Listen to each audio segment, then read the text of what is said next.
Good morning. I'll start, as we often do here at the Department of War, with the bottom line up front for the world to hear and the press to actually admit that the United States is decimating the radical Iranian regime's military in a way the world has never seen before.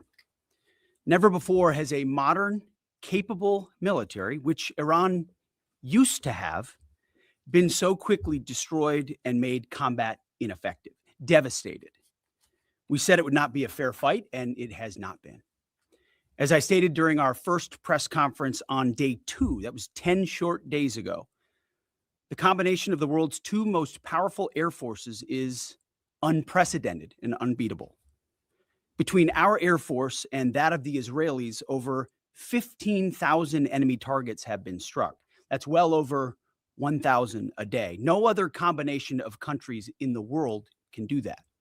So today, as we speak, we fly over the top of Iran and Tehran, fighters and bombers all day, picking targets as they choose, as our intelligence gets better and better and more refined. Looking up, the IRGC and Iranian regime sees only two things on the side of aircraft: the stars and stripes and the Star of David. The evil regime's worst nightmare. Iran has no air defenses. Iran has no air force. Iran has no navy. Their missiles, their missile launchers and drones being destroyed or shot out of the sky. Their missile volume is down 90%. Their one-way attack drones yesterday, down 95%. And as the world is seeing, they are exercising sheer desperation in the Straits of Hormuz. Something we're dealing with. We have been dealing with it and don't need to worry about it. We're on plan to defeat, destroy, disable all of their meaningful military capabilities at a pace the world has never seen before. But it's not just that Iran doesn't have a functioning air force, or that their entire navy is at the bottom of the Persian Gulf, or their missile force is shrinking daily. Even more importantly, they also don't have the ability to build more. That's the most important component I'd like to emphasize today. Soon and very soon, all of Iran's defense companies will be destroyed. For example, as of 2 days ago, Iran's entire ballistic missile production capacity, every company that builds every component of those missiles, has been functionally defeated, destroyed. Buildings, complexes, and factory lines all across Iran destroyed. So we're shooting down and destroying what missiles they still have in stock, but more importantly, ensuring that they have no ability to make more. Their production lines, their military plants, their defense innovation centers defeated. Iran's leadership is in no better shape. Desperate and hiding, they've gone underground, cowering. That's what rats do. We know the new so-called not-so-supreme leader is wounded and likely disfigured. He put out a statement yesterday, a weak one, actually, but there was no voice and there was no video. It was a written statement. He called for unity. Apparently, killing tens of thousands of protesters is his kind of unity. Iran has plenty of cameras and plenty of voice recorders. Why a written statement? I think you know why. His father, dead. He's scared, he's injured, he's on the run, and he lacks legitimacy. It's a mess for them. Who's in charge? Iran may not even know. With every passing hour, we know, and we know they know, that the military capabilities of their evil regime are crumbling. They can barely communicate, let alone coordinate. They're confused, and we know it. Our response? We will keep pressing. We will keep pushing, keep advancing. No quarter, no mercy for our enemies. Yet some in this crew, in the press, just can't stop. Allow me to make a few suggestions. People look up at the TV and they see banners, they see headlines. I used to be in that business, and I know that everything is written intentionally. For example, a banner or a headline: Mideast war intensifies, splashing on the screen the last couple of days, alongside visuals of civilian or energy targets that Iran has hit, because that's what they do. What should the banner read instead? How about Iran increasingly desperate? Because they are. They know it, and so do you, if it can be admitted. Or more fake news from CNN. Reports that the Trump administration underestimated the Iran war's impact on the Strait of Hormuz. Patently ridiculous, of course. For decades, Iran has threatened shipping in the Strait of Hormuz. This is always what they do, hold the strait hostage. CNN doesn't think we thought of that. It's a fundamentally unserious report. The sooner David Ellison takes over that network, the better. Another example of a fake headline that I saw yesterday: war widening. Here's a real headline for you for an actual patriotic press. How about Iran shrinking, going underground? You see, Iran's leaders are hiding in bunkers and moving into civilian areas. The only thing that is widening is our advantage. Not to mention our Gulf partners stepping up even more, now going on the offense, and have always been with us on the defense with collective and integrated air defenses. Our will, it is unshakable. Our options, maximized, and our capabilities still building. We're going up, they're going down. As I said from the start, President Trump holds the cards. He'll determine the pace, the tempo, and the timing of this conflict. His hand firmly on the wheel, as well as on the throttle setting. America first, peace through strength in action. From day one, as our nation expects and the president demands, our warriors have fought with lethality, precision, and rapid innovation. In fact, today will be, yet again, the highest volume of strikes that America has put over the skies of Iran and Tehran. The number of sorties and number of bomber pulses, the highest yet, ramping up and only up. And quantity has a quality of its own as we continue to ramp up. Every tool of AI, of cyber, of space, EW, counter UAS, you name it, we're employing it. Blinding, confusing, and deceiving our enemy. Because we know who the good guys are here. And the American people do too. And that makes my job simple. I serve God, the troops, the country, the Constitution, and the President of the United States, and answer only to those. All in service of victory on the battlefield and the military objectives that we've laid out from day one. Defeat the missiles, missile launchers, and defense industrial base, which I laid out today. Defeat the Navy and deny Iran the ability to have a nuclear weapon. Clear, decisive, achievable. And Admiral Cooper knows, the CENTCOM commander who we spent a couple of hours with last night, that in pursuit of those objectives, we have his back in every way. His commanders know that, and so do the troops in harm's way. Admiral Cooper gets what he needs, the assets, the authorities, the munitions, you name it. We will stop at nothing to win. War is hell. War is chaos. And as we saw yesterday with the tragic crash of our KC-135 tanker, bad things can happen. American heroes, all of them. And as I have with all of them, as we have, we will greet those heroes at Dover, and their sacrifice will only recommit us to the resolve of this mission.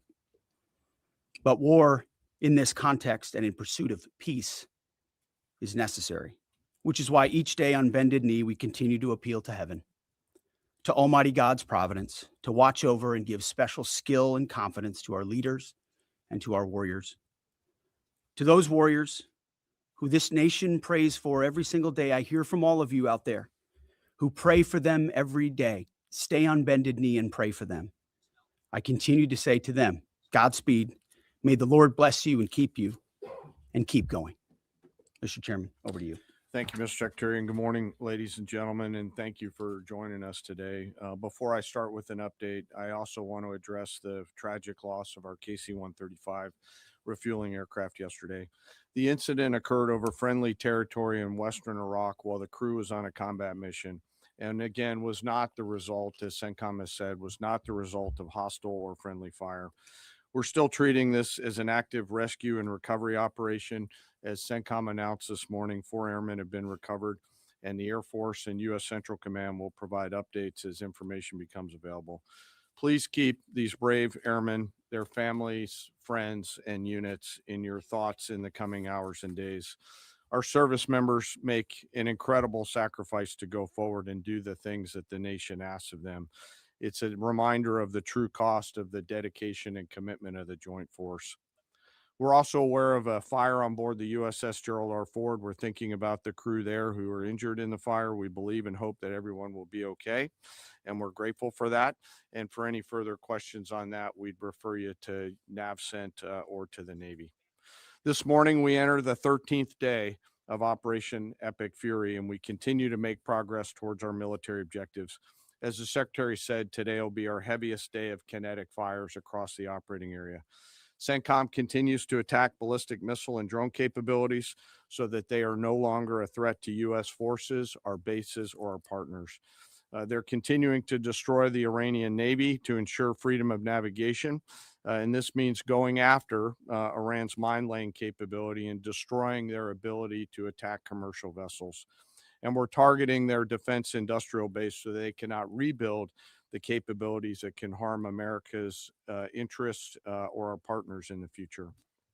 As Admiral Cooper said in his update on Wednesday, Iranian combat power continues to decline as a result of the continued strikes, as the Secretary talked about. We've attacked over 6,000 targets, and our strike packages continue to launch every hour, and we've maintained an unprecedented number of sorties up overhead of Iran. CENTCOM is now persistently over the enemy, and a result, we've seen a reduction in missile and one-way attack fires, as the Secretary said. In less than 2 weeks, we've rendered the Iranian Navy combat ineffective and continue to attack naval vessels, including all of their Soleimani-class warships, which were armed with anti-ship missiles and anti-aircraft weapons. We've made progress, but Iran still has the capability to harm friendly forces and commercial shipping. And our work on this effort continues. But I want to make something clear.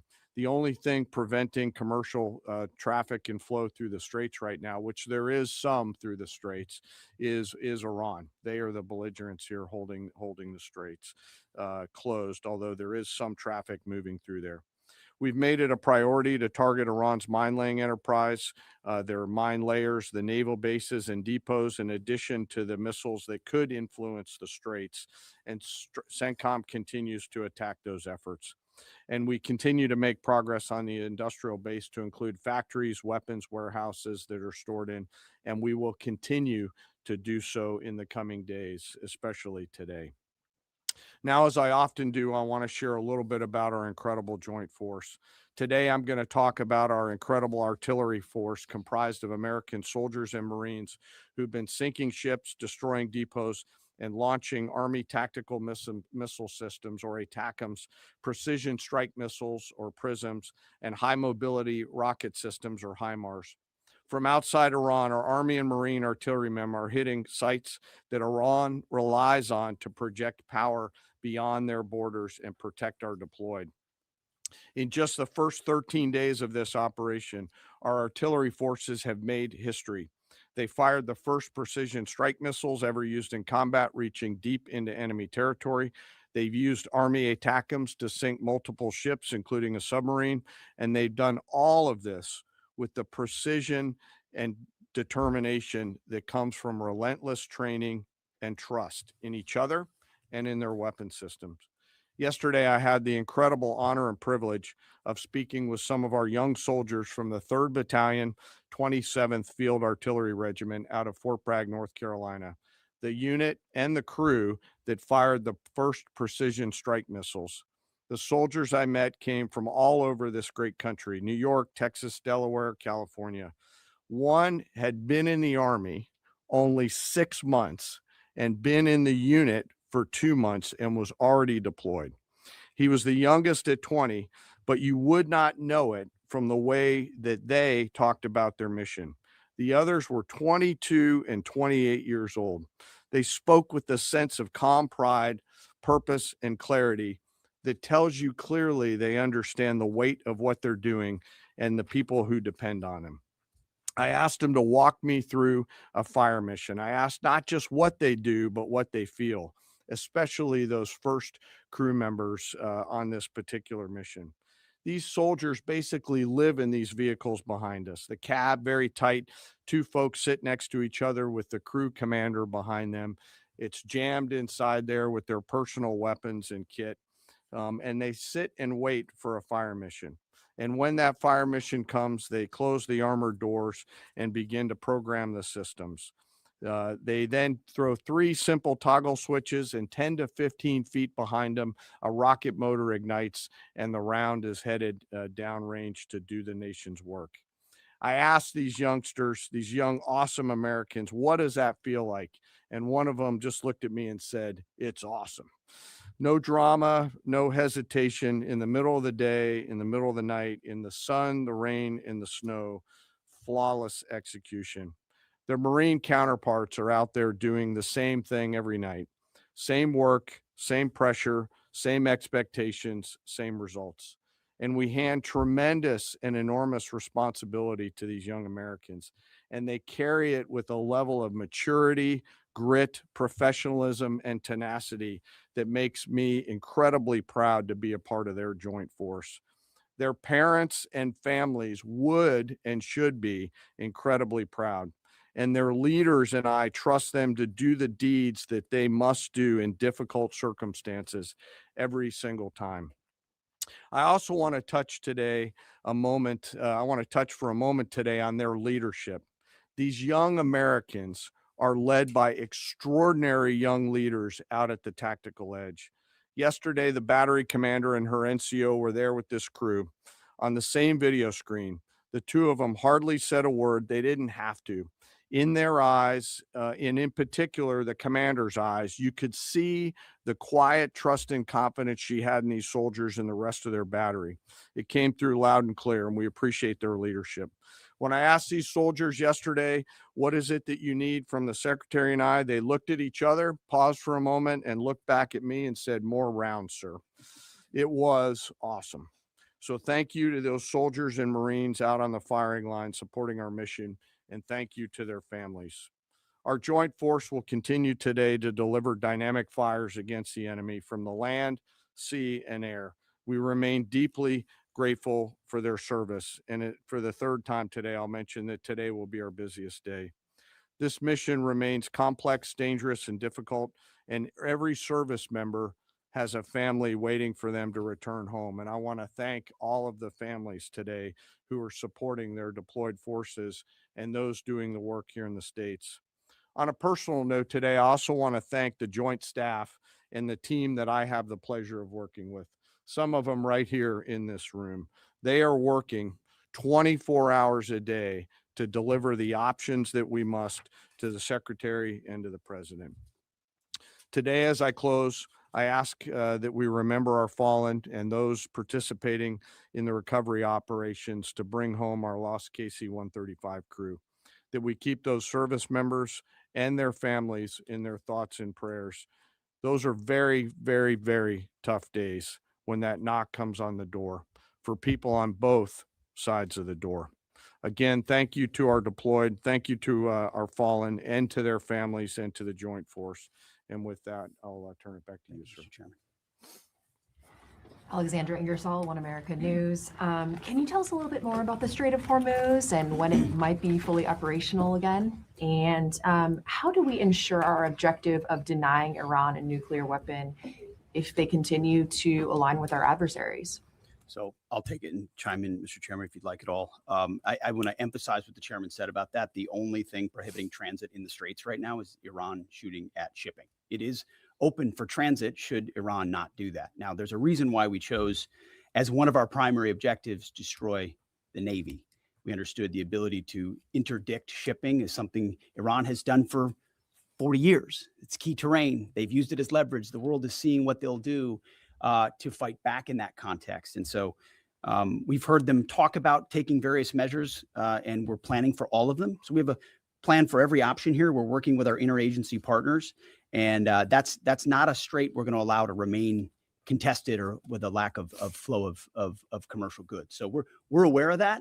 We're laser focused on our military objectives, but also want to make sure our partners across this government understand we're working with you to make sure that energy flows, and that's an important part.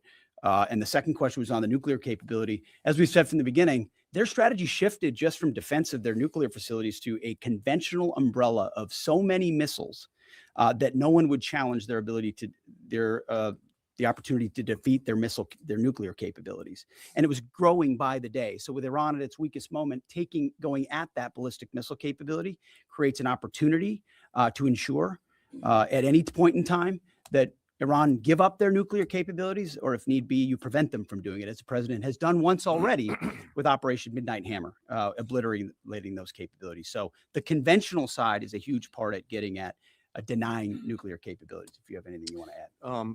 Appreciate the question. I'm not going to comment on what we may or may not be thinking about any options that the joint force could be tasked to do in the future, whether it's on the nuke matter or anything else.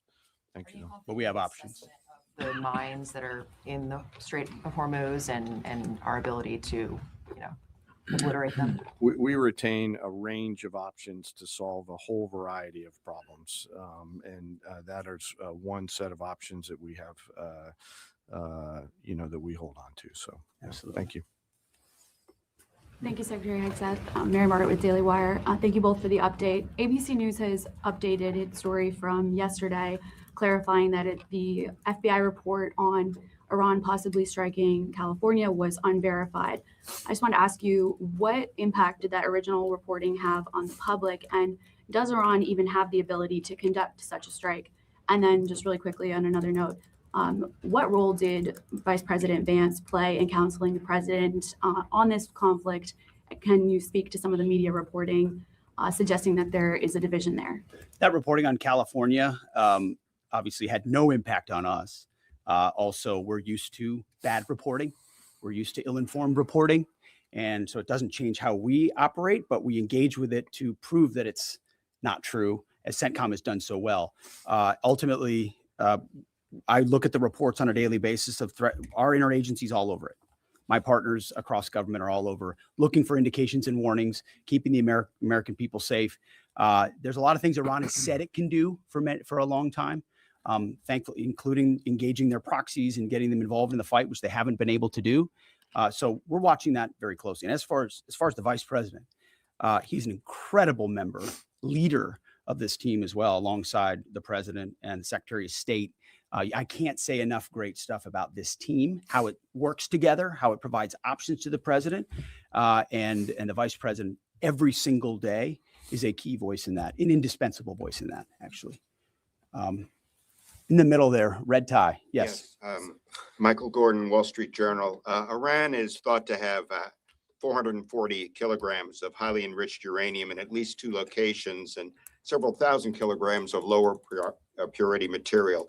Can you conclude this mission successfully without physically taking control of that material, or are you counting on diplomatic negotiations to provide some measure of control leading to its removal? You've mentioned missiles, you've mentioned drones, military industry.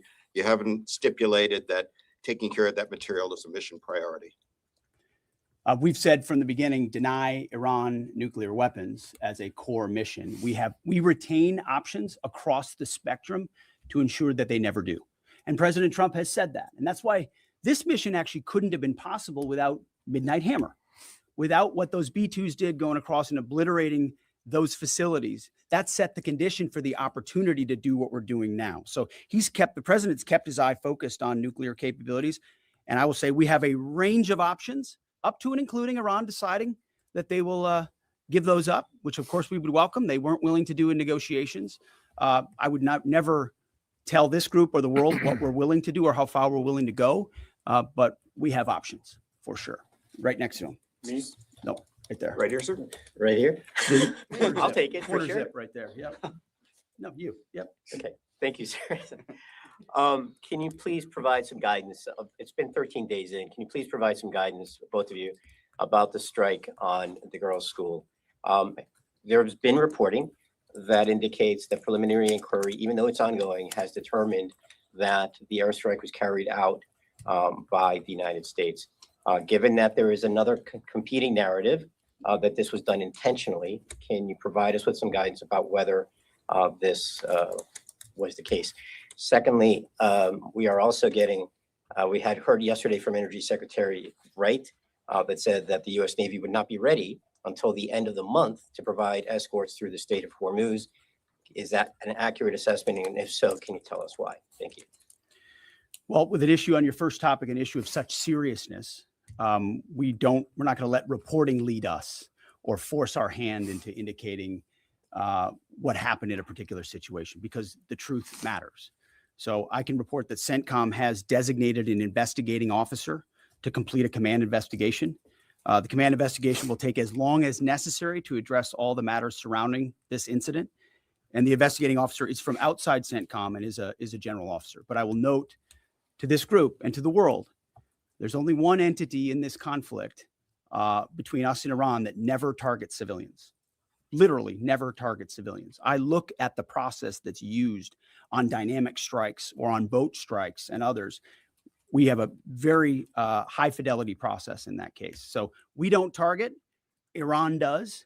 We will investigate, and we'll get to the truth, and we'll share it when we have it.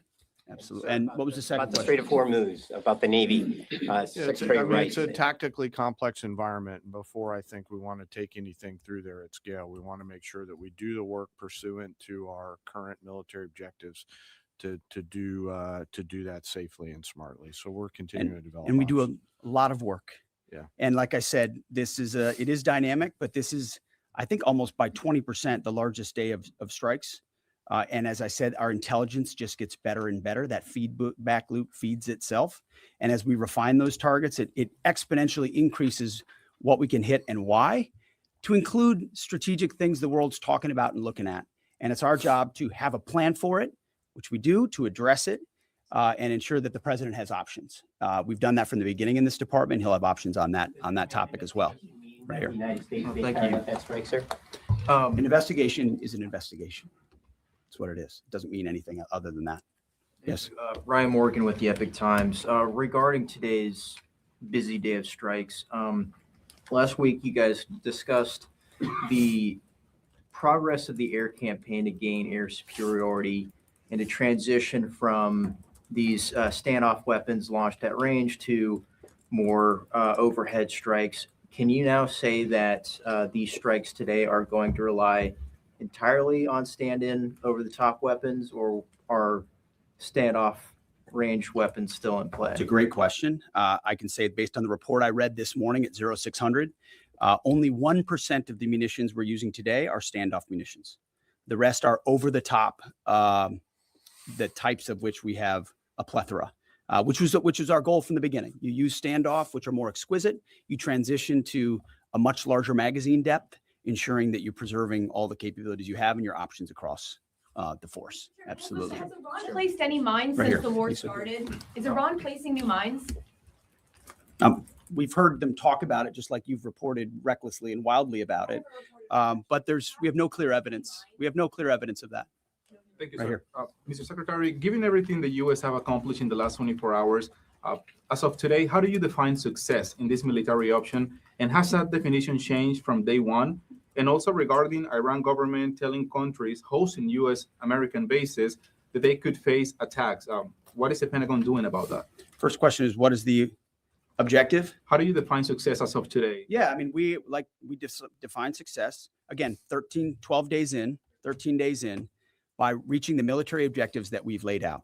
Launchers, missile launchers, defense industrial base, their Navy, the ability to project power in the naval sense, leading toward denying them to get a nuclear weapon. And we've got internal metrics that look at that we represent to the president, who then can decide how long he'd like to continue in pursuit of those military objectives. So that hasn't changed. There's a lot of things a lot of people talk about, what they want us to do or what we should do or what we should stay focused on. And again, I've addressed this before, and I think it's worth saying again, mission creep or expansive missions or prolonged timelines or democracy building or nation building, you name it, has not been part of what President Trump wants us to be involved in. We're solving for something here, this particular mission set, but also recognizing this country's conditioned to previous leaders, whether it's George W. Bush or Barack Obama or Joe Biden, who had these expansive, nebulous mission sets that kept changing all the time. And so the timeline kept moving, and we kept pouring more troops in and on the ground. And then pretty soon everyone wonders, like I did in Afghanistan in 2012, what's our mission here? I'm not clear what it is.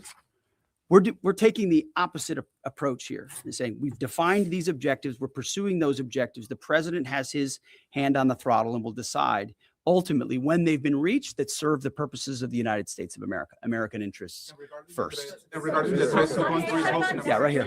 Thank you, Secretary Hegseth. Polls show over 80% of Republicans support the president's military action in Iran, but there's some consternation in parts of the party, particularly from your fellow Fox News alum, Tucker Carlson. He called the war disgusting and evil, and then said of unconditional surrender, which the president has called for, means foreign troops get to rape your wives and daughters. Have you heard these comments, and what's your reaction to them? We're busy executing on behalf of great patriotic Americans with a clear mission that's 47 years overdue. And we're going to execute on that regardless of what people say about it. Yeah, right here. You have said that the U.S. military has essentially aerial superiority, naval superiority over Iran, yet we're not escorting ships through the Strait of Hormuz. Why? How did you not plan for this? We planned for it. We recognize it. Because ultimately we want to do it sequentially in a way that makes the most sense for what we want to achieve and ensure that we're sending the right signals to the world when we do so. So when Chris Wright speaks or we speak, it's based on a full assessment of what we're up against, what we want to say to the world, how that we want them to see and understand the conflict. It's like this whole idea of the war widening. That's what the press wants to make it look like it's widening and chaos is ensuing. No, we're actually closing in on grabbing hold of and controlling what objectives we want to achieve and how we want to achieve them. It's called shaping operations and setting the conditions. But when you shape the environment, you don't always tell. I mean, foolish political leaders and foolish military leaders of the past will hang an exact deadline on it. Or here's exactly when we'll do what we're going to do, or here's how long it's going to take us. And then if you meet that, maybe you meet it. But if you don't, you fail. And if you're far beyond, we know exactly what we're shaping and why. We're sending those signals working across the interagency. The Strait of Hormuz is something we've paid attention to from the beginning. And the American people can rest assured we will ensure that our interests are advanced, no doubt. Yeah, right there, green jacket. Mike Bress with the Washington Examiner. How many American casualties have there been, and where were the American service members when they were injured? I mean, it's a bunch of return to duty. So we've had the large majority have gone in for some medical treatment and return to duty. We've had in Kuwait, Jordan, down across the southern flank a little bit, a variety of places, most from one-way attack strikes. But I want to clarify that. I think what we've tried to do here is clarify Saudi those numbers rather than saying KIA or WIA wounded. Be more clear about that because the overwhelming majority, almost 90%, thank God, are returned to duty, minor injuries returned to duty. And so that number can look a certain way, and our job is to add some fidelity to it. Absolutely, right here. Yeah. Thank you, Mr. Secretary. David Zia, Real America's Voice. Can you share what types of munitions have been used on the attacks on commercial shipping? Have any hit mines? And are USVs, unmanned surface vehicles, being used? And just a quick follow-up, were there any arrests in Fort Campbell with the drone thefts? I'm not familiar with the Fort Campbell thing. The strikes that Iran has taken on shipping up north in the vicinity of Kuwait have been, I believe, from surface to surface missiles up there. We've not seen any USV activity out of Iran that we've seen in the Gulf at this point. Nor have any ships hit mines or anything. Yeah, there's like been that. no It's still flowing through the. There's been no strikes. One more time, right here. Thank you so much. Heather Mullins, Lindell TV. My first question is, President Trump is set to meet with Xi Jinping in a couple of weeks. How much support, if any, has China been given the Iranian regime? And then the second question, just, I know President Trump calling for an unconditional surrender from Iran. Given that the U.S. is working in partnership with Israel on this whole operation, is Iran expected to meet demands of both countries or just the U.S., and what are those demands? Well, we're we're proud to partner with the incredible capabilities the Israelis have. But our objectives are our objectives. And so when those are met, as we meet those, we'll set the tempo of when those are met. What was the first question? He's meeting with Xi Jinping. Oh, in a yeah. couple The president weeks. has What's China's has role a in all of it? historic relationship with President Xi. They look forward to having a dynamic conversation. Two powers. President Trump ultimately has established terms of that relationship, which advance the United States of America. And that meeting will continue to ensure we advance that. That's all I've got. Thank you very much. Appreciate it.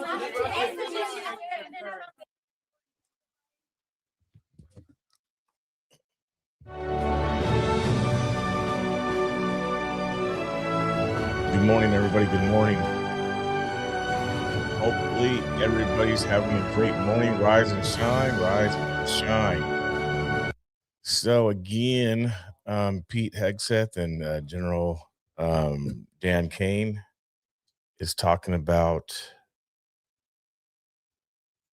what they've done. And at the very beginning, it sounded like Pete Hegseth was once again saying in doubling down on how much we have completely destroyed Iran in so much words. I'm not saying it, quoting it exactly, but that's what he was saying. And then they went into talking about what they have done and how a lot of the military over there in Iran has been put out of service. Yeah. So anyway, so there was I don't know if there was a lot of new stuff to take away from that press conference, but yeah, I was reading some of your guys' comments, and there's actually some good comments going on. I mean, I'm glad people are engaging. Differences of views and opinions are going on in here, but I like that myself personally, so it can give people opportunity to think, talk about stuff. There was one that stood out to me the most. It was on Facebook, believe it or not, and it was this one. I like this, but that's because of where I come from in my position myself. But it was to me, it was spot on. I'm also right now waiting for a live press conference. Well, there was supposed to be a press conference on Temple Israel on the synagogue situation that happened yesterday. That got booted or canceled. Let me see if it got updated of when they're going to do it.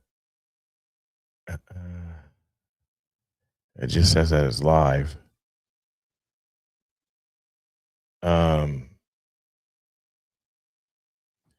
But so right now I'm waiting on. Yeah, that's not even going. So I'm not sure what happened. I'm waiting on a press conference with Ukraine President Zelensky and French President Macron together. So this is going to be interesting to see what they say.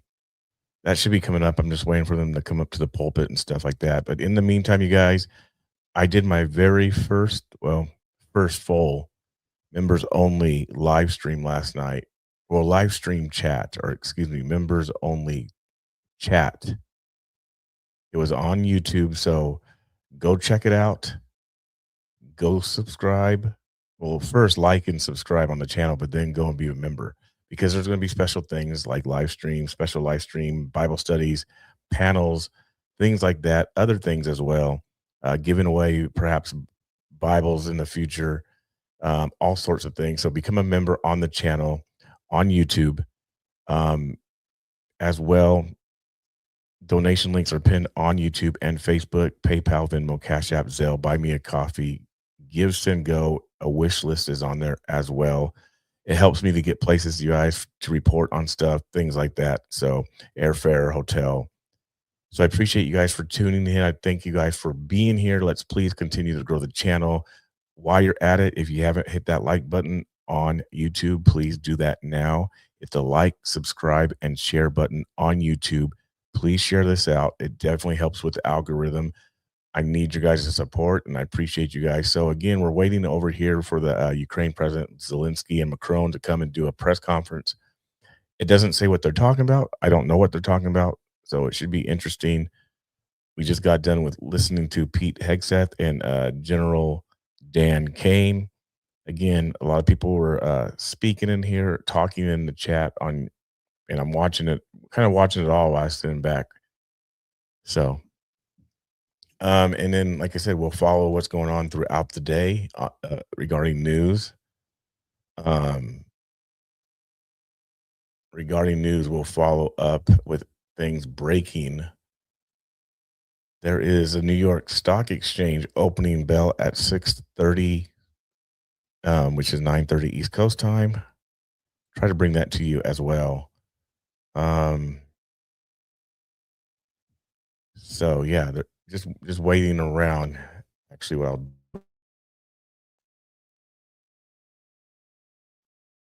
stop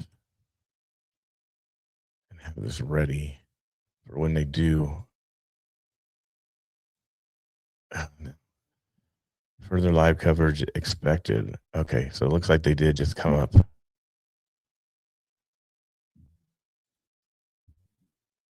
Looks like they did. So let's do this. All right, they came up.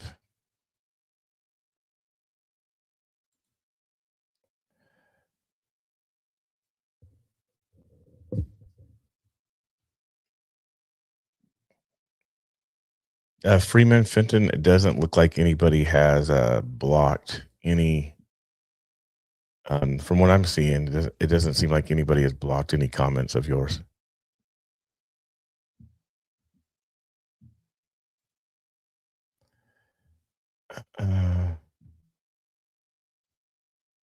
Let's get this because it just started. Here they come. It's about 5 minutes delay. Macron and Zelensky. Let's see what they have to say.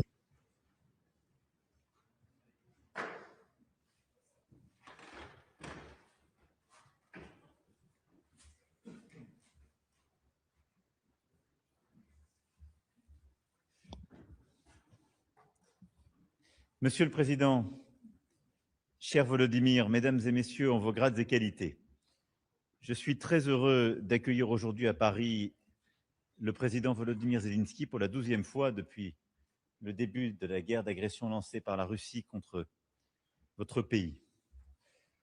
La France, sur tous les terrains, se veut un partenaire fiable, loyal, qui tient ses engagements. Tenons nos engagements vis-à-vis de l'Ukraine. J'y reviendrai évidemment dans un instant, mais permettez-moi de commencer cette conférence de presse en évoquant les engagements que nous tenons. That's not going to help us, is it? Because I can't understand anything they're saying. So I wonder if there's some place around that has it in English. That's a bummer. I was looking forward to actually hearing what they were going to say.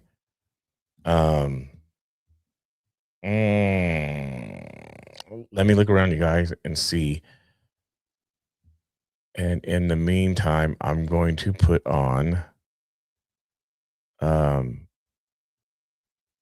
gonna put on a cam from over in Beirut. Let's put on a cam from Beirut skyline. See if there's anything that pops off. See if there's anything that pops off, and I'll look around.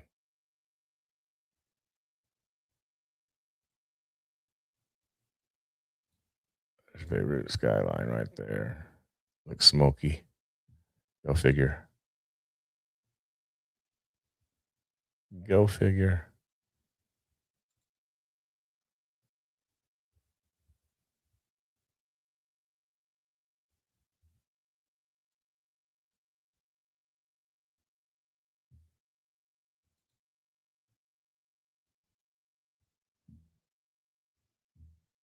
I'll put this on for a little bit.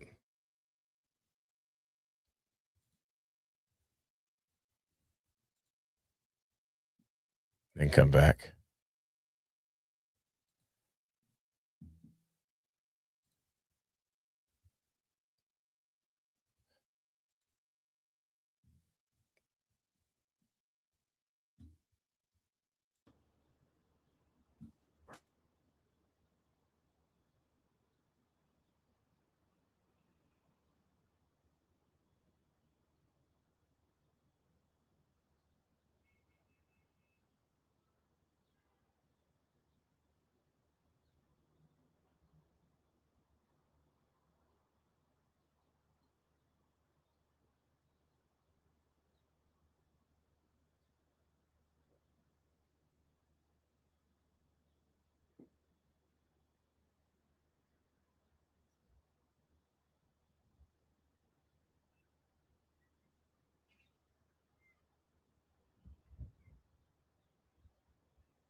Thank you. So I want to bring something to your guys' attention. For some of you who may know, some who may not know, there is some theology out there that says that the third temple in Israel will not be rebuilt. Okay.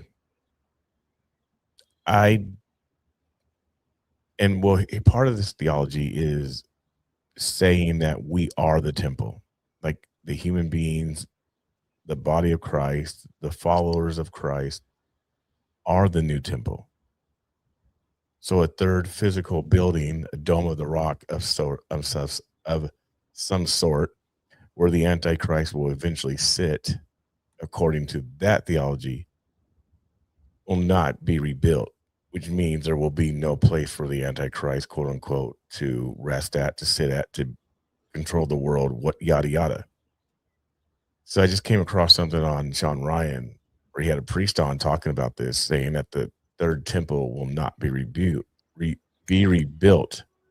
So I think I want to show that and air that right now, and we can watch that to see what he has to say, because Bible does talk about the man of perdition, which is the Antichrist, sitting in the temple, and I'll have to find that. Well, let me look for that. But yes, let's see what this guy has to say. It's a priest. So let's check this out. What about the temple? According to the fathers of the church, at least the ones that I've read, they said the temple will never be rebuilt. And the reason will never be it will never be rebuilt. And the reason being is because, first of all, Julian the Apostate tried to rebuild it and it was destroyed in the process. Christ actually put an end to the Jewish sacrifice on purpose, because the Jewish sacrifice in the Old Testament was a lead up or a prefigurement of Christ. And so he gave them one generation in order for them to convert to Christianity. And when they didn't, he put an end to their sacrifice. So technically speaking, there hasn't been practicing Jews in 2,000 years, because the temple hasn't been around. They haven't been able to offer sacrifice. Doesn't mean that they don't pray and things of that sort, but they haven't been able to enact their primary religious duties, which is to offer sacrifice. Plus their Levitic line, which is their priestly line, was destroyed. So, but then, and the difficulty is people tend to misinterpret the book of Daniel, which says when the abomination of desolation takes its seat in the temple. What they don't realize is that is not a reference to the Jewish temple. That's where the Protestants are getting it wrong. So a lot of the Protestants are thinking, oh, well, let's help the Jews rebuild the temple, and then that will usher in, because Christ is going to return, after they think the temple is going to be rebuilt. So this is some of the rumor that's out there right now about what is being said. In matter of fact, Netanyahu released something last night saying almost the same thing, that the Messiah is coming for the Jews. Well, again, their Messiah, the Jews' Messiah, and Israel's Messiah, who we're defending, isn't the same Messiah that the scriptures talk about. Because remember, the Jews in Israel didn't believe in Jesus. So they're looking for a whole different Messiah, a whole different Savior, a different Redeemer. It's not Jesus. It's not Jesus Christ. So this is this stuff is interesting. And then as a result of that, I should say, the temple has to be rebuilt in order for the Antichrist to put himself in there. So let's do that so that the Antichrist will come, and then that means that Christ will come, and that's kind of their reasoning behind it. Which kind of adds up to what's been going on with what he's saying. That is actually adding up to what I have been saying and believing what is happening currently, which would be a self-fulfilled prophecy. If people are going down this route saying, let's do X, Y, Z so that Jesus can come back. That's not God's timeline. He's not operating off of what we want. And that is happening a lot. So that is a form possibly that some Protestants are believing, like, hey, let's do this so that the third temple can be rebuilt. The Antichrist and Jesus will return, right? However, there's a side of it that could be true as well. Like, okay, the scriptures talk about the return of Christ. So I want to continue. And like I said, there's people who do not believe that the third temple will be an actual building of sort. And he's saying that people are misinterpreting Daniel, the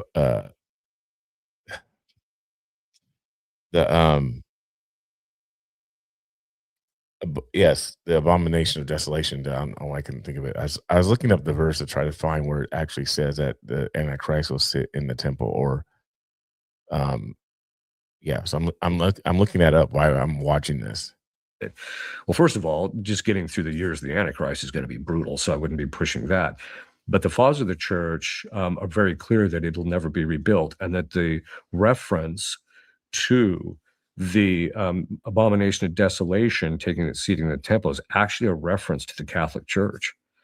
That's what the fathers say it's a reference to. That there's going to be some way in which the situation in the church will become compromised to such a degree. Doesn't mean necessarily people have to know it. Okay, real quick. So one thing that he just mentioned that I absolutely have a complete problem with is he talks about the fathers, and what he's referring to, he's talking about the church fathers, which he just got through saying is the Catholic Church. I have extremely big problem with that, because the Catholic Church was not mentioned in the scriptures. So the Catholic Church is something that came on later, that was created by man doctrine. It wasn't something that was like in scripture. There was no name of any church, Baptist, Catholicism, Protestant, all these things, none of them were in scripture whatsoever. So you got the Catholic Church believing that they're the right church. You have the Protestants, which basically comes from the Catholic Church. It's basically the sister of the Catholic Church, saying that they're the right church. And yet you have both of them saying that they're Christian, but they separated big time. But yet the Protestants carried on a lot of the Catholic Church's doctrines, beliefs. And then you have people who say, okay, well, I'm not a part of either one of those.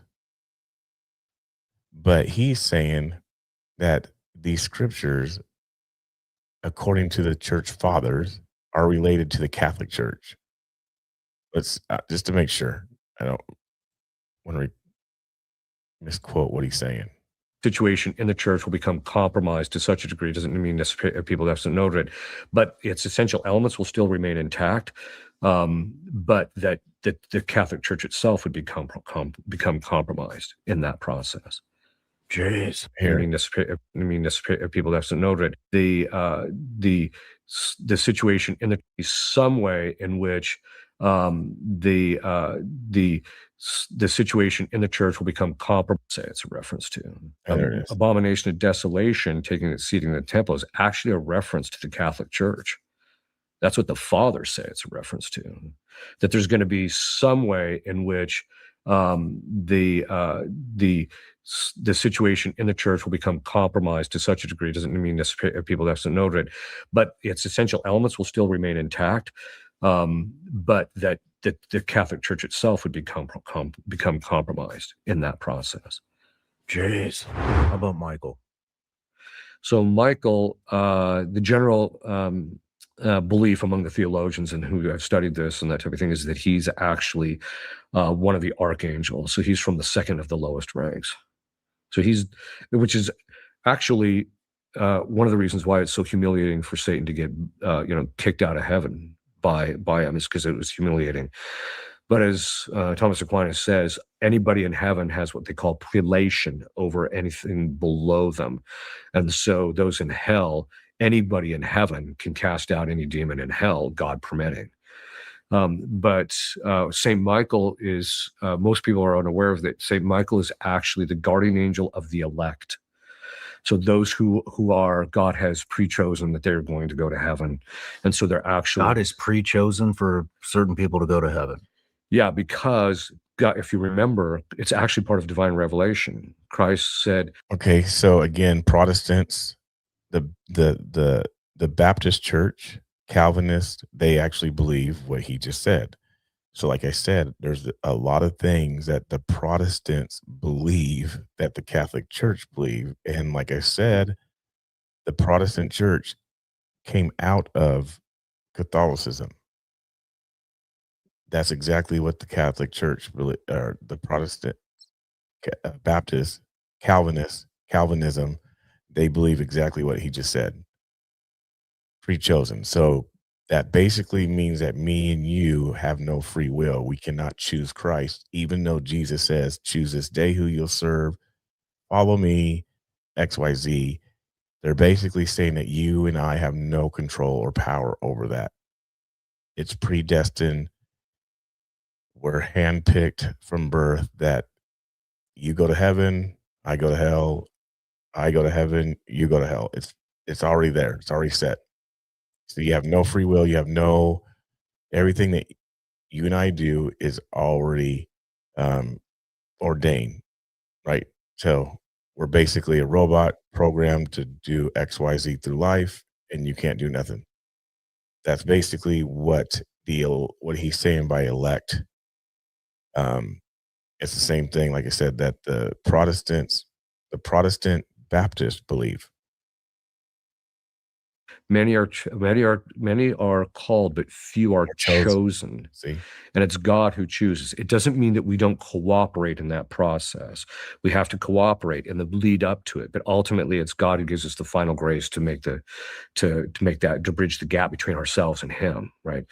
But so in the Catholic Church, we actually hold, we call it a non-mutual predestination. We believe that God chooses who gets to go to heaven, but and there's indications of what that, but if you end up in hell, that's your own fault, because you could have, if you would have cooperated with God, you could have made it to heaven, type of thing. Okay, so He's the guardian angel of the elect. So that meant that when that's why it was His job to kick out the demons from the company of the angels that remained faithful, who were the elect. And so He's the one that kicked them out of heaven. Because He's the guardian angel of the elect, that also means that He became the guardian angel of the Jews, the Jewish religion, in the beginning, because they were the chosen people. But once, according to the fathers of the church, they apostatized and rejected Christ, they ceased being the chosen religion and the chosen people. And now it's transferred to Christians who believe in Christ. They are now those who are He's the guardian angel of the elect, of those of us who believe in Christ. And so that's actually also why historically the saints have talked about how when a person who is destined to go to heaven dies, it's Saint Michael who accompanies them into God's presence. So we're the chosen people now. Yes. Anybody who believes in Christ is chosen. That's right. Which is actually the big mistake that people make, is still thinking that they're the Jews are the chosen people. They were, but they rejected their inheritance. They refused to accept Christ, because even the Jewish religion was ultimately a lead up to and a partial revelation in relationship to Christ. So once He came, this is why Christ was so harsh on them. The first time I read this, I was stunned. St. Thomas Aquinas actually makes the observation. He said that the prophets and the patriarchs of the Jews actually knew that God was triune, and they knew He was going to become incarnate. They knew this because we see this in the book of Isaiah. It's revealed in the book of Isaiah, and it's revealed in various parts of Scripture and so the Jews actually knew this. This is why Christ was so harsh on the Jews, that when He came, He said, you guys knew this. You're calling me that make myself equal to the Son of God. You knew that God was going to become incarnate. Is basically what's being taught there. So the point being is that the fact that they apostatized and rejected ultimately God in the end, which is why they ceased being the chosen people, which is why God gives them that, as I mentioned before, He gives them maybe I didn't mention it to you, but He gave them one generation. So after Christ dies in the year 70 AD, the Romans destroy Jerusalem, and that's why now none of the Jews are practicing their religion, because none of them are offering sacrifice. That doesn't mean that they're not living up according to certain parts of the Old Testament and things of that sort, but they're not actually performing the ceremonial laws. Interesting. And that's why they're so driven to rebuild the temple.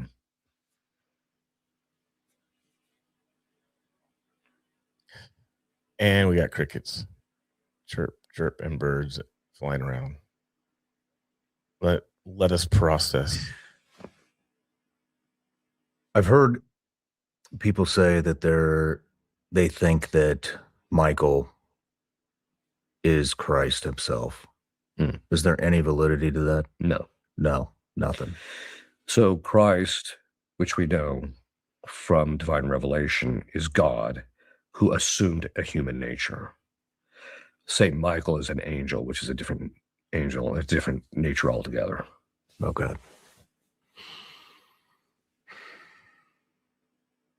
Is there anything else in the hierarchy we should know? Other than in my book, I talk about them, go into detail about what each individual rank is actually for. But the main thing is that people need to really start relying on them more, because they're here to protect us. No matter where you're watching the Sean Ryan Show from. All right. If you get anything out of this at all, anything, please like, comment, and subscribe. And most importantly, obviously there's different faiths going on around us. That was interesting. Not to say what I mean. It was actually a very interesting topic and discussion. It really was. Some of you guys said there's actually a lot going on.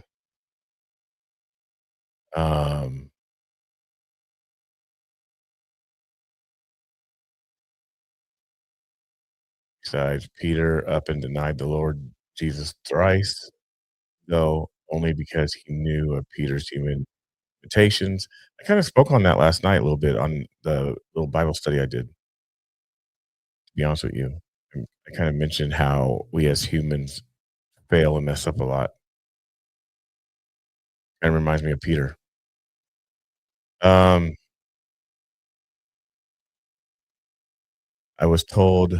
was always told the only difference between the two was confessions. There might be other things, but that is definitely one. Correction, Satan's little season. Believers believe revelation has already happened, and Nero was the abomination of desolation, and allegiance to Rome was the mark, and 70 AD was the war. And after that was the reign of Christ, and the buildings of old, like churches, etc., that are so beautiful, supposed to be proof. I don't know, LOL. There is that, but there's also that belief. There's a belief out there that Christ has already did the second return. Kind of what this is saying.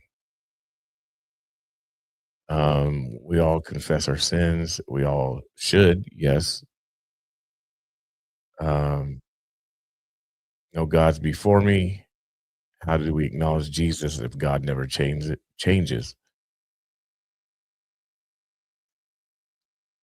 It's true.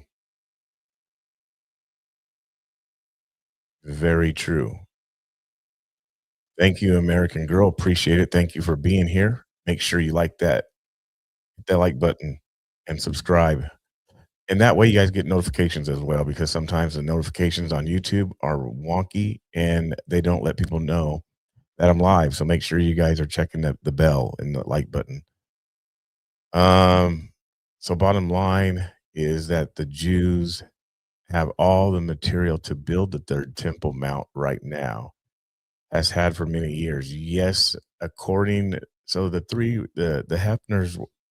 three heifers were sent back in 22 or 23. I reported on that back then when they were sent.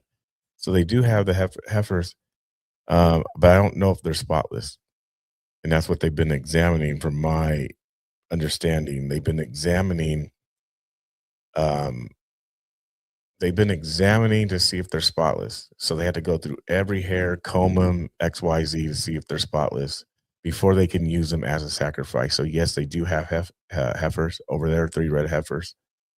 So we'll see what the next stage is. And according to this guy, he don't believe that there'll be a temple rebuilt. And I don't know if every Catholic believes that or not. I'm not sure. But he's coming from the place of the temple not being rebuilt. And there actually, there's a lot of people that believe that. Yeah.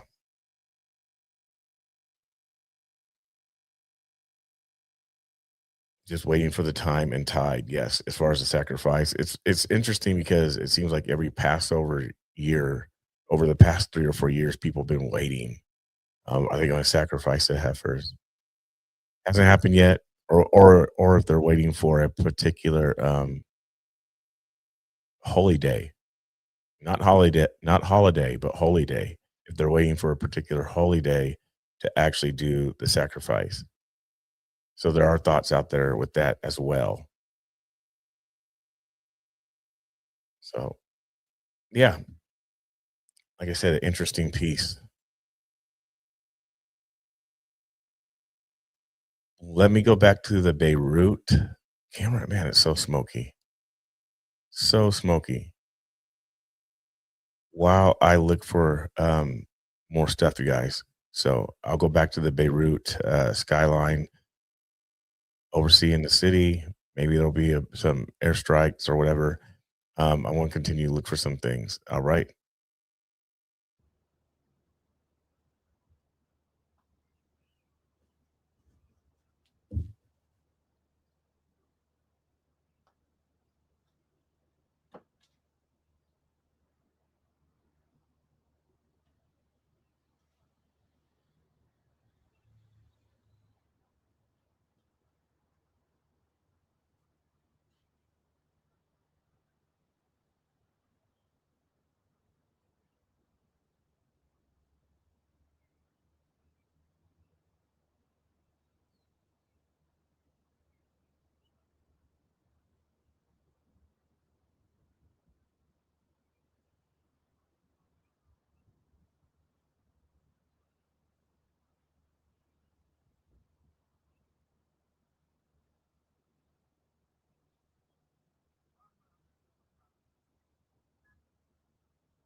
Good morning. I'm Rabbi Ariana Gordon from Temple, Israel. Thank you for being here today. We're so appreciative of Governor Whitmer and Senator Slotkin for joining us this morning. I just want to start by saying, in the light of a new day, just how deeply appreciative we are of everyone who has come out, who has shown their support for Temple Israel, for our Jewish community. Can't turn up the sound. We I are apologize. incredibly grateful for all of our local law enforcement, for our Temple Israel security, our teachers, our staff, all of whom safely were home last night with their families, as we continue today to spend a lot of time thinking and processing and talking. We are here to have a little conversation and answer some questions, but I'm going to pass it over to Governor Whitmer. Thank you. Thank you, Rabbi. I can't tell you how much I appreciate your leadership yesterday, and how much my heart goes out to everything that you and your family and all of the families involved and the Jewish community writ large are going through. I wanted to come today for a briefing, which we just concluded, to get up to speed on where things stand. I want to thank our state and local law enforcement, the first responders, our federal partners for their swift work to keep people safe and to investigate. I want to thank Temple Israel's security personnel. They were selfless in their courage and they saved lives. These heroes threw themselves in harm's way, engaging the suspect. And let's be very clear. Yes, this is a place of worship, but at the time that this attack was occurred, it was a school. 104 children, age 5 and younger here. So I want to thank all of Temple Israel's staff who acted quickly to evacuate students and reunite families. The state of Michigan will wrap our arms around this community and support our local and federal partners every step of the way to keep people safe. I want to share prayers from my colleague, Governor Shapiro of Pennsylvania. Josh reached out yesterday to check in and see how people were doing. And I want Michigan's Jewish community to know that we are with you. Violence in our houses of worship and in our schools and in our daycare centers like this hits especially hard. Temple Israel is a pillar of the community. It's one of the largest Reformed Jewish congregations in North America, with Friday night Shabbat services attracting over 1,000 people. People celebrate bar and bat mitzvahs, weddings, and holidays here. Parents bring their children to daycare and school, and it's a place of peace, unity, light, and life. Yesterday's attack was anti-Semitism. It was hate, plain and simple. We will fight this ancient and rampant evil. We will stand together as we do it, and we will call it out. We must lower the rhetoric in this state and in this country, especially at this moment where we have seen such a rise in anti-Semitism and more attacks on the Jewish community. We must keep each other close. This community is on the edge, very understandably.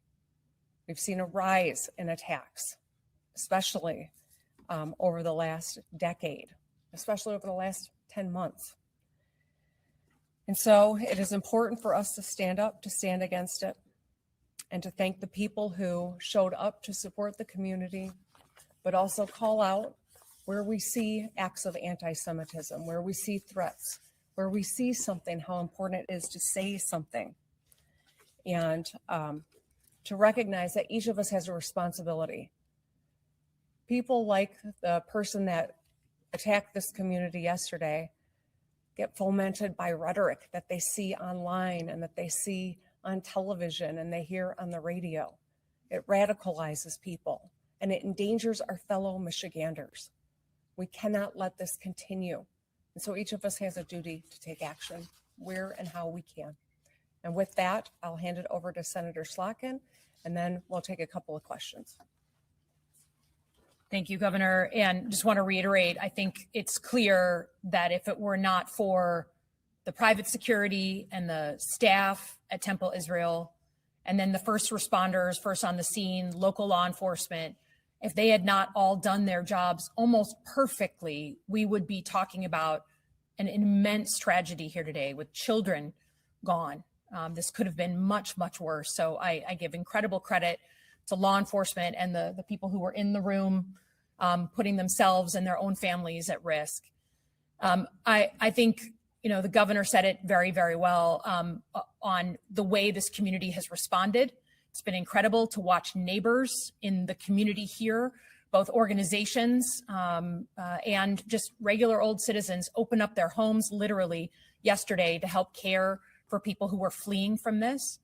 And this is a place that I have a very personal connection to. I feel I've spent a lot of my time growing up in and out of this temple. And I feel just an immense amount of pain, as does the rest of the community, that incidents like this even happen. And I think it's just important to be clear, as the governor said, that whether anti-Semitism is coming from the left or the right, whether it's coming from some group that you like or don't like, you have a responsibility to call it out. Because when you don't, it gives permission for people to climb that escalation, that ladder of escalation that goes from saying hateful things online to saying them in person, to graffiti, to ultimately violence. And the Jewish community suffers 10 times the number of hate crimes than any other community in this country. So it is an epidemic. And until we push back on that permission, we're going to see incidents like this continue to proliferate. The Jewish community spends over $1 billion across the country securing their houses of worship, their schools, their institutions. No community in America should be fearful of having their own kind congregate for things like education and worship. So I stand here proud of the community, but angry that we even are put in this position. Thankful to law enforcement, but asking the average citizen out there, if you have a friend, a colleague, coworkers who are using anti-Semitism in their daily life and feel like it's just normal, please call that out wherever you see it. Thank you.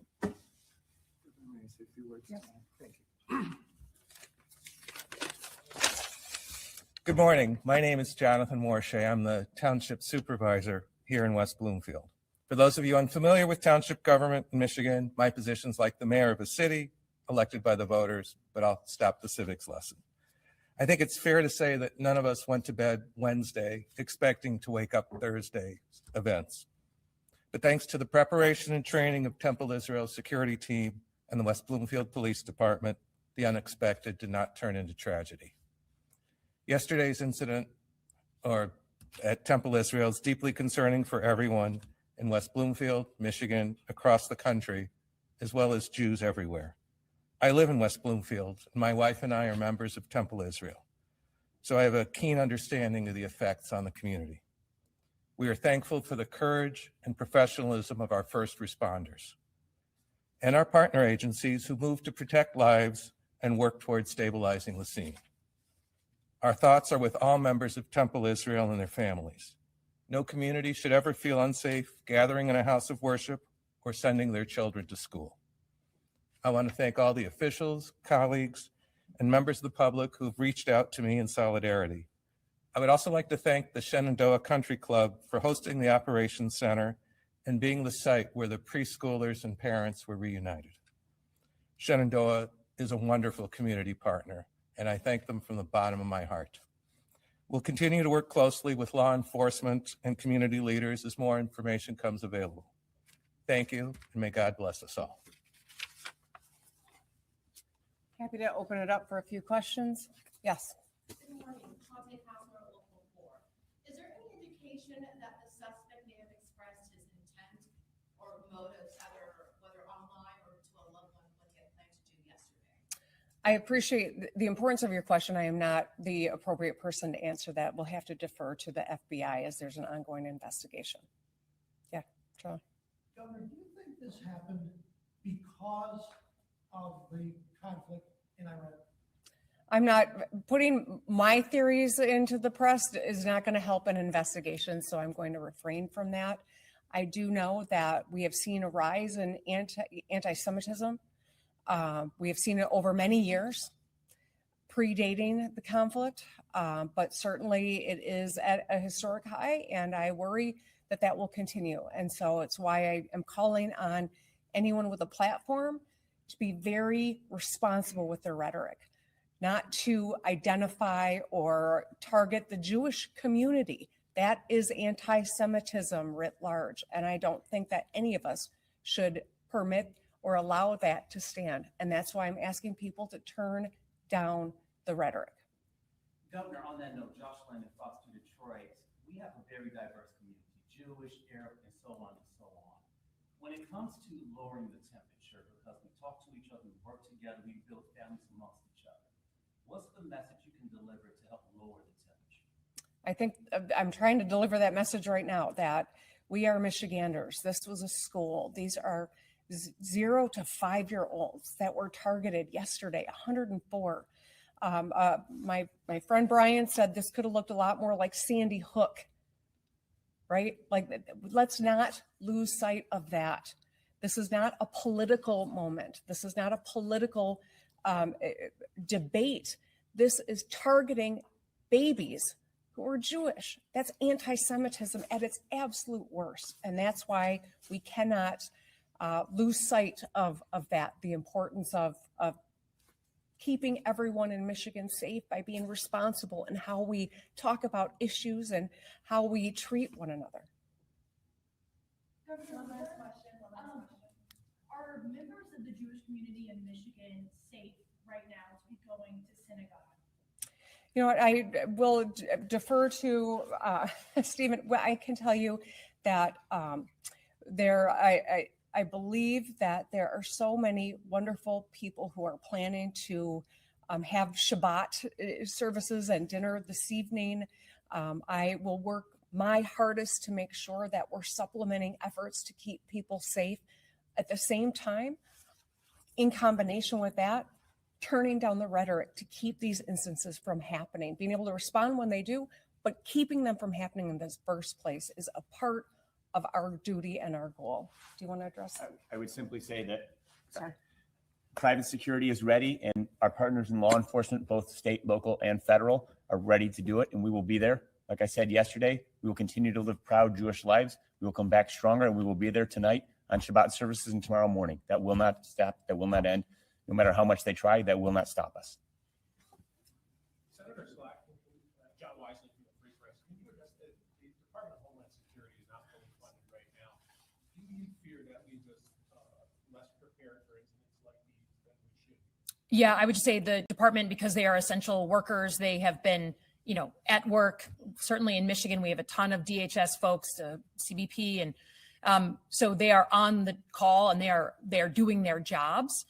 Certainly, we need to fund the Department of Homeland Security, and we need, in my view, to cut away all the conversation on ICE, which is its own conversation, from all the core missions of the Department of Homeland Security. But they're essential. They're on the job. They're working today. Question. Anyone? Governor. Go ahead. One last one. Seeing Jake Schaff, Civic Center TV, seeing the response from West Bloomfield and the resilience of our law enforcement, what do you think this showcases to the state of Michigan and the rest of the United States? Well, I'll just say it was incredible how the teachers and the staff, how the local law enforcement, federal agencies, state agencies all worked together quickly, acted selflessly. I know they're trained to do that, and they don't even like it when you thank them for doing their jobs, but it's incredible to see people run to the fire to help kids get out, and everyone got home last night.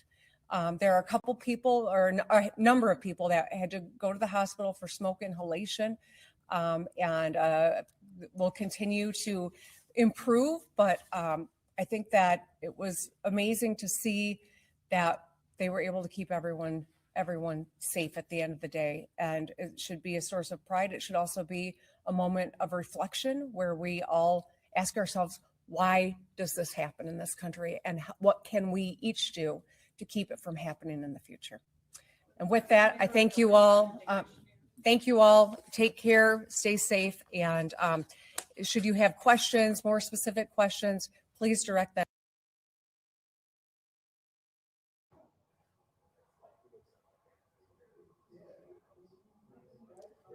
That was that. What I noticed out of this, check this out. This is a thought that came across my mind while I was listening to this. The whole thing about Black Lives Matter and how racist Trump is and how racist white people are. What is a trip is that, to be honest with you guys, I don't really want to call it racism, but look at the problems between the Muslims and Jewish people.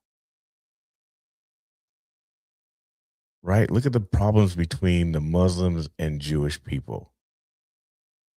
Like black people, well, hey, well, the white Trump is racist and all the KKK and all the conservatives and things like that are racist. This type of stuff is not happening to the black people. Like bombs and just, white people going around just shooting black people. But this stuff does happen with a lot of Jewish synagogues. It just does. And it's usually a Muslim person that does something to a Jewish synagogue. I'm not saying it happens a lot, but when it does happen, it's fairly big news. There was 2 things yesterday.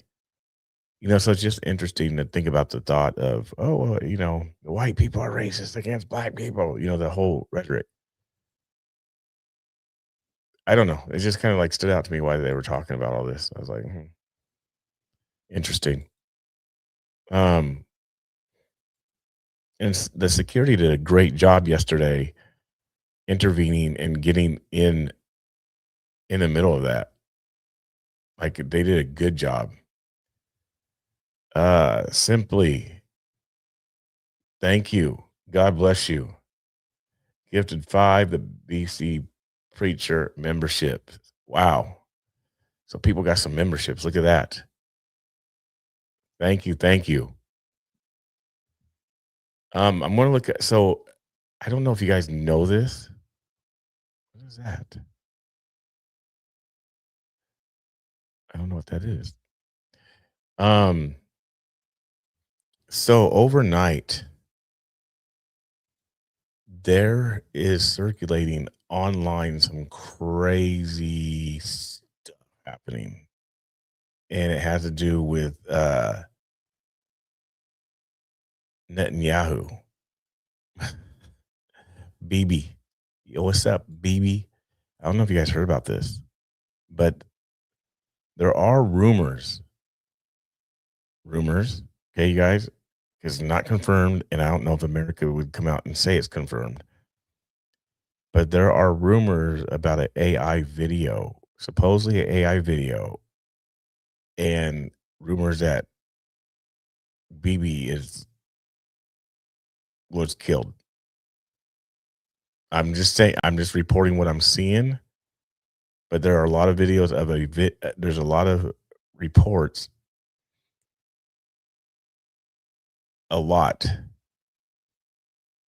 And they say it's a fake video. And during this video, he talks about the Messiah coming back for them. Now, remember, the Messiah already came. So Netanyahu is looking for the Jewish Messiah. Here's a ad. Hey, Grok, can you analyze Netanyahu's hands in these screenshots from his address tonight and tell us the percentage chance of it being real? And I don't know what this one says. There hasn't been any official, but okay, here it is. Here it is. Perfect. Here's one. The latest government video appears AI generated. And this was him talking about the Messiah returning.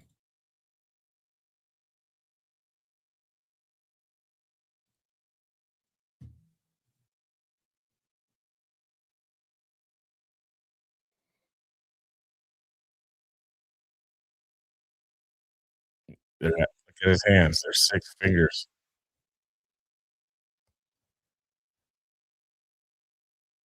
I don't know.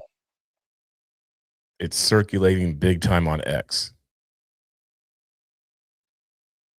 So I don't know. I'm looking around more for it. I'm trying to track it down, but there's a lot of videos that are circulating. And then let me play what he actually said. So this is what he says here. And this is where they're getting it from, just so you guys know.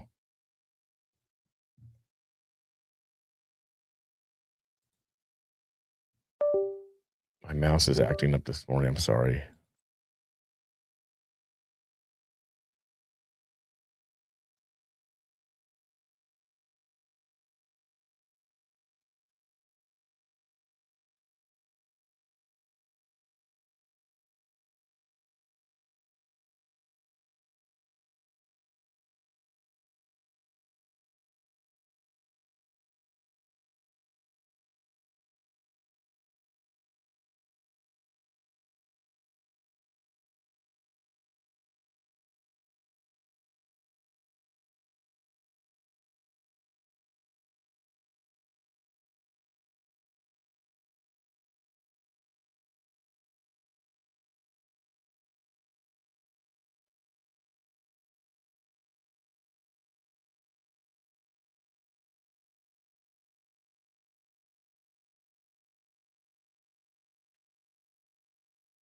To the return of the Messiah, but this will not happen next Thursday. And I believe we all recognize the fact that we will reach to the kingdom.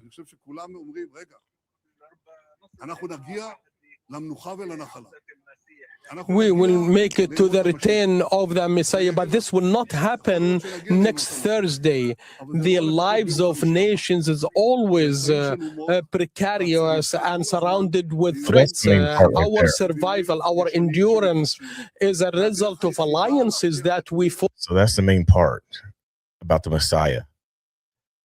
Now, the video, like I said, is circulating that is AI, which obviously it does look like AI. But the reason why they're saying it's AI is because allegedly, supposedly, there's reports saying that he died. I don't know if that's true. Like I said, I don't know if that's going to come out.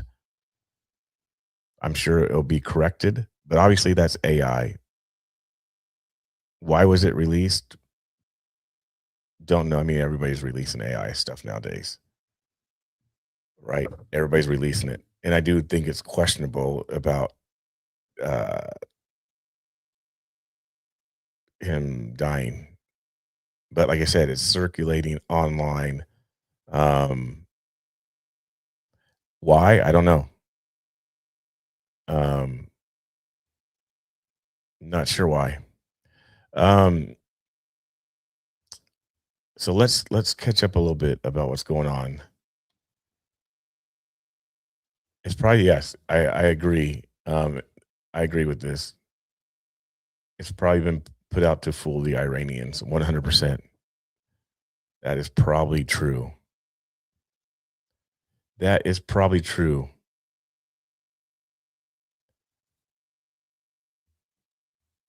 Probably true.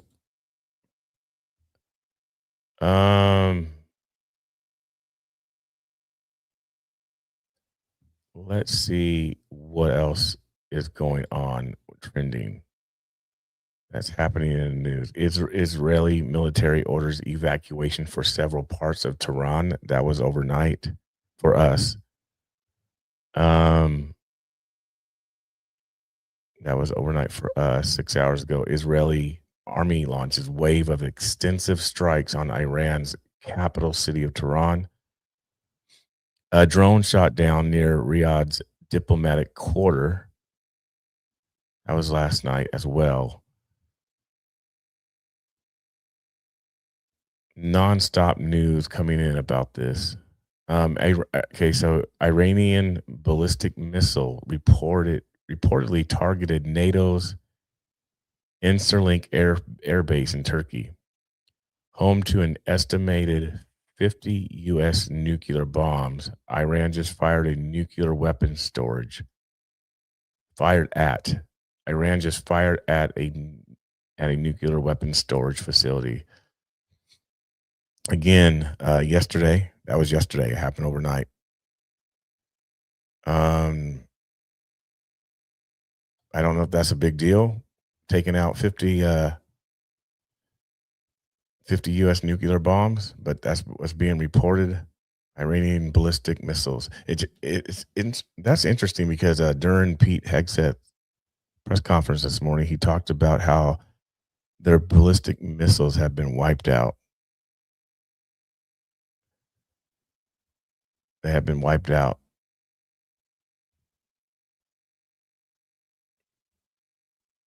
So that's some of the stuff what's going on. What's BRICS saying? BRICS is reporting 23 minutes ago. I don't know how old or new this is. Thousands of Chinese fishing boats reportedly massing near Taiwan in the East China Sea. I don't know. Yeah, there's nothing too much new on BRICS. President Trump tells G7 leaders Iran is about to surrender. Oh, yeah. 4 American crew members confirmed dead after U.S. Air Force refueling plane crashes in Iraq. Now, Pete did not say that those, I don't think he said during the press conference that they were dead. I think he said that there was 4 that were, how did he say it? Did he say, I think he said that they found 4 or retrieved 4. And maybe he's not saying that they're dead. Maybe that's what it was. He did say, I remember him mentioning 4, like people from the, and he said they're still looking for others. On Trump released this when he released it yesterday. Was it yesterday? Was it yesterday the 12th? Yes. So the 12th, last night, basically, we are totally destroying the terrorist regime of Iran militarily, economically, and otherwise. Yet, if you read the failing New York Times, you would incorrectly think that we are not winning. Iran's Navy is gone. Their Air Force is no longer. Here we go. Missiles, drones, and everything else are being decimated. And their leaders have been wiped from the face of the earth. They have unparalleled firepower, unlimited ammunition, and plenty of time. Watch what happens to these deranged scumbags today. They've been killing innocent people all over the world for 47 years, and now I, as the 47th president of the United States of America, am killing them. What a great honor it is to do so. Oh my gosh. Thank you for your attention to this matter, President Donald J. Trump. He's taken the glory for doing it. He's proud. He said what a great honor it is to do so. That's funny. So again, he's talking about their Air Force no longer, missiles, drones, and everything else are decimated. Right? All right. So everything is decimated. Same thing that Pete Hegseth said this morning. Everything is decimated. So I don't know. When I hear that type of stuff, it makes me think like, okay, well, there's nothing left to do. But I guess there is stuff left to do because I don't know. I mean, to me, it's a confusing message. Is it decimated? Are they wiped out or is it not? If it's wiped out, then there's not going to be no more bombs that they're doing. But yet daily we hear of new strikes that Iran is doing on different parts of the country. So is it decimated? Is it not decimated? Are we still doing more? Because Pete Hegseth did say that they're still doing more and getting rid of more of their bombs. That's what I'm trying to say. I feel like it's a confusing message.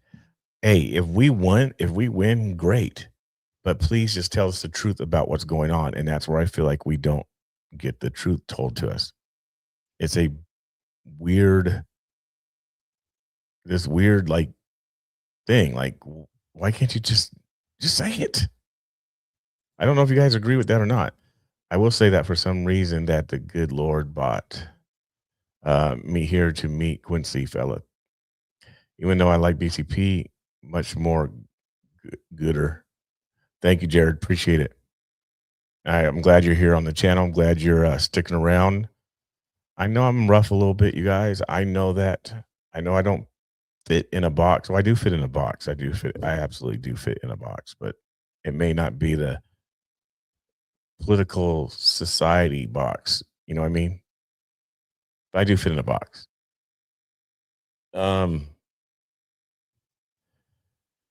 Support the U.S. Armed Forces. What the F else is there to do? This is a proxy war against China. Are you really still trying to pick a side? No, I'm not picking a side. Just sharing and saying what I believe it's about, which I could be wrong. So I'm not really picking a side. Even what you said there, saying this is a proxy war against China, that's going deeper than where we're at and what we're seeing. And see, I'm saying similar things that is deeper than what we see. So, and we all have our differences of opinions about what's happening with the war. I am more coming from a biblical standpoint than a worldly economical standpoint, even though economics is involved in it with biblical basis because of a new world order or a great reset, which I think most of us believe that somebody, some team, some side, some group eventually is trying to get a global reset. Maybe not everybody agrees with that. I do. So I think there's a lot of things at play with this whole situation. If everything is destroyed and gone for Iran, then it must be Russia or China. Shoot missiles now. Sarcasm.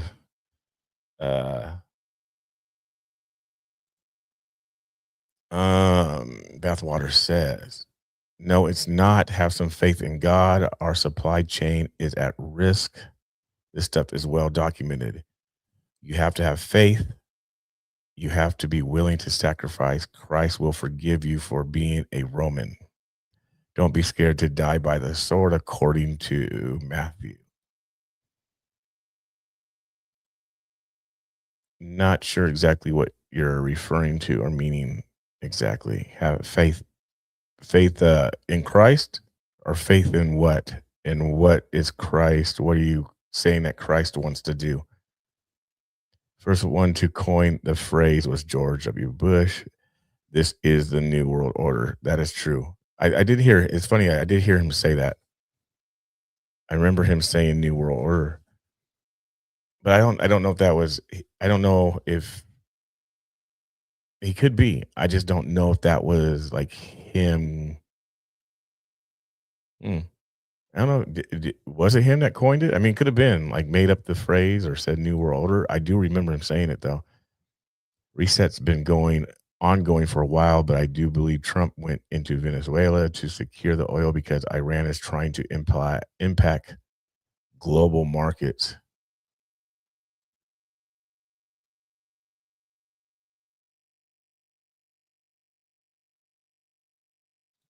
Okay. Yes, faith in everything, belief in your beliefs, be strong, not weak. Stop preaching demoralization, start preaching strength. Well, I'm going off Bible, and people may not like that, but I have to go off Bible.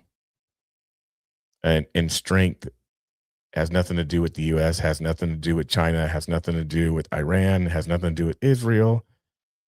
The strength that Jesus talks about is the strength in him alone, not politics, not strength in the world. It actually says not to be, actually, Jesus actually said not to even be a part of the world.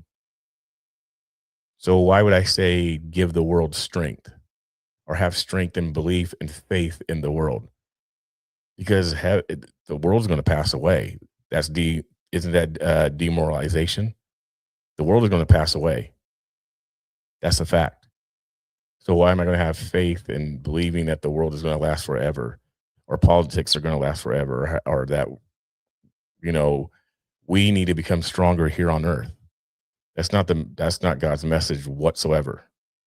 Not of this world. That's what he said. Do not be conformed. Do not be a part of this world. So why would I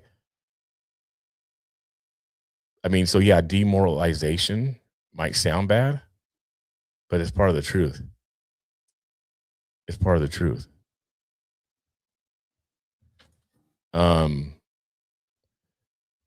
You actually say you have no faith. You're willing to look away while your brothers die by the sword. I don't understand what you're meaning. Which brothers are dying by the sword?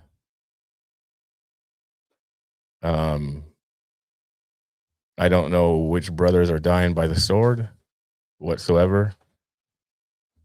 So you're a sinner posing as a Christian, in my opinion, and that's fine. Your opinion is welcome here. Trust me. American brothers. Okay, so the Bible does not speak. The Bible, just being honest, the Bible doesn't speak about that. It doesn't speak about the soldiers fighting for America. Okay, being in war doesn't say that the soldiers fighting in Iran. It doesn't say the soldiers fighting in China are like biblical brothers. They're serving our nation. That's what they're doing. It has nothing to do with the Bible.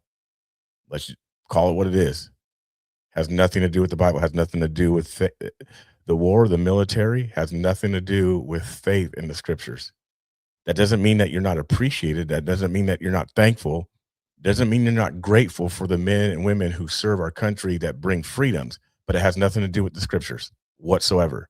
So you're telling me, and you're saying the things on here to have faith in a system, have faith in the military, have faith in our government. I'm not going to have faith in that.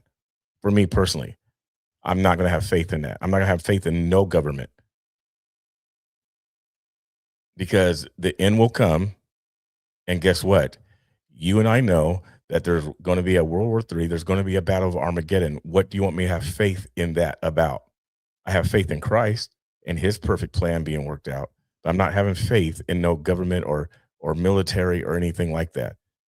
We have a strong military. I think we all know how strong our military is. We see the planes. We have air shows. We see the bombs. We see the tanks. We even see policing on this in our American streets. We see National Guard in our American streets. We see federal officers in our American streets. I think we know how strong our U.S. military is. But I'm not going to have faith in that for myself personally. I'm not going to have faith in that.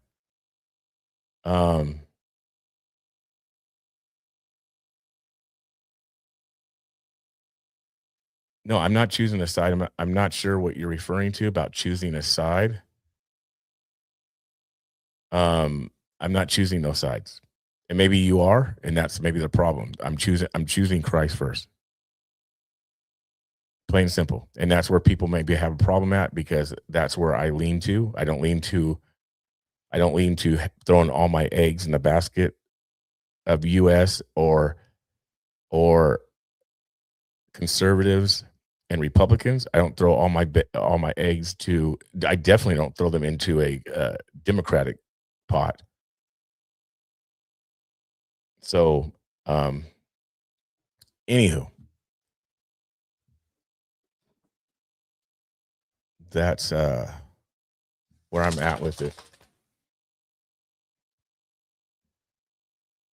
So, sorry guys.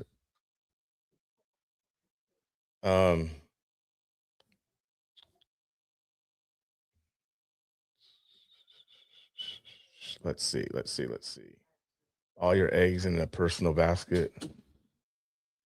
All your eggs in a. Let's see. All your eggs are in a personal Bible basket, not reality. Yeah. Yep. All my eggs. You're right, because that's the truth.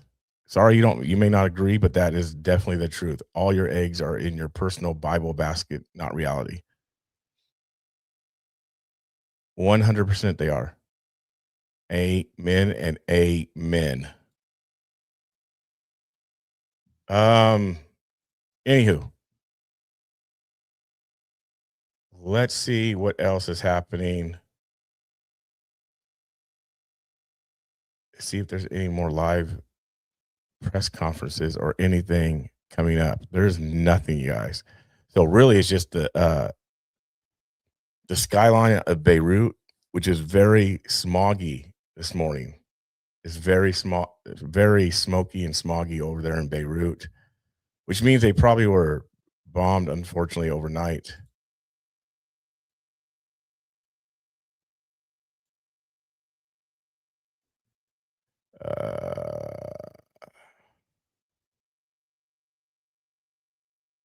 One hour ago, the TSA line at Austin airports is out the door and down the street this morning. I wonder why. And the Senate went home for the weekend, of course, as TSA misses another day. That's right. TSA, a lot of TSA members have walked off their job due to a lot of stuff going on. Oh, my goodness. I would not. What airport is this? Expect this to get worse. Austin Airport, you guys. This is unbelievable.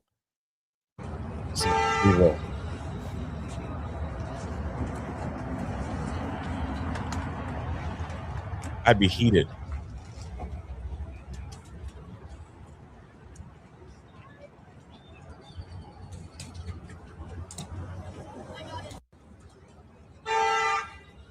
It's unbelievable.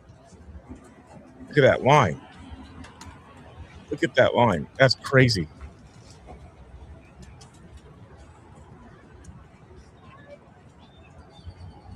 That is a crazy line. That is crazy. That is super crazy. Let's look at the Tel Aviv one. See, smoggy. Maybe it's just cloudy. It's not smoggy. Maybe it's just cloudy.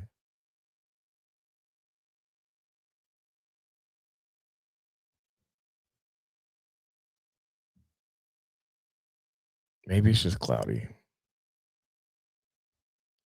But that's a lot of smoke, to say the least. Why is my window thing it's not working correctly this morning, opening in my windows on the computer. It's not doing what I'd like it to do.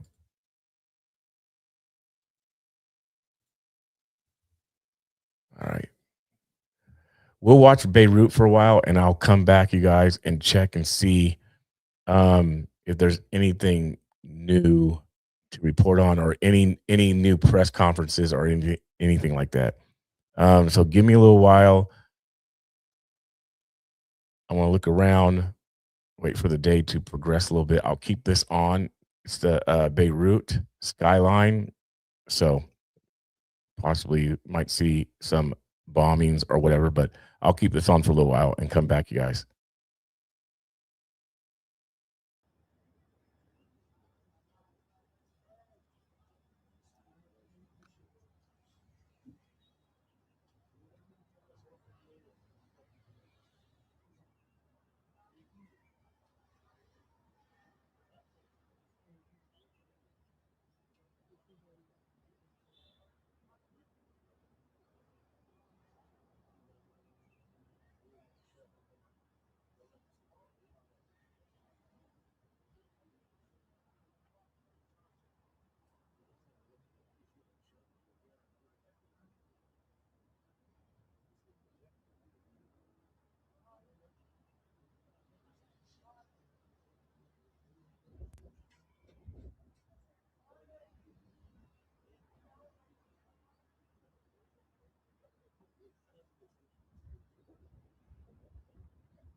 Okay, you guys. So according to Washington State, Washington State, Wall Street Journal, according to the Wall Street Journal, U.S. forces will not escort ships from the Strait of Hormuz until Iranian threat level decreases. I thought they were supposed to do that. Like, what happened? So I know there was talk about that earlier in the week or last week, end of last week, earlier this week, that the U.S. was going to, remember, if you guys remember, Trump was saying that if need be, we are going to escort ships through the Strait of Hormuz. I believe Trump said that. I don't know if you guys remember that, but I kind of remember him saying something like that. So now they're not doing it. But why? If that's where a lot of oil and things like that is coming from, imported, exported, all these type of things, why are they not helping to get ships through there? It's an interesting thing. Why are they not helping? Why are we not helping? I mean, and why is it not open if supposedly everything has been decimated? See what I mean? Like, things do not add up. Things are not adding up whatsoever. Is the Strait of Hormuz open? Is it not open? Why is it not open if everything is decimated and we're winning and we are in control and we're in charge? Why is it not open? What threat is left? If everything, if their Navy, if their Air Force has been wiped out, decimated, why is this not open? And we're getting all their missile places. You see what I'm trying to say? There has to be some clarity, give some understanding. Why? Why is it not open? Why are they not helping? Or are they helping and we just don't know? I mean, like, there's so many, in my opinion, conflicting reports on things. Like, I feel like we don't know the truth and can't get to the truth. And I understand that both countries are working for their own people, right? So we have America and our government that's protecting us as citizens, helping us not to freak out and go into a frenzy. And over there, they're doing the same. I understand that, right? War. But shouldn't there be, I don't know. Can you tell, here's a question. Can you tell truth in war? Can you tell the truth in war? I don't know. Can you tell the truth in war? Can you let your people know the truth? Can you let the world know the truth?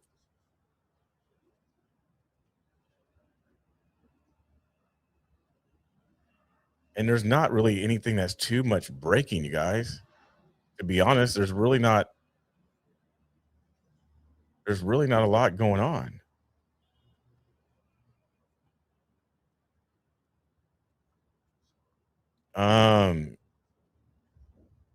CENTCOM confirms all 6 American service members aboard the crash KC-135 are okay. So now it comes out that they're deceased. I just said that a half hour ago. That Bricks was saying that 4 of the members were deceased. Pete Hegseth didn't say that this morning. It was asked to him, and he said that they've been found. They're still looking for others, but it looks like, there's breaking news that are deceased. Heartbreaking. Say a prayer for their families. We also came dangerously close to losing a second KC-35. So that is where the wing is pictured. So one must have crashed. All 6 members aboard a US KC-135 refueling aircraft that went down in western Iraq are now confirmed dead, deceased.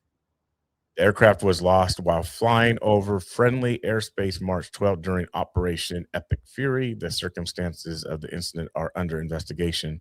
However, the loss of the aircraft was not due to hostile fire or friendly fire. Yeah, it may not be, but we're over there in doing stuff. We're doing stuff.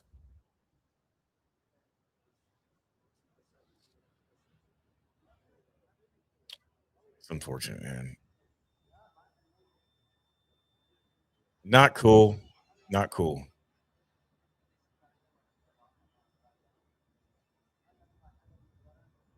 Fearless Iranians stand taller as U.S. Israel bombs drop around them during Al-Quds Day March. Never to humiliation and down with America chants grow louder as smoke rises.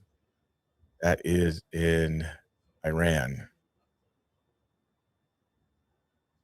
That is in Iran.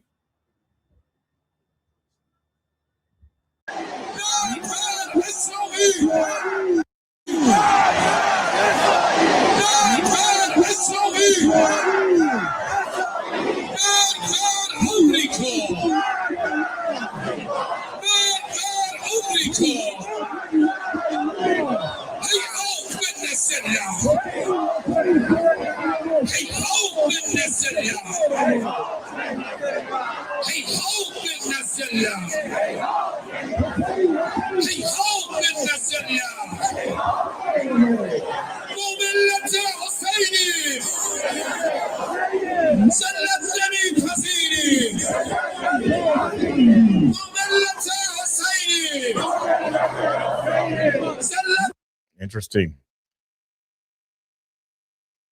So, fearless Iranians stand taller as U.S. Israeli bombs drop around them.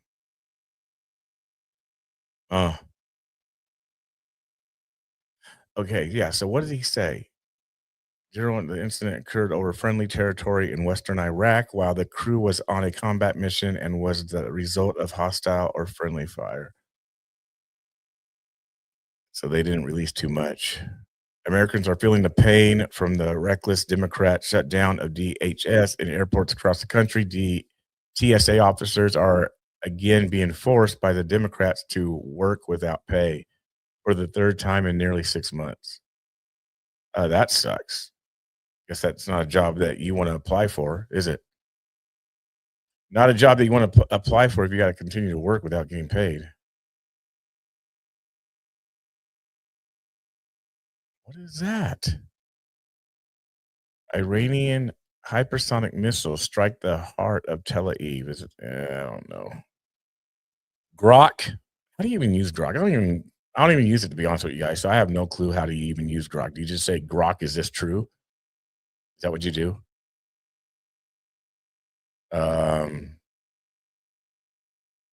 me try it. Let me see if it works.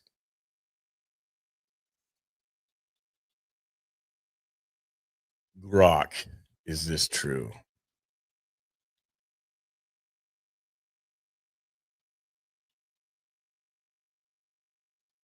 Let's see what Grok says, I guess. I'll try to use Grok. Then I'll show you guys if it's true. If I get an answer back from Grok, which I don't know if I will, right? Nothing back yet from Grok. How do you know?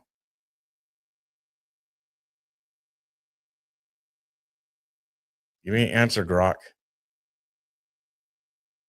Let's see if this Iranian hypersonic missile strike in the heart of Tel Aviv is actually true. Or if it's AI.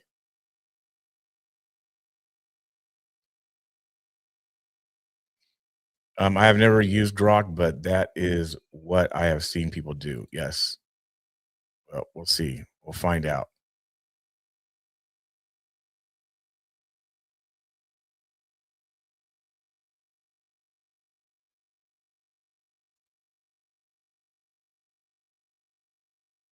Waiting for it. Waiting for it to see if it's true.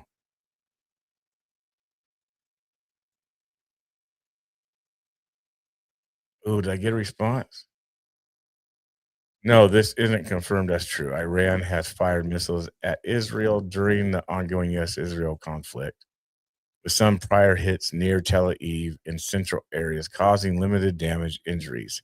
Today's reports show one strike in northern Israel. See? No major outlets report a hypersonic strike in central Tel Aviv today. The video recirculates from earlier events or similar unverified clips. All right. Good. Come on, Boomer. I know. Does anyone else see how we are helping the Jewish? Let's see how we are helping the Jewish following and trying to destroy the Muslim population, which from what I have seen need to be dealt with. The Jews do not care about Christianity or whatever the bigwigs try to tell you. That's true. You think any one of those politicians cares about us? I'm an American, but I am sick and tired of the political rhetoric. The weirdo hardcore leftists need to be evaluated. Trump needs to stop tooting his own horn. There are two different takeovers trying. I can't see the rest of it, the comment. Can't see the rest of it. Yes, I am a boomer. Are you? Come on, boomer. There's gunfire going on. Shots fired, shots fired. Shots fired. And the camera moves to try to find what, people on the ground in the midst of all that? What?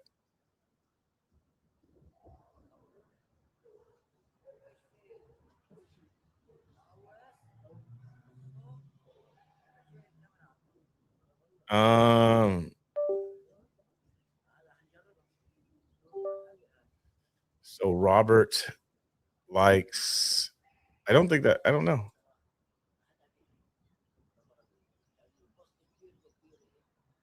I don't see, maybe I'm not seeing that, but I have an excuse, bro. I can eat off the back of the menu. All right. I'm going to look around for a few, you guys, for some more stuff. It's slow right now. I'll see if there's any press conferences coming up. I'll keep this locked here, and I'll be back in a few. All right.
All right, you guys.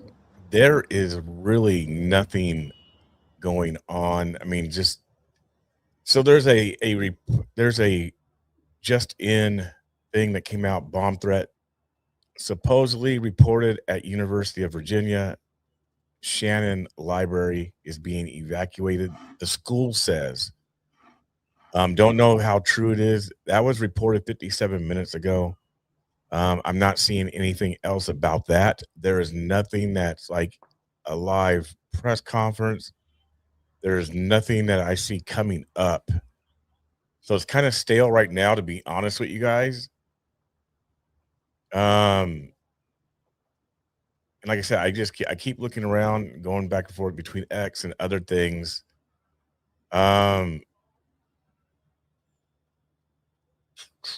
There's not much happening whatsoever as far as to report on. 19 minutes ago, President Trump claims Israel strikes destroy 90% of Iran's missiles. We've been hearing that for a while. I don't think anything has changed about that. I think every day we keep hearing how decimated they are. They're down to nothing, so on and so forth. But then something comes out today, overnight, that shows Iran does actually have missiles. And so I don't know. I have no clue. Let me see if there's anything else. Oh man, like I said, I'm not seeing much of anything. Breaking news, Trump, I can show you guys this. Don't know if it's true. On.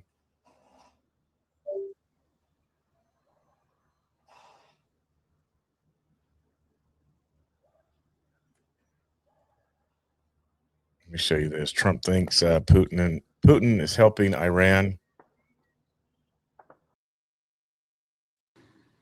You think Putin is helping them? I think he might be helping them a little bit. Yeah, I guess. And he probably thinks we're helping Ukraine, right? And you are, right? Yeah, we're helping them also. And so he says that. And China would say the same thing. You know, it's like, hey, they do it and we do it, in all fairness. So that's interesting, right? I mean, Trump is saying that he believes Putin is helping Iran. So what's going to happen with that? What is going to happen with that? If Trump says and believes that Russia is helping Iran, are they going to have a meetup soon and talk about it or what? Angry Oregonian says the rumor is Russia is helping with intel stuff. That could be true. Obviously, there's something going on. Trump is saying that they're helping. So to what degree, I don't know. But that makes sense. That would make sense.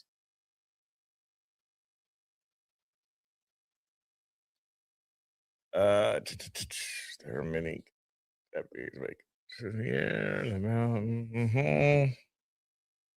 Nothing, you guys. There's nothing to report on. I don't even think Agenda Free TV is on either. I mean, you got the DHS stuff going on with the TSA. TSA agents miss first full paychecks as shut down nears 1 month. Could you imagine that? It's like you're seriously working. Do you have to go to work? You know what I mean? Like, do you have to go to work if you're not getting paid? Do you have to show up? That's probably why a lot of them have walked out. But then that puts, look at that. You walk out TSA, that puts people at jeopardy, right?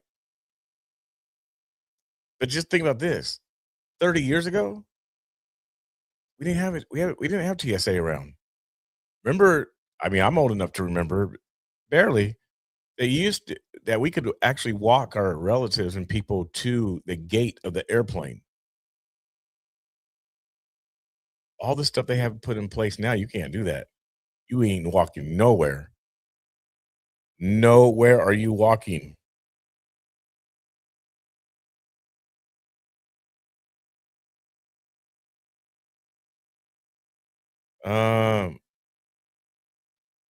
Okay.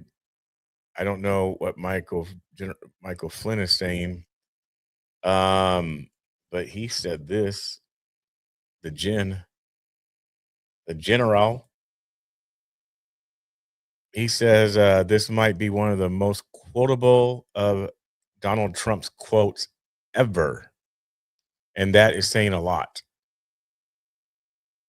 We are totally destroying, I read this earlier, we are totally destroying the regime of Iran militarily, economically, and otherwise. Yet, if you read the failing New York Times, you would incorrectly think that we are not winning. Iran's Navy is gone. Their Air Force is no longer. Missiles, drones, and everything else are being decimated. And their leaders have been wiped from the face of the earth. We have unparalleled firepower, unlimited ammunition, and plenty of time. Watch what happens to these deranged scumbags today. They've been killing innocent people all over the world for 47 years. And now I, as the 47th President of the United States of America, am killing them. What a great honor that is to do so. Thank you for your attention to this matter, President Donald Trump. Yeah, General Michael Flynn retweeted that and requoted. This might be one of the most quotable Trump quotes ever.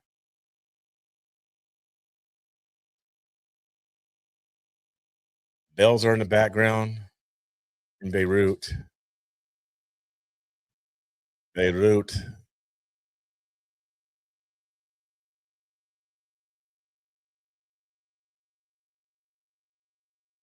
What the what?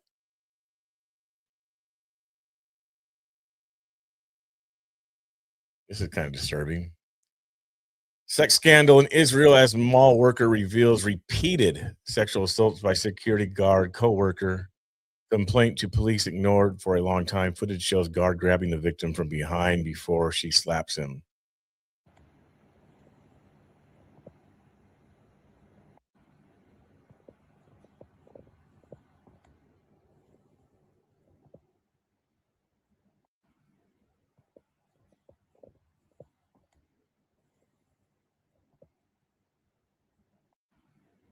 That's a hard one. Those type of things, I don't know. They happen, but I mean, like within context, do we know if they're dating, boyfriend? We don't know. I don't know. Are they boyfriend and girlfriend? I don't know because there's nothing here that, I mean, looking at it, and that's the thing about videos and things like that. You look at it, you're like, oh no, that's wrong and this and that. Yeah, it could be. But what if it's boyfriend and girlfriend? I mean, that's like a love tap hit. That's not, in my opinion. That's not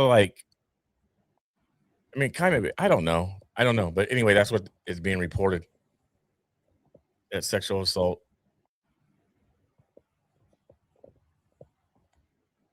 That's what thus says. That's what thus says. And the police aren't doing nothing about it. Nothing at all.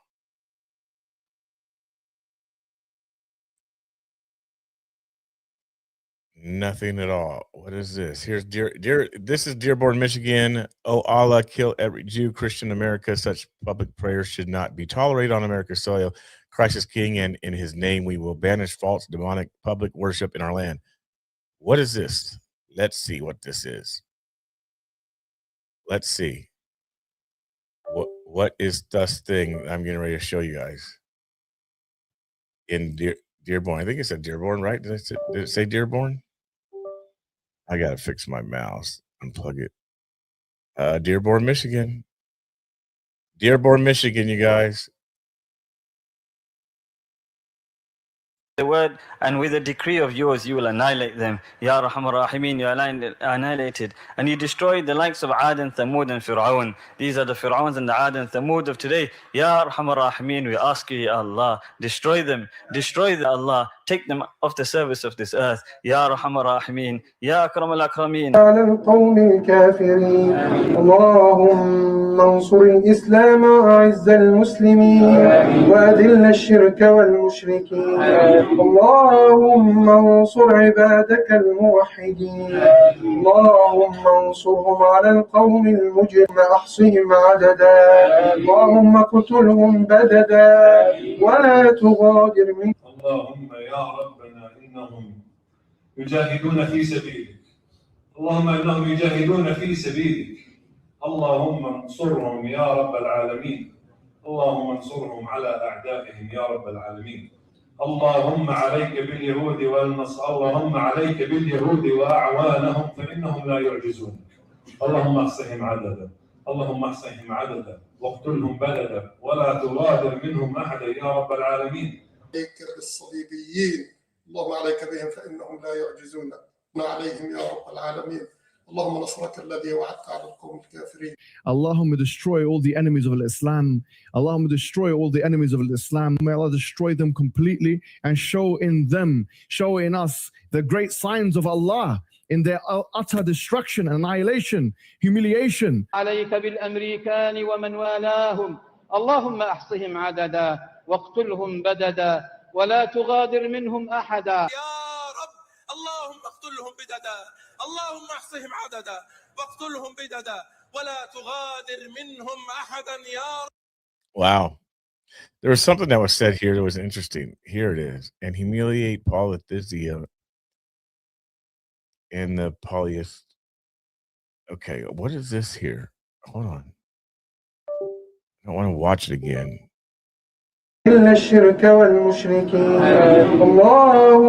Oh, Allah give victory, help to your slaves who believe in the oneness of Allah. O Lord of the world. Interesting. In the oneness of Allah. Allah is God in Arabic, but in the oneness of God.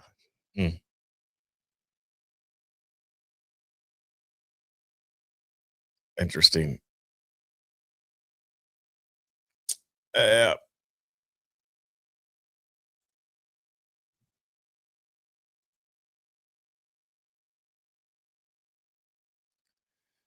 So, good question, Laura. Good question. So, can we hate them since they are enemies of Jesus?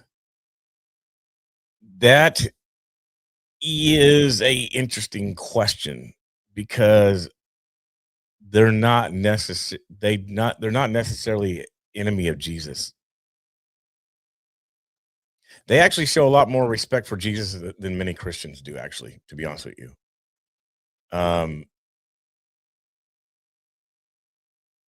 In some ways they do.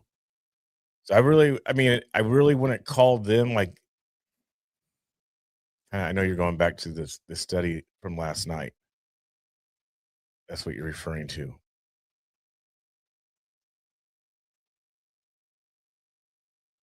They're not the ones really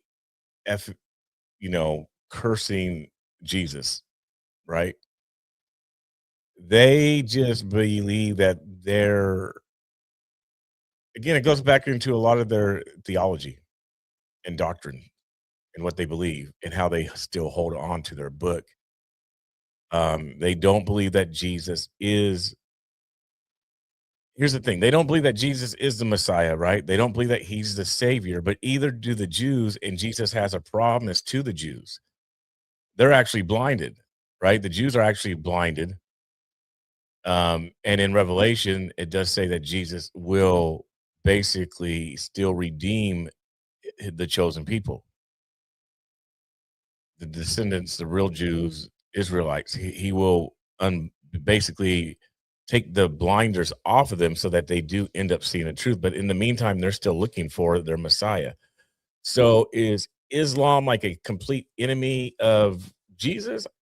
I don't know. I'd have a hard time saying that because I see more people in America who actually have a hatred toward Jesus more than Muslims do. No, Poly actually believes in three. Poly is more Trinity based. Poly is more of a Trinity sort of belief, which is another thing that they have against Protestant believers, is that Protestant believers believe more of a poly type of thing, more than one. 3 in 1, which is still poly.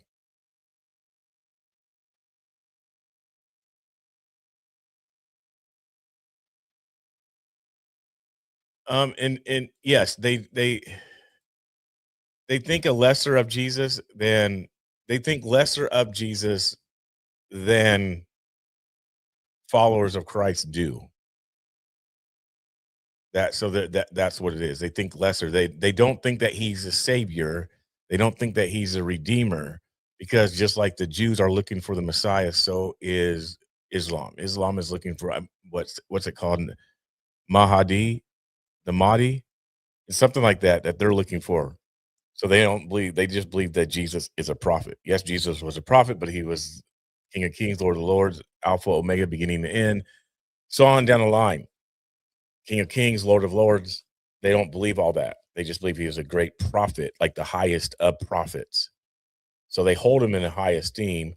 So I really want to completely, I don't feel comfortable by completely saying that they are like a enemy, because they actually do come from the bloodline of Jacob.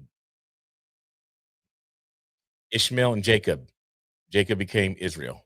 So that's why you had the fight, the intensity of their fight that's been going on since the beginning of time, because it was two brothers, Ishmael and Jacob.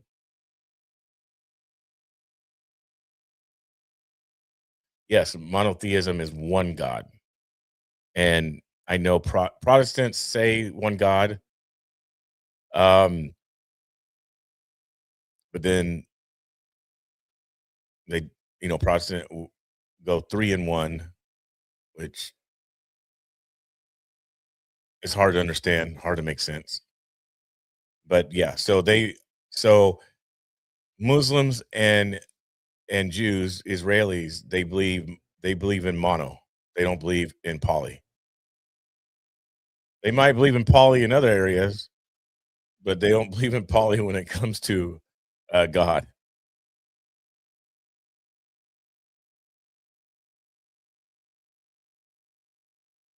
Good morning, Q and chat. Jesus has commanded me to love my enemies, commies, and Muslims. Getting hard and heavy. Yes, it is. Yep, he has commanded that. Amen.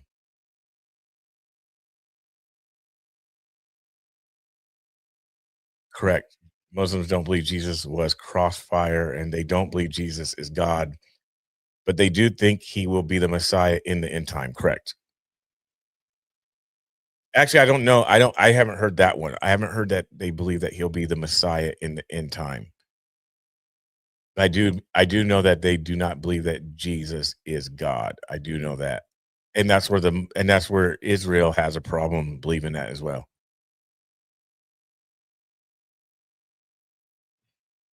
Muslims deny sonship of Jesus. First John tells us this is Antichrist. Well, there's a lot to that verse. There's a lot of complexities. There's a lot of understanding.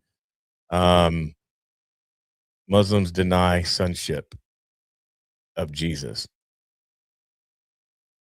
What do you mean sonship? That's a topic that I will be talking about and discussing with other people on the members only. I'm not going to do that here. I heard that Muslims believe Christ was actually just a prophet. They do believe that he was a prophet, which he is. If you break down what a prophet is, according to Islam, Allah has no sons. Correct. Because Allah, God, is spirit.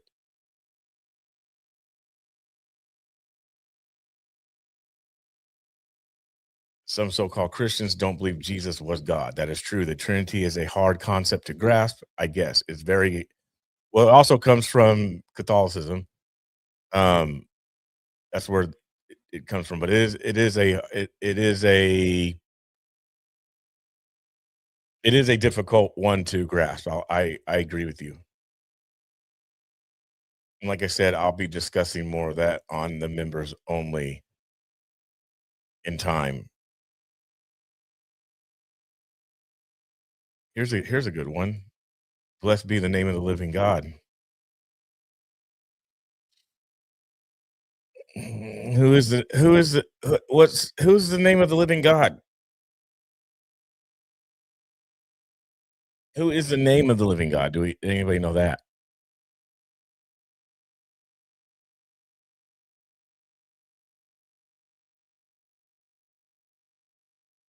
Just little girl wives. Yes.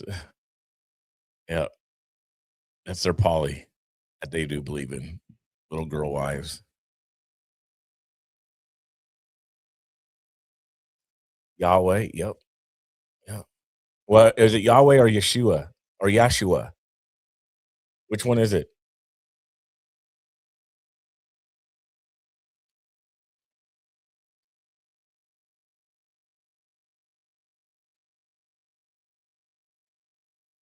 Muslims believe in Jesus who did nothing that the actual Jesus did. Here's the one.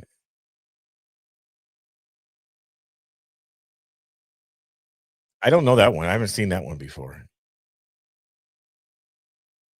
Yay, shoot.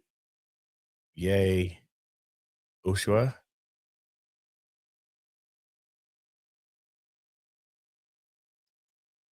Oh, Yeshua means Jehovah is salvation. See, I don't mind those. I don't mind because I know there's no J in was it the Hebrew or Jewish language. I know there's no J.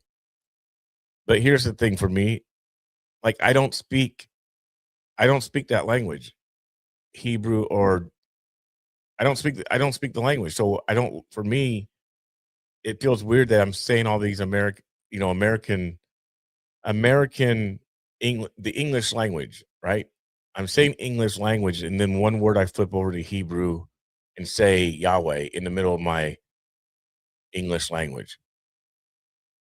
So it's like, for me, it's funny. So that's why I don't say Yahweh and things like that, because I'm like, I don't say, yes, I know there's no J, but in the English language, there is a J. So if that's translated over to Jesus, then I'm just say Jesus because I speak English. I don't speak Hebrew. If I spoke Hebrew, I'd probably say it.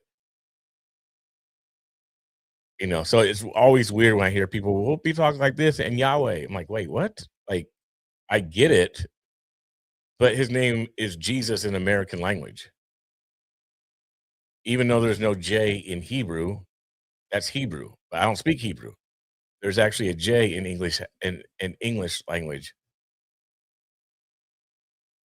What is this? I predominantly speak English, and English has a Y. Yes, it does have a Y in it. Yes, it does. English does have a Y. And that's not like, no, I'm not knocking nobody for doing that. I get it, right? I do. I'm just saying for me, it's just, I feel weird just bouncing around. And we all know the English language is messed up anyway. We know that. We all know the English language is different.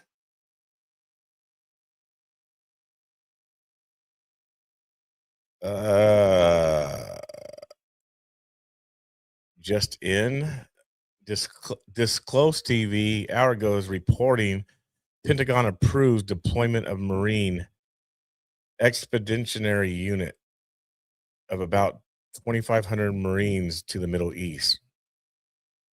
Why?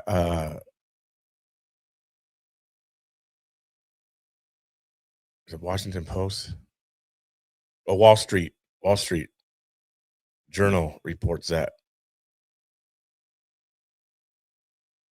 Wall Street is reporting that. Let me see if there's any more breaking news on the Virginia Shannon.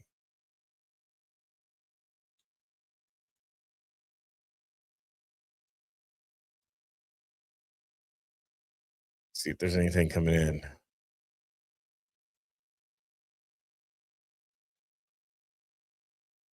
Okay, so people are being asked to stay clear of UVA's Shannon Library after a bomb threat was reported Friday morning. So that is being reported. Yeah, it's being reported. Bomb threat reported. Let's see this one.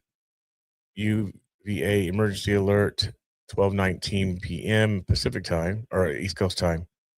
University police are on scene investigating both the Shannon and Clemens libraries have been evacuated. University operations remain normal outside of Shannon and Clemens. Next update will be in 30 minutes. Continue.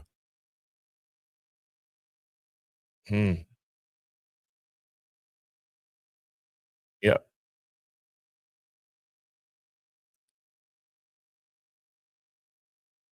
So it's being kind of said that there's something going on there. Bomb threat of some sort. It's being reported on a different KOKH Fox 25 is reporting it as well. So a bomb threat at University of Virginia is happening in the moment right now, currently.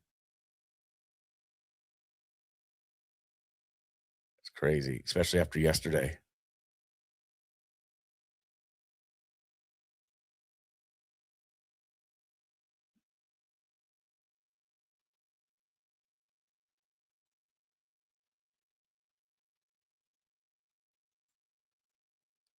Let me check this.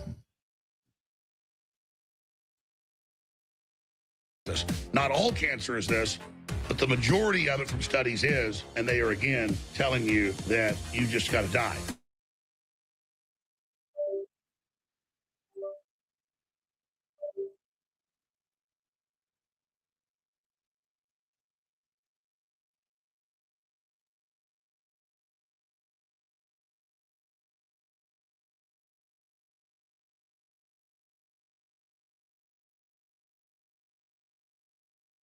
As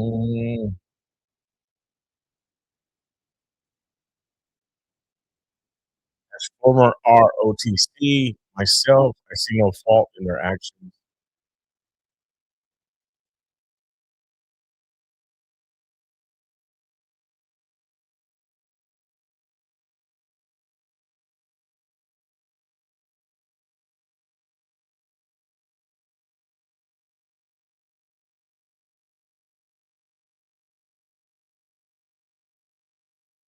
If it's a fake bomb threat, God help that person. Such a threat, I'm sure, gets one a felony. It should, right? Seems like it should. If it's a fake bomb threat, God help that person. Such a threat, I'm sure, gets one a felony. You would think.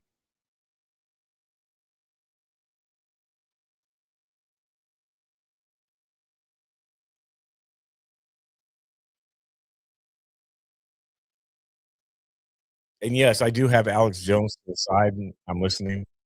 So just checking it out, see if he comes up with anything new. Boy, Virginia is going off the rails. Probably DC sickness spreading throughout the region. Probably is. It probably is.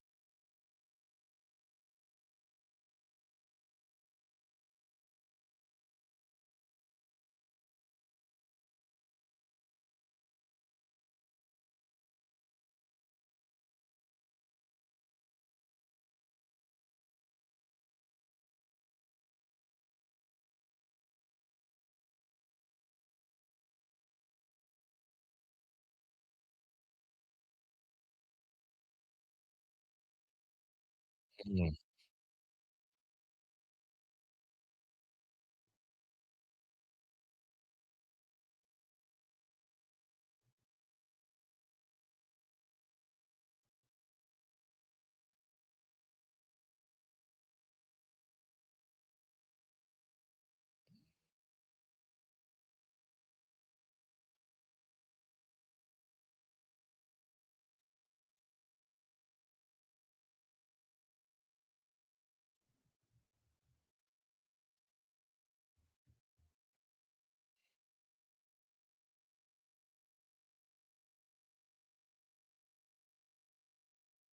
There's nothing, you guys. It might take a break and just sign off instead of just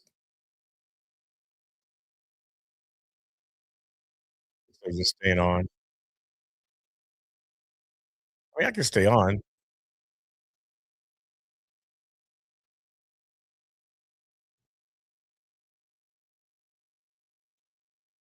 Got like 8 inches of snow overnight though. Unexpected. Still snowing.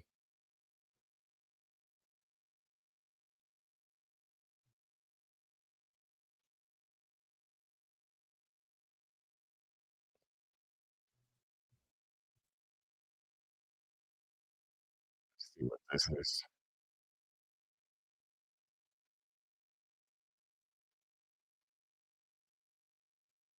What is this?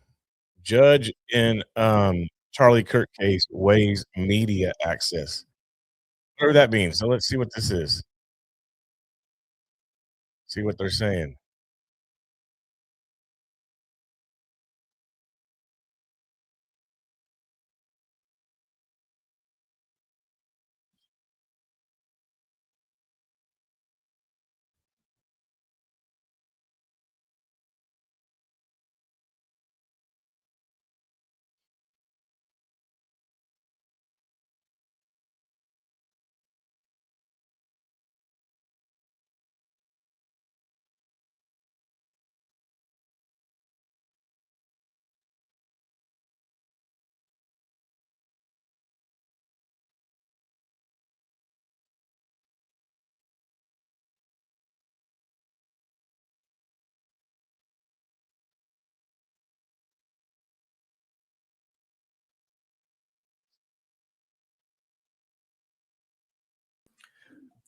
Though the September hearing dealt with motions to prohibit television coverage and to postpone the trial, they are unquestionably relevant to the issue before us. All of this two-day affair was highly publicized and could only have impressed those present and also the community at large with the notorious character of the petitioner as well as of the proceedings. The trial witnesses present at the hearing, as well as the original jury panel, were undoubtedly made aware of the peculiar public importance of this case by the press and television coverage being provided, and by the fact that they themselves were televised live and their pictures rebroadcast on the evening show. So that kind of captures why we had to bring this motion, because we don't want to be in a position of inflicting another wound on Mr. Robinson's right to a fair and impartial jury by republicizing either right now in arguing this motion or on the 17th when the court hears from us what the nature and extent of that pretrial publicity is. Well, let me stop you right there, Bert, and yes, Mr. Bert. So you cite the Estes case, but Estes was overruled by Chandler v. Florida because in Estes, there was an assumption of prejudice, but in Chandler, it required the defense prove actual prejudice, and so it changed a little bit. Can you talk a little bit about that? Yeah, certainly. The Chandler court, first of all, was asked to, but did not overrule Estes. But what it did clarify, as the court just indicated, is that if the defendant wants to prove up a federal fair trial violation, it's his burden to prove prejudice. And the Estes court outlines that that can be done through an evidentiary hearing at which the defense would have the burden of showing, again, the factors under the James case, nature and extent of publicity, how it prejudiced the defense, whether there are reasonable alternatives.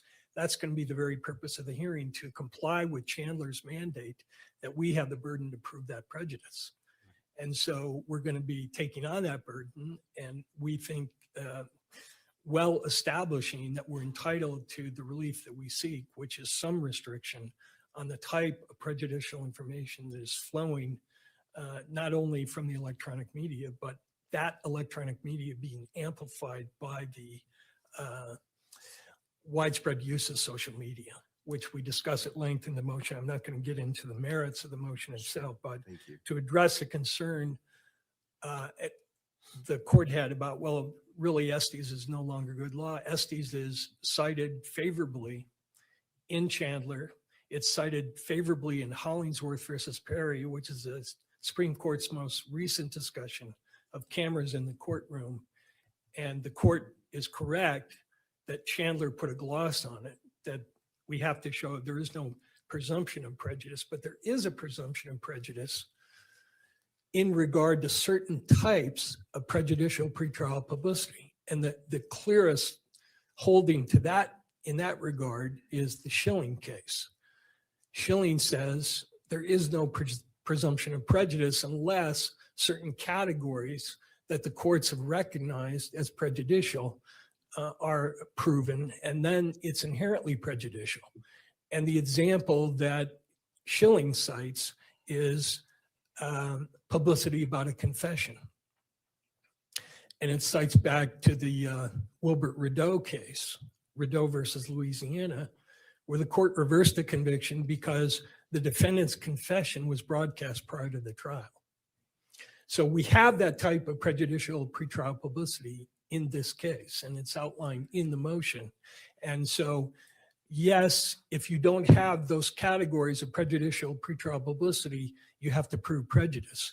But there are certain well-known categories that do give rise to a presumption of prejudice. And that's reflected also in Rule 3.6, which says there are certain things lawyers should not be commenting about.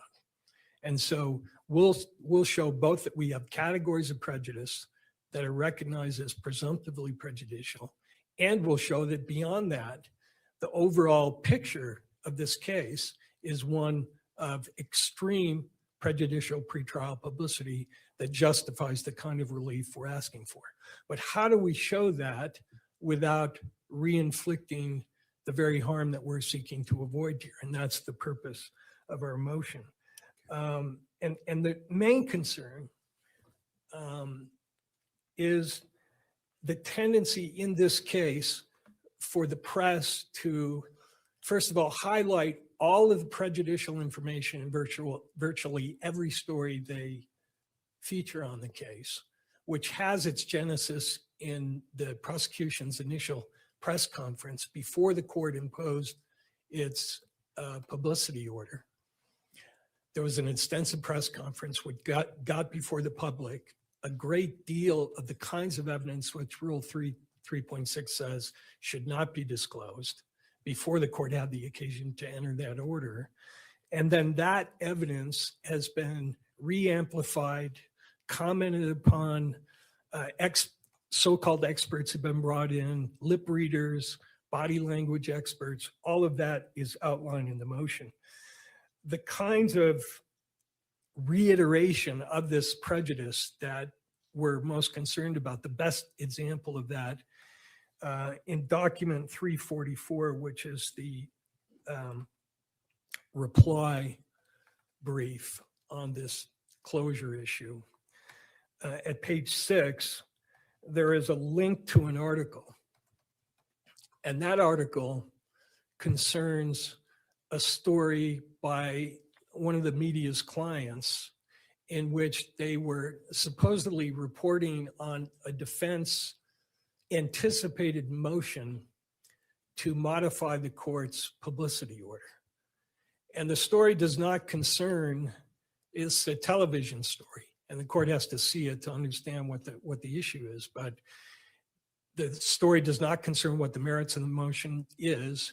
The story focuses on, let's repeat for our audience in a very dramatic fashion all of the prejudicial statements made by politicians from the president on down, characterizing Mr. Robinson as an animal, characterizing him as evil, characterizing him as deserving of the death penalty. And they string together all these quotes and rebroadcast them. And that's the kind of coverage that's, I cite that as one example. But if the court sat down and touched on all the links we have in the 305 motion, the court will see it's repeated over and over again. So we don't want to be in that position of putting in front of the court all of this prejudicial information, then having the press regurgitate it yet one more time and re-inflicting the wound that we're seeking to avoid. That same link to that same article is in document 305 at page 175.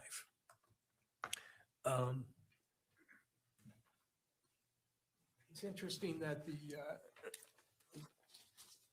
the media's answer to this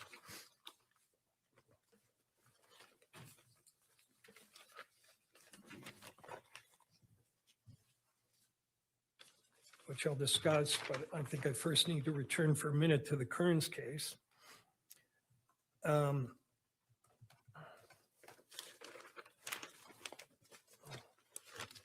To continue with the other points that I wish to emphasize from that case. The third point from that case is the standard that governs what we have to show. And the court, in the opinion, says we don't have to show a clear and present danger to Mr. Robinson's right to a fair trial, but a realistic likelihood of prejudice. That's the standard the court will apply. And if the court looks at the standard for excluding electronic media, it's similar: reasonable probability, reasonable likelihood of prejudice. That's the applicable standard the court will apply.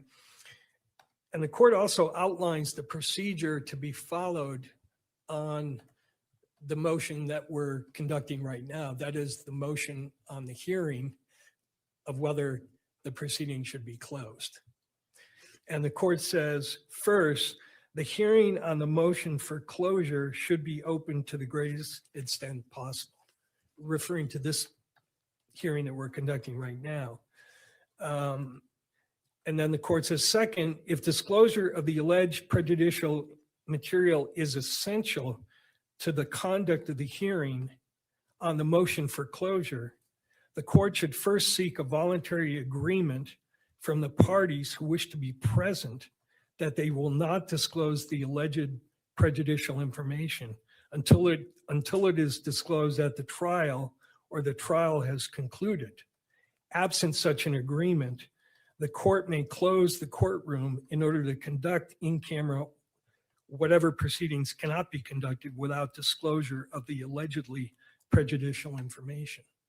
So as I read that, the court's referring to the people presently in the audience who wish to be present during this hearing today, and that if they can't promise that they will not use information that I want to disclose in support of the motion today, then the court should conduct procedures in camera. Now, is it necessary for me to disclose to the court what my prejudicial information is? The media says in their motion that they filed yesterday, which is, I don't think I have a docket number for this, but it's entitled News Media's Memorandum in Opposing Motion to Close Portions of the Hearing, which is filed on the 12th yesterday. I don't have the docket number. I'm sure the media does, if there is one. But what they say is it's really not necessary for me to disclose to the court all the prejudicial information that we're relying on to justify moving to close, because at page 2, they say, if the defense does not want to highlight certain information at the evidentiary hearing, it can choose not to. The information is already cited in the motion to exclude, so the court can find it there. That would be a good solution, except for the fact that the media is also opposing our request to keep the motion private. So it doesn't do us any good to refer the court to all the prejudicial information in the motion if the court accepts the media's position that that motion in itself has to be disclosed to the press. Because if it is disclosed, they're going to take that motion and they're going to reiterate all the highlighted prejudicial information in that motion, and again, defeat the very purpose of filing the motion. a couple of other points that I wish to emphasize to the court.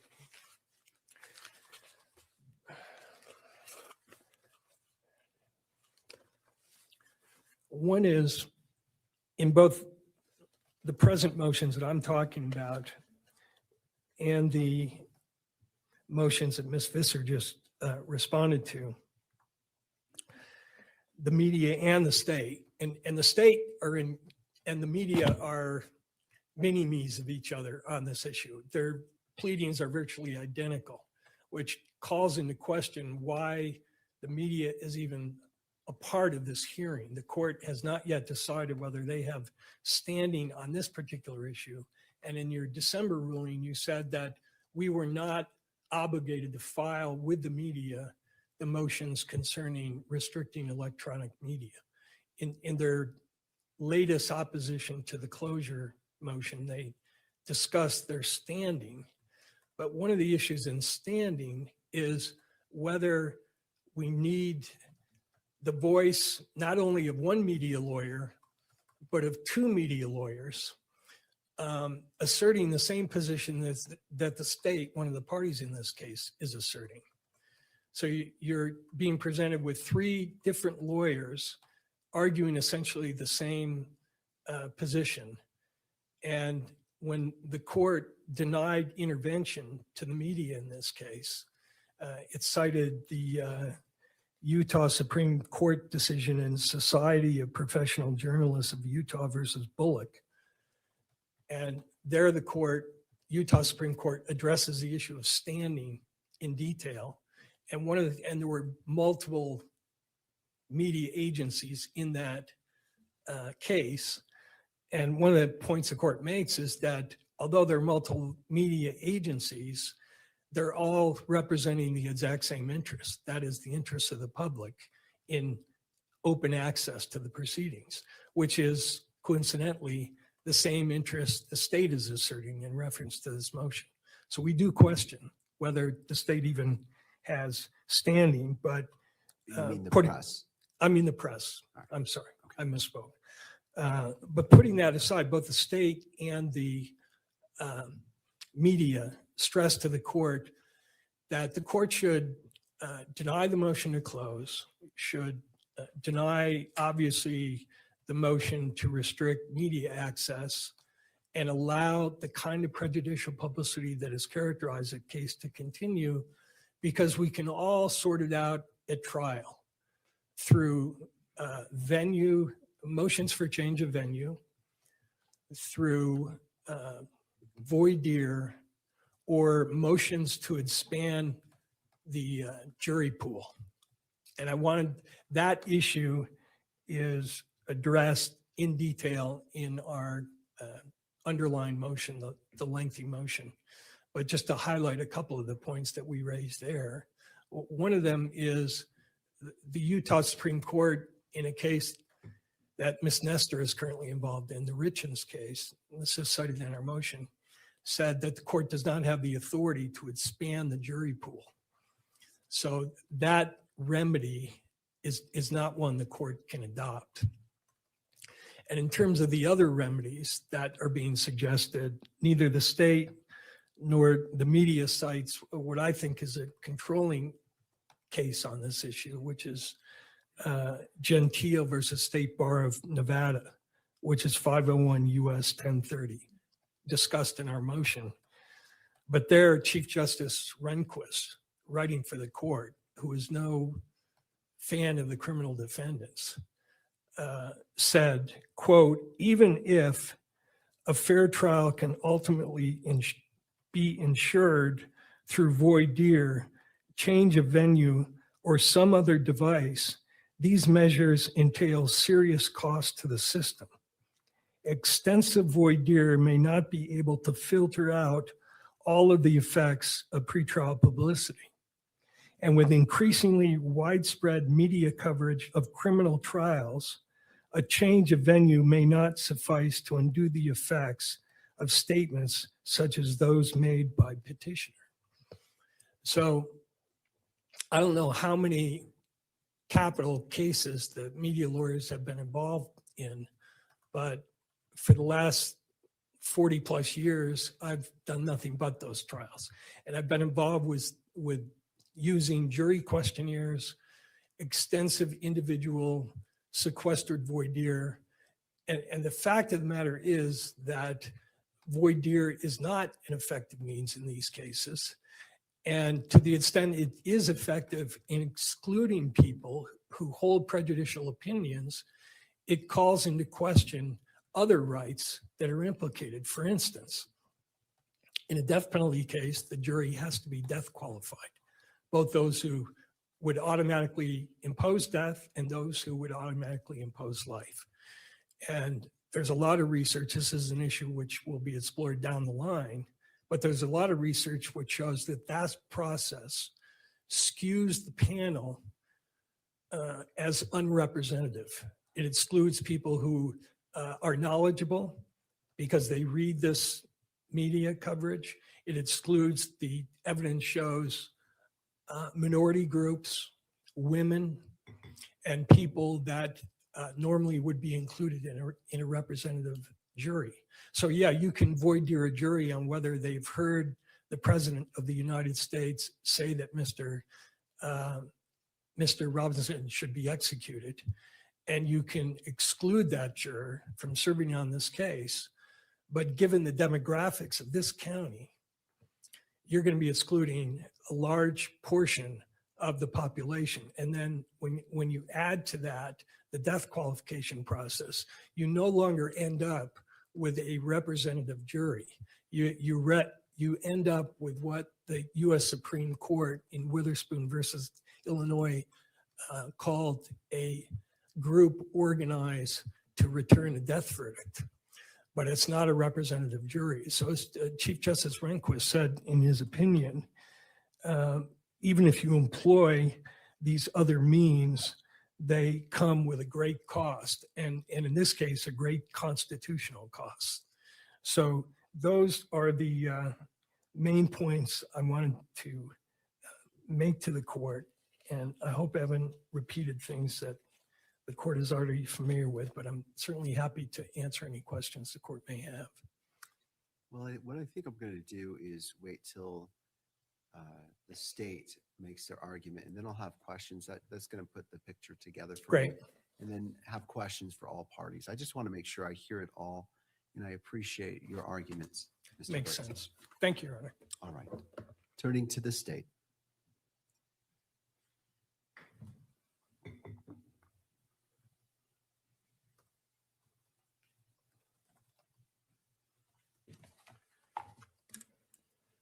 Your Honor, Christopher Ballard on behalf of the state. First of all, let me just set the table for the court, because I think there's a motion pending the defendant didn't mention, and that's the motion to classify the reply brief in support of their motion to exclude cameras. Would Your Honor like that docket number? Yes. That motion is docket number 400. So as I understand it today, we've got 4 motions in front of the court, 3 of them dealing with classifying documents that have been filed. First is the January 9th motion. Then we've got a motion to classify the motion to exclude cameras, which Mr. Burt has just addressed. A motion to classify the reply in support of that motion to exclude cameras, which I just mentioned is docket number 400. And then also a motion to close portions of the hearing in April that Mr. Burt has also addressed. So it's my understanding that we're here on those 4 motions. Would it be helpful for the court for me to give you the state's opposition to those motions, the docket numbers for those? That would be helpful, Mr. Okay. Ballard. Thank you. Sure. So on the January 9th motion, state's opposition is docket 340. On defendant's motion to classify the motion to exclude cameras, the state's opposition is docket number 346. On the defendant's motion to classify the reply supporting its motion to exclude cameras, the state's opposition is docket number 431. And then on the motion to close portions of the April hearing, The state's opposition is docket number 448. Thank you. I think part of the problem with this is on 3 of these motions, we don't have any requests to submit. There is a request to submit that the media helpfully filed on the January 9th motion, and that lists all of the docket numbers of the relevant documents. There's been quite a few on that one. So hopefully that's helpful for the court. Yes. Okay, the next thing I want to clarify is the standards that apply to these 2 different categories of motions. The defense here has not been very careful about articulating and applying the correct legal standards that govern these motions, because there are different standards that apply to classifying documents as opposed to closing a hearing. The standard that applies to classifying documents is found in the Utah Rules of Judicial Administration.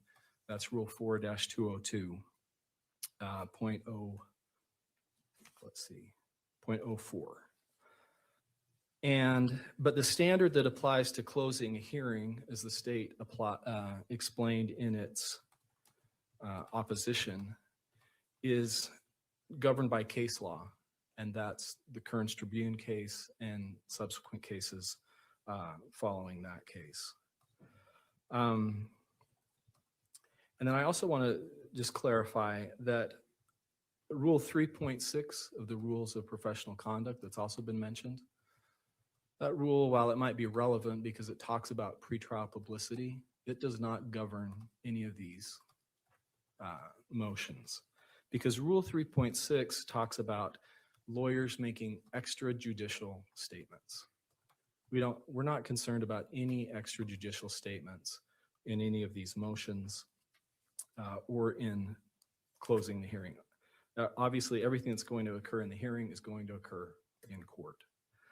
And I also just want to emphasize that Rule 3.6 makes it clear that there's nothing improper about a lawyer commenting on information that's contained in a public record like the information that's filed in a criminal case.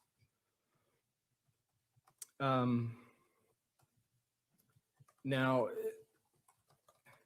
with respect to the first motion to classify defendant's January 9th motion that has to do with the evidence, the state did mention Rule 3.6 when it submitted its notice of intent to test evidence. The state did that because the state recognizes that under Rule 3.6, there can be concerns about statements that deal with evidence and testing and results of tests.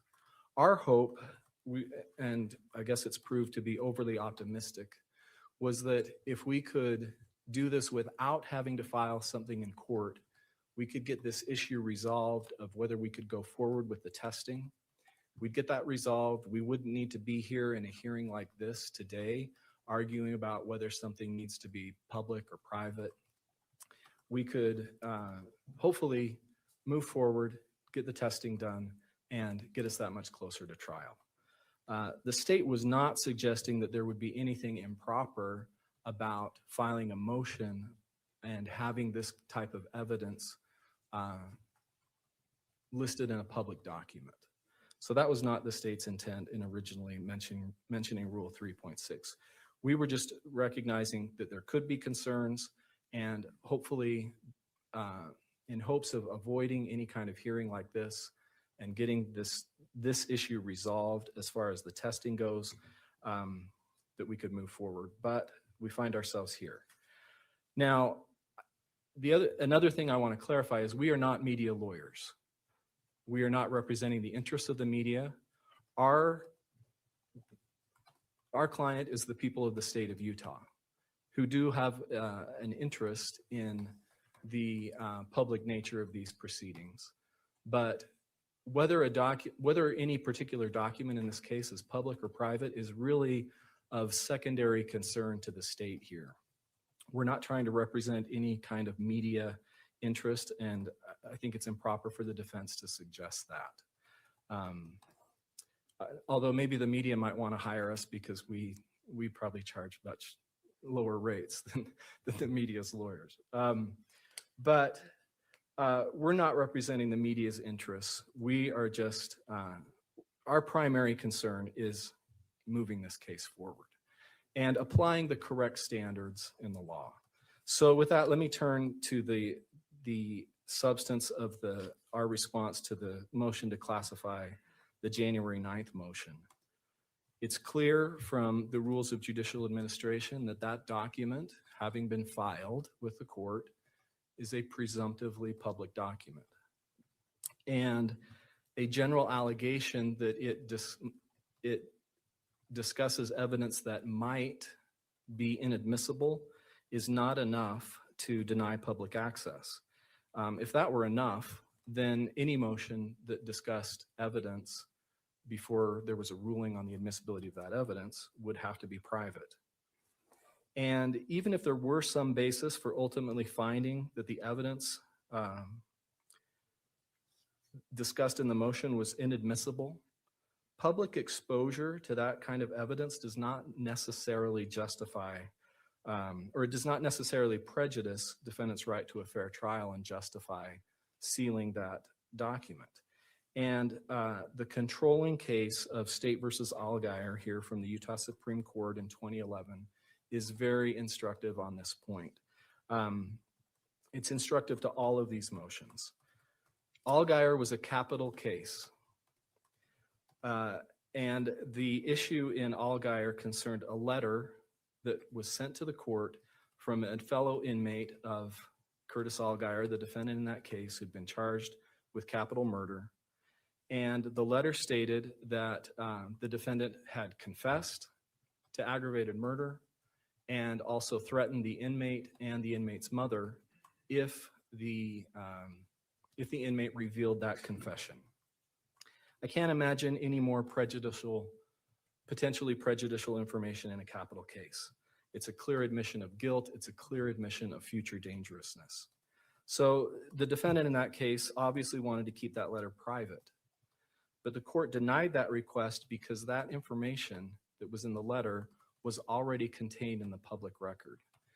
Now that fact is not necessarily relevant to this motion to classify the January 9th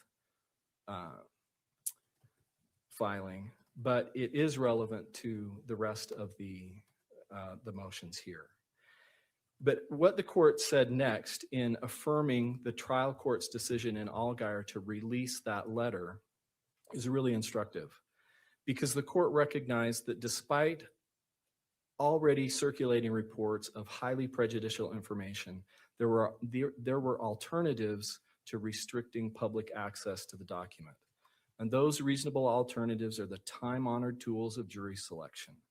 That's how we screen out jurors whose prior knowledge renders them unable to objectively view the evidence.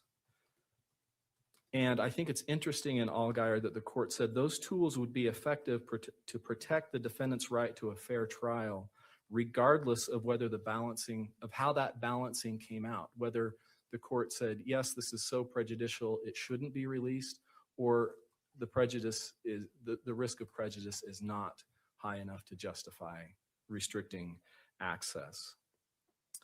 That ruling, that holding in Allgaier coincides perfectly with the United States Supreme Court's analysis in the case of Press Enterprise 2, where they mentioned as well that through voir dire, a court can identify those jurors whose prior knowledge of the case would disable them from rendering an impartial verdict.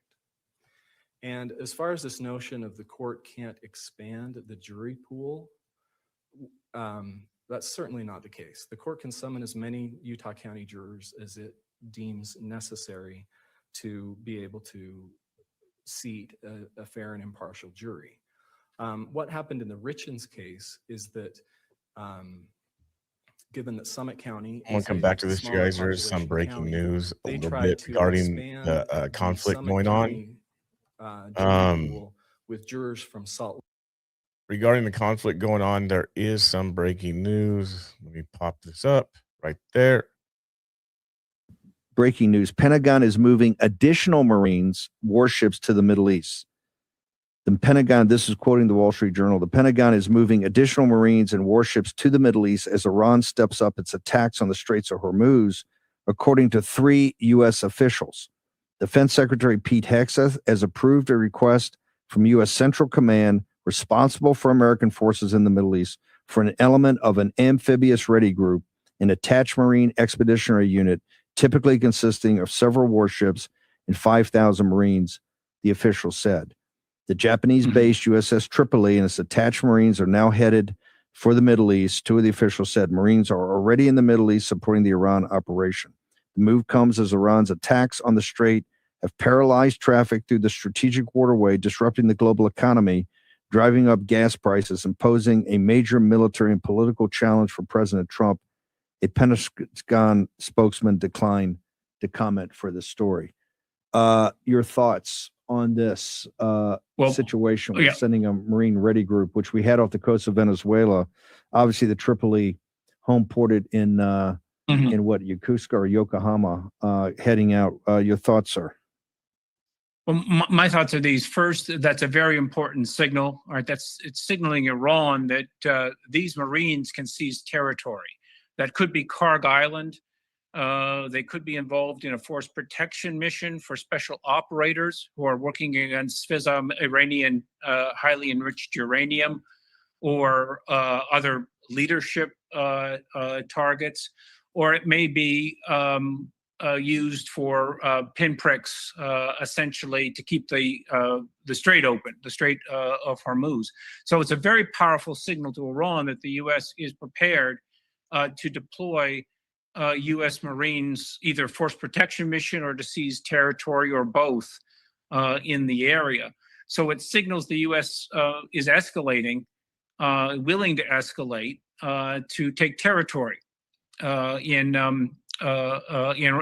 Iran. And so I think we need to think about that Marine. I noticed what I think is important. What I think is important is we just had a Pentagon briefing a couple hours ago. This was clearly in the works. I think that would have been best to put forward to the American people, because this is a major escalation. You see right there. Okay, so are you guys going to tell me that Bannon is against Trump? Are you going to tell me that Bannon is against the right? He's calling it out just like I've been calling it out. We are not being told the truth. He just got through watching the same Pentagon press release with Pete Hegseth and Air Force General Dan Caine. And we heard, go back to the beginning of the show, 5 o'clock this morning, 5 hours ago, we heard Pete Hegseth saying how much we're in control. Everything's been decimated, wiped out, XYZ. And now we're escalating this more with the potential of stuff. 5,000 Marines, more warships. Why? What is going on? Either the stuff is eliminated or it's not. Why are we sending more troops? Why are we sending another fleet? What is happening? And many people have been saying to me, like, thinking I'm picking sides, or that I'm not behind our troops, or I'm not behind this and that. I want the truth, and the American people want the truth. We are getting mixed signals, mixed views about what's happening from our leadership, our government. Steve Bannon here just said the exact same thing what I'm saying. It should have been said at the press conference. Why wasn't it said at the press conference? Now we're escalating, the potential of escalating into something that we're calling just an operation. But when you start bringing more show of force, especially when something's already been dealt with, are we taking territory? Are we trying to take territory? Why are we trying to take territory? What's the deal? What is happening? I think that is fair. I think it's fair enough for us as American citizens to know the truth. So I don't know. I don't know. But that's breaking news. I think that's pretty breaking that we're sending more troops, 5,000 more Marines And it sounds like there's already Marines there in place, possibly on the ground that we don't even know of. Do we know if Marines are on the ground or not? Do we know? I don't know. Do we know? I do not know if we know. Have we been told? No, we have not been told. Is it a secret? It could be a secret. Like I said, it's interesting, to say the least. We're not being told. There's something we're not being told. There's something that we are not being told. Why? Don't know.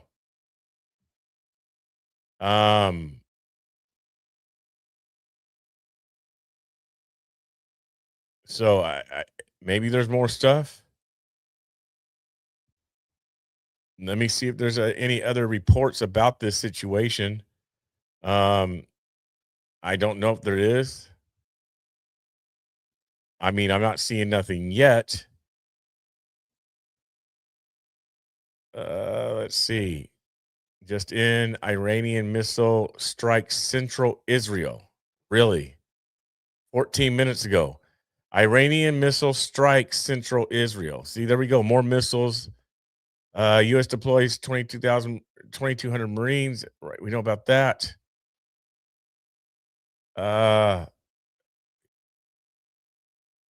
You guys, I don't know what to say.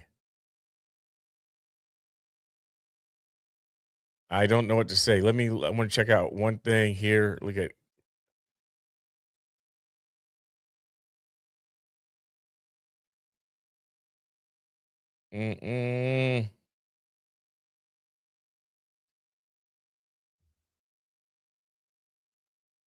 Yeah.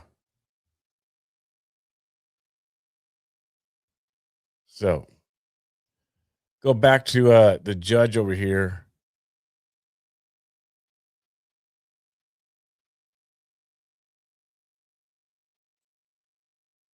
Here's a good question. How will we know when the war is over, or the operation? How will we know? What is the determining factor of this Iran operation, this joint operation that Israel and the United States is doing? How will we know? Like what is it? Because we've already said that their Air Force is gone, their Navy is gone. Okay. So what else is there? When will we know? You said that the regime is gone. All the leaders of the regime have all been killed. Trump said that. Okay. So what else is there? If the regime has been annihilated, what is left?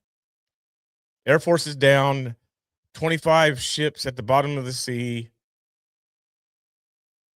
They're down, 90% of their rockets and missile launchers and things like that have been wiped out.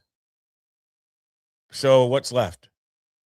What are we doing? Where are we going? When will we know it's over? That's a fair question, right?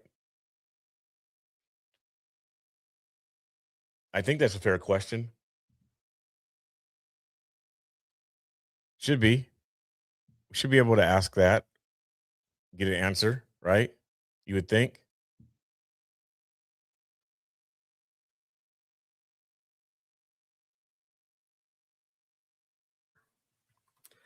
I'll just briefly touch on, as far as the other two motions, to classify the motion to exclude cameras and the reply in support of that motion. I think basically the same arguments apply. The only thing I would add there too is that this idea of where there's so much media coverage that you've got to necessarily find that there's some prejudice. I don't know that it necessarily works that way. I think that the fact that media coverage becomes so pervasive can also tend to dilute the effects of that media coverage, because when something becomes a constant drone, a lot of people tend to tune it out. Now, for sure, there'll be people that are fixated on this case. but we weed those out through careful questioning during voir dire. And I also point out that not all media reports in this case have been unfavorable to the defendant and favorable to the state. It's gone both ways here. There's media that the state's concerned about as well. So just saying that this is a content tornado or there's been a barrage of media coverage doesn't necessarily mean that there is going to be prejudice to the defendant. I'll turn then finally to the motion to close portions of the hearing. And again, there's a different standard that governs that motion. It's not governed by the rules of judicial administration. To close a court hearing, a court has to look at the specific nature of the proceeding at issue and determine, first of all, whether there's a presumptive right to public access to that type of proceeding. Now, defendants waived any argument that there's no presumptive right of public access because he hasn't argued otherwise. Instead, he's assumed that there is a right to public access and has argued for the court to close that hearing. But again, defendant has incorrectly relied on the standards that govern classifying documents rather than the standards that govern closing a court proceeding.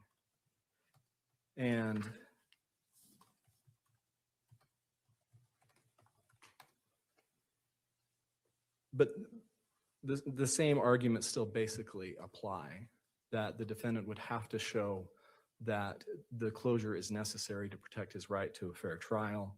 And we don't believe that he could make that showing where most of the documents or most of the evidence that's going to be discussed at that hearing is already public. And that's where that other portion of the Allgaier case comes in. If you're going to be discussing things that are already public, that tends to favor keeping the proceeding public rather than closing it. Now, the state does agree with the defendant on 2 points in that motion. To the extent that the hearing is going to discuss media coverage that has violated the court's decorum orders, we would agree that those portions of that hearing should be closed because that would be just committing further violations of the court's decorum orders by repeating that evidence.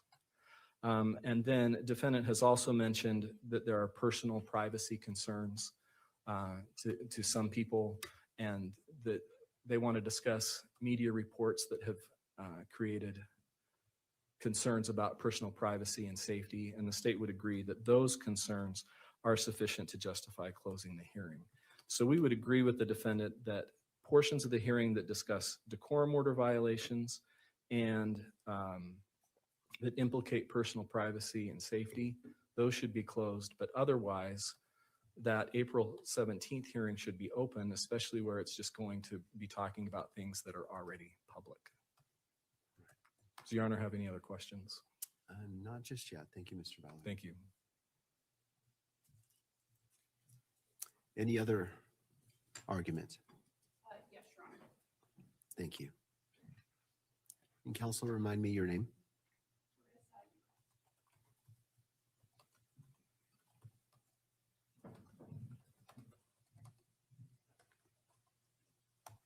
And for Your Honor's benefit, I intend to handle the argument on the motions to classify, and Mr. Jed intends to handle the argument on the motion to close the April 17th hearing. Thank you. So I'll start with the motion to classify the January 9th, 2026 motion. That's docket 285. And for the court's benefit, the news media oppositions are at docket 302, docket 337. And then we also filed a supplemental opposition on March 10th. I don't believe that has been filed on the docket yet because we filed it under seal and there wasn't a way for us as non-parties to file it on the docket. I will note that I do think the court granted our motion to file under seal, but it looks like the motion that was sealed, the opposition that was sealed was, I think, the incorrect opposition. I think the sealed one was docket 451, and that should have been kept public, whereas the one we sent to the court via email is the one that should be sealed privately. Thank you for that clarification. Yes, and we can clarify it again later if that's helpful. So starting with the motion to classify the January 9th, 2026 motion. And before I get into our arguments, I'll just clarify that I don't intend to comment on sort of the substantive arguments in the motion or the underlying evidence referred to. So as the state argued, filings are presumptively public. That's in the rule, it's clear as day. I do want to differ from the state a little bit though. So Rule 4-20202 sort of explains what the court needs to do when it's deciding whether or not to keep a filing public or to allow it to be sealed. What that rule doesn't exactly do is tell the court what sort of is the standard that it's applying when it's weighing the interests. And for that standard, I would refer the court to Press Enterprise 2. That's 478 US 1. And I know Mr. Judd intends to talk about this a little as well, so I won't go into too much detail. But that's the case from the US Supreme Court that was decided after Kearns Tribune, which the parties already referred to. And in that case, the court said that when a court is deciding to close a proceeding, so it wasn't referring to filings or documents specifically, but it was talking about a proceeding like a preliminary hearing. It said the court has to make specific findings, and there has to be a substantial probability that fair trial rights will be prejudiced. And the court was very clear that the standard is substantial probability. And then the court also said there has to be no less restrictive alternatives. So that really maps nicely onto Rule 4-20202. The only difference being that in Press Enterprise, the court clarified the standard is substantial probability of prejudice. And although that case was referring to hearings, open hearings and open court filings are just two sides of the same coin. They're stemming from the First Amendment, they protect the same interests. So there really is no need for the court to consider or apply a different standard for open filings or open proceedings. It can really be that Press Enterprise 2 test. But really, whether you're looking only at Rule 4-20202 or whether you're looking at Press Enterprise 2, the outcome for this motion in particular is the same. And that's because, as Mr. Ballard referenced, filings are presumptively public, and that doesn't change just because the court hasn't ruled on the admissibility of the evidence. You can look at, for that standard, you can look for cases like State v. Archuleta, that's 857 P. 2nd 234, that's the Utah Supreme Court. Also the Algier case, 2011, UT 47. There, the defendant made the argument the letter would have been inadmissible, and the court still said it should have been made public. And then also even United States versus McVeigh, which is a case cited by the defense, and that's 119 F. 3rd 806, and that's a 10th Circuit case. And then I finally, just the final point I want to make on this motion is the arguments from the defense about why this motion needs to be kept sealed are really quite generic arguments about pre-trial evidence. They could have been applied in any type of case to any type of evidence. And I understand that the defense is being careful because we're in a public setting. I understand and appreciate that. But the arguments in their sealed filings were just as generic and just as applicable to any type of pretrial evidence. And as we argue in our supplemental opposition, we don't think the actual arguments made in the motion justify that this type of evidence needs to be kept private. So unless Your Honor has any questions about that motion to classify, I'll move on to the next two. Yes, go ahead. So the next two motions to classify are relating to the motion to exclude cameras. And that is dockets 310, that's the motion to classify the primary motion. And then docket 400, which is the motion to classify the reply in support of the motion to exclude. And the news media oppositions can be found at docket 323 and docket 429. So for these motions in particular and the reply, I just want to make very clear that you cannot make public information private by putting it in a court filing. That's because filings are presumptively public, but also because, again, the information is public. You can't take a public thing, put it in a public forum, and it suddenly ends up being private. That just is not how the rule works. There has to be some sort of showing as to why this information can't be made public, but again, it already is public. including, in fact, information that was created by the public. So if the motion to exclude is kept private, what that's saying to the public is you can't have access to information that you, in fact, created. Similarly, the court cannot prohibit the public from discussing information that is already public. That is a prior restraint on speech. If there is news articles, if there are comments from public officials, the news has a right to report on that. The court cannot control that. So making this motion and this reply private or sealed, that's just not something that can actually control the speech. So this attempt to sort of control the public discourse, it's just ineffective, and it's also unconstitutional because it is a prior restraint on what can be reported on. The defense's argument there is that they shouldn't have to republish the information, but nobody is asking them to republish the information. They have decided to assert these arguments in the motion. They have decided to include all of this evidence. That was their decision, and they put it on the court docket. So the presumption is that it is public.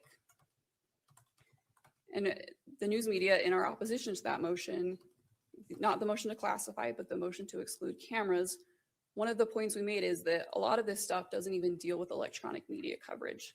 It's referring to statements made by public officials before the proceedings even began. So the defense's position that they had to include these things, we would push back against, because we don't think a lot of the things cited are even relevant to the actually narrow question that is before the court about whether electronic media coverage should continue. Because some of those statements aren't even really connected to electronic media coverage. They're connected to things that public officials said or did before the proceedings began. And we don't have a dog in that fight. We're not trying to litigate whether or not that was lawful or not. We're just trying to litigate, should electronic media coverage continue? And so the defense really didn't need to include, we argue, a lot of the things they did include that, again, are public statements that the public has a right to see and have access to, and in fact already has access to. So there is no reason to exclude the public from seeing those things. And for that argument in particular, I would again refer the court to Al Geyer, where the court talked about that very specific point, saying if the information is already in the public, then there's not anything the court can do by trying to restrict that information. Again, the best tools available to the court are the time-honored things that the court can control. The court cannot control public discourse, but it can control the jury that is actually seated and ensure that that is a fair and impartial jury. And so that is the best method. Are there any questions Your Honor had on that motion? No, thank you. Yep. And before I sit down, I also wanted to add, I am prepared to address standing. I didn't know if that was something you wanted to hear from the news media today, but I am prepared to address that if you would like. Right now, no. Thank you. Mr. Judd.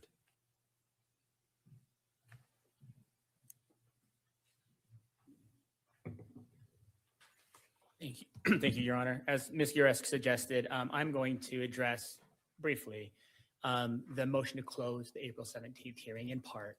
The docket numbers for the briefing on that are docket number 425, that's the defense's opening motion. Docket 448, that's the state's response. And docket 451, that's the media's opposition.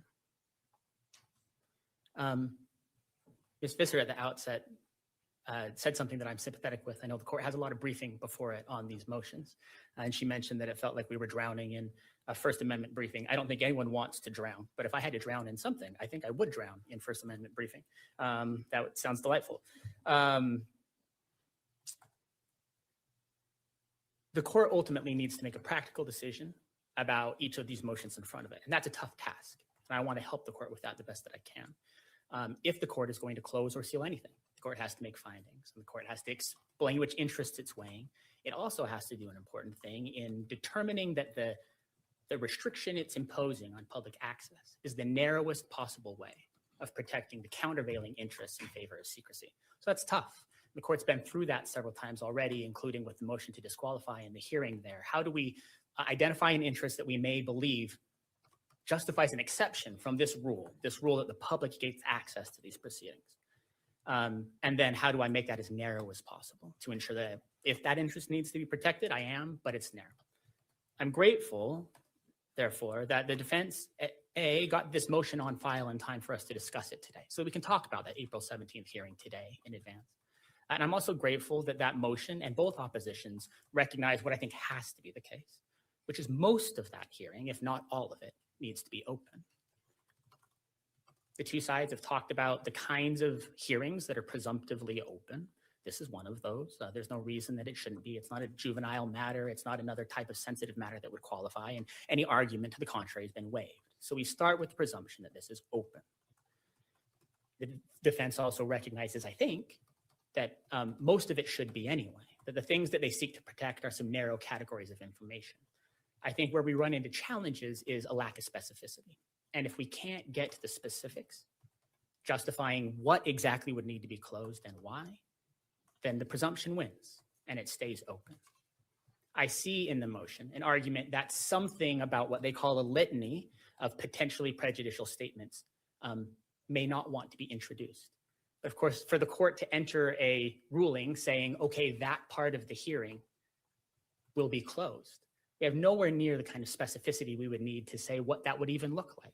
Would there be some sort of short colloquy where certain pieces of evidence would be introduced? If so, what? A certain statement by a public official, a certain news clip, a certain statement? We don't know, because the motion that will be discussed at the April 17th hearing is 185 pages long, and it has, again, a litany of information. It's possible that there may be some part of some piece of evidence in that weighty motion that the court may be better to review in camera, right? So as to not publicize it again and risk this republication problem. But we don't know what that is at this point. Another suggestion is that the December 11th closed portion may be discussed there. I think that's gone. I think we now have a transcript that has almost all of that hearing open. The last piece is that there may be some kind of private and personal information. Sorry, there's two more. There may be some sort of private personal information potentially for a witness. The court has very narrowly in the past, in this case, identified one instance where keeping at least one bit of identifying information off camera may be appropriate. Maybe the court would see fit to do so again here, but we don't know what the ask is. And at this point saying, okay, I will grant the motion to close a portion of that hearing to the extent that it implicates some kind of private information would be impossible for the court to do, because the court can't do that balancing test that the rule requires without that type of clarity. The last piece is alleged violations of the decorum order. Again, I struggle a little bit to understand exactly what would be presented that would justify closure. I think discussing, hey, we believe in these cases and these types of media coverage, there was something that was a violation. Something was shown that shouldn't have been, and here's the problem that it creates. Again, if it's, we want to show the media clip in which that decorum order violation was broadcast, I think that wouldn't justify or necessitate closing the hearing. The court could look at it on its screen. The defense could refer to what we're going to show you right now is the following kind of violation.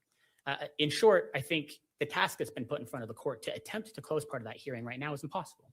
What would the court say, I am going to close at this point, when everybody decides that the vast majority of that hearing needs to be open? It may be possible when we get to that April 17th hearing that the court may be faced with a request to say, here's what we're going to present. We're going to put this witness up, and this witness is going to talk about this thing. And it may have a more complete ability to rule on that specific issue then. But as of right now, I think not only should most of that hearing stay open, which everyone has agreed to here, but in the media's view, everything should. The last thing that I want to mention is the unique feature, the unique nature of this hearing. There's all kinds of different hearings, and they may, preliminary hearings, evidentiary hearings, the trial itself, those all may have different standards. What's unique about this hearing, of course, is that this motion asks the court to turn off cameras, to mute the microphones, and to no longer let the public be the kind of participant in this hearing that it has, in this proceeding that it has been to date. Saying, not only should the cameras be turned off, not only should the microphones be turned off, but the argument as to why that should happen should be sealed from the public, and the public kept out of that hearing strikes me as the exact opposite of what the presumption of public access is meant to do. Of all the types of things that the public should be able to see argued, a question as to whether or not the public will be able to continue to observe the proceedings in the case seems like close to the highest potential instance in which public access should be granted in that case. We think this hearing should be open. The parties are taking all the measures that they can, and I know we have hard work from our people here representing the media and the public to try to abide by the court's decorum order. The court has done heavy lifting so far to initiate and refine that decorum order to balance the interests. We believe that that is the approach the court should continue to take, to continue to allow access, but to have appropriate restrictions to balance the interests. And we ask the court to do that with respect to the April 17th hearing as well. Thank you, Mr. Chad. Defense, do you want to have a response?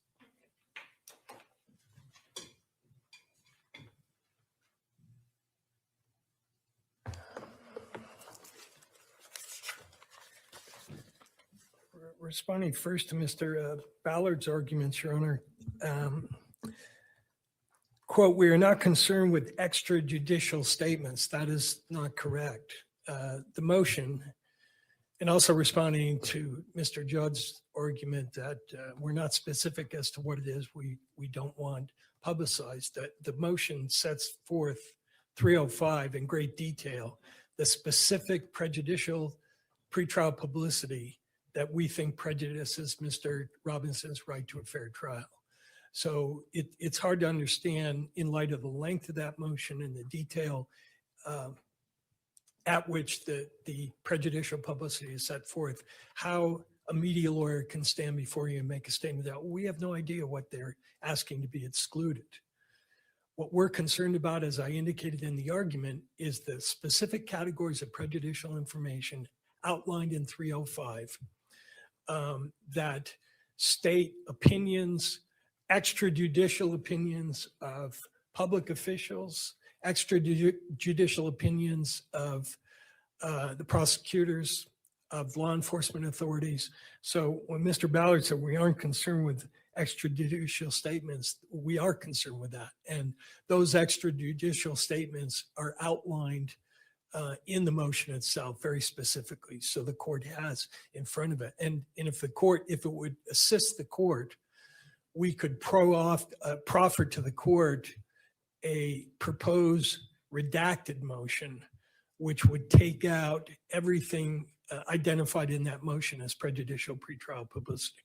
I think it's obvious from the face of the motion what that information is, but if it would assist the media in understanding exactly what we're talking about, we're more than happy to do that. And if that would assist the court. The idea that one of the media lawyers said, oh, the statements of the of public officials are not connected with the media. I can't understand, for the life of me, understand what that means. The media publicizes those statements. And if the court looks at all of the linked electronic media coverage that we've got outlined in the motion, the court will see it's a very slanted, biased rendition of the prosecution's version that Mr. Robinson is guilty and should be sentenced to death. There's no impartial reporting in any of the electronic media. So when the media lawyer says this coverage is, they're just public officials, we have no control over them, we're not in any way responsible for what they say or what they don't say, that is false. They are responsible in the sense that they are putting in front of the public a distorted view of an incriminating portrayal of Mr. Robinson. And that theme of incrimination is repeated over and over in virtually every one of the clips that we provided to the court. And we've emphasized that those clips are merely the tip of the iceberg. And we will present during the hearing much more than what's presented in the motion to prove that very point. And so there is a connection. And it's not only the electronic media, but the social media who is taking this information and spinning these theories of incrimination. Mr. Ballard says, oh, well, it's not, we haven't told the whole picture because some of that is pro-defense, and he indicates in his pleading that they're going to put in at the hearing publicity concerning conspiracy theories that are out there. And the implication is that those conspiracy theories somehow help Mr. Robinson. But we're on the side here of using this trial as a method to find truth. We have no interest in advocating conspiracy theories, whether they help Mr. Robinson or not. So I think it'd be helpful for the court to see some of these conspiracy theories. But the main point is the public is not being educated by electronic media. They're being biased by it, and they're being slanted to extreme views on both ends of the spectrum. And that's where the court, under the Maxwell case, says the trial court has a primary responsibility to step in and take measures that could lessen the impact of that publicity. The idea that it's already out there, and the Algier case, I want to focus for a minute on that case, because I think if anything, it supports the argument we're making. The court in that case was concerned with a letter from a jailhouse informant, a single letter, who claimed that Mr. Algier, I'm sure I'm mispronouncing his name, had confessed to him in a jailhouse conversation. And the trial court refused to seal the letter because there was already other publicity. We don't know what that other publicity is. It's not detailed in the Utah Supreme Court's opinion. But when the case reached the Utah Supreme Court, critical fact for the Supreme Court, was that in the briefing in front of the Supreme Court, Mr. Algier had included the letter that had been sealed by the trial court pending the appeal. He himself disclosed the content of that letter.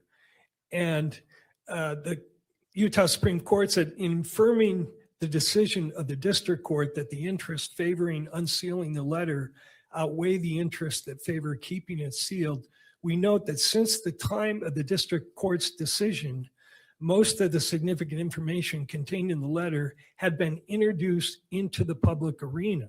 Specifically, in his brief in this court, which is a public document, Mr. Algier included the third district court's decision to unseal the letter. That decision, which was filed under seal, quoted the letter. Because these portions of the letter have been placed by Mr. Algier into the public arena and are therefore accessible to the media, any significant interest that would be protected by requiring the letter to remain sealed are now greatly diminished. So how does that case compare to this one? Well, first of all, we're not dealing with information that the defense has voluntarily put into the public domain. In Algier, there was no motion to file the letter under seal by Mr. Algier. In this case, we filed all the relevant pleadings here with a request that they be classified as private. So counsel for the media misspeaks when they say, oh, well, once it's filed, it's in the public domain. The very purpose of the procedure to make something private is for the court to rule on whether it should be considered a public filing. So that procedure was followed here. It was not followed in Algier.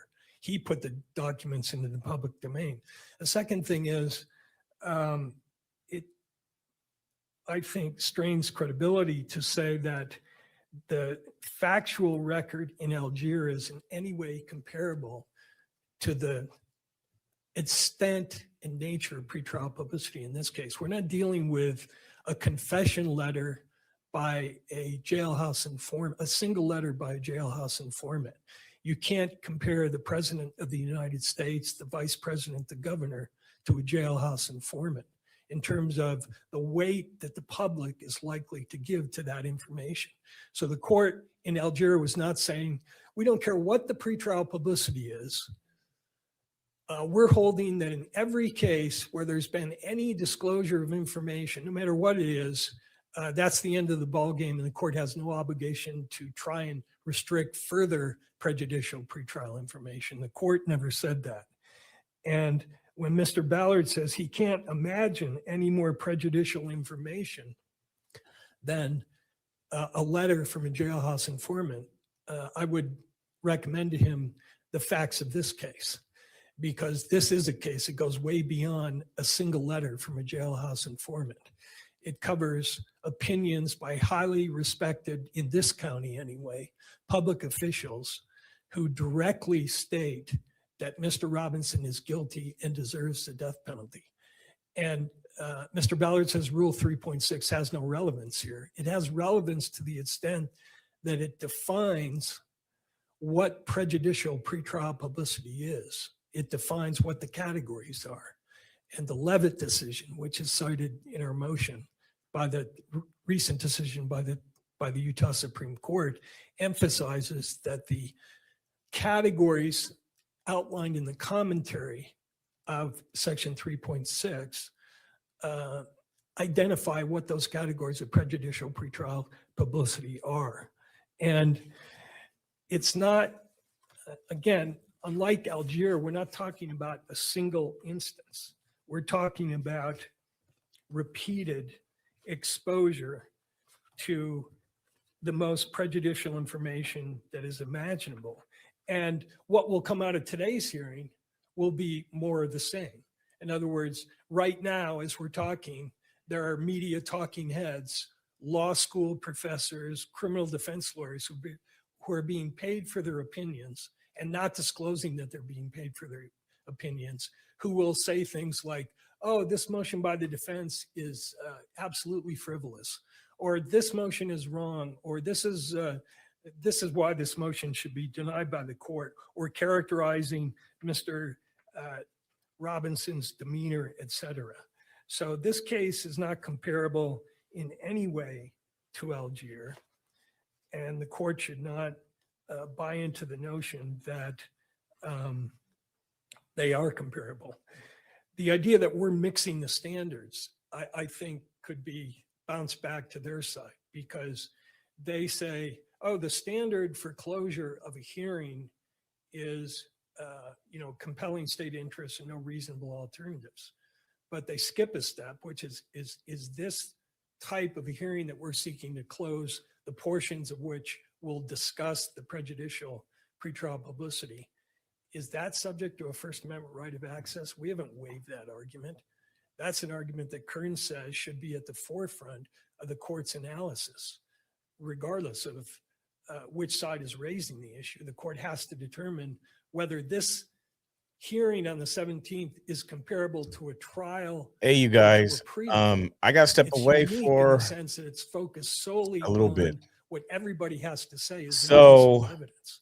Is I can stay on and have the skyline plane of Beirut if you'd like, or I just end the stream. Matter of fact, you know what? I'm going to make the executive decision. I'll keep the stream going, the skyline, and when I come back on, when I get back, I'll check on everything. So in the meantime, please, I know I'm not going to be on really hosting and saying a lot for a little bit, but if you're watching and if you haven't done it, please hit that like, subscribe, and share button. Please do that.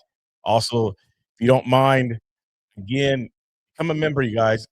I'm not going to stress that enough. Become a member because it's going to be good for you guys. It's going to be good for all of us. Become a member.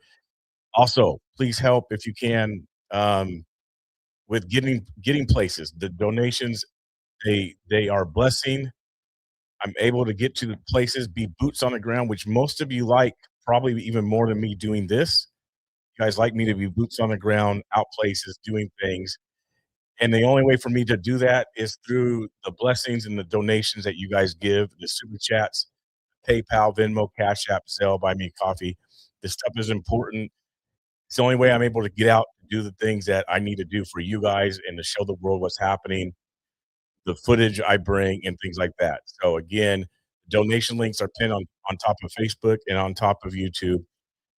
Please share out the video, let's continue to grow the channel on YouTube. I will be back in a little while. I have to take one of the boys to a doctor's appointment. So I'll keep this on. I'm going to switch over to the Beirut, and we'll be good.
All right, you guys.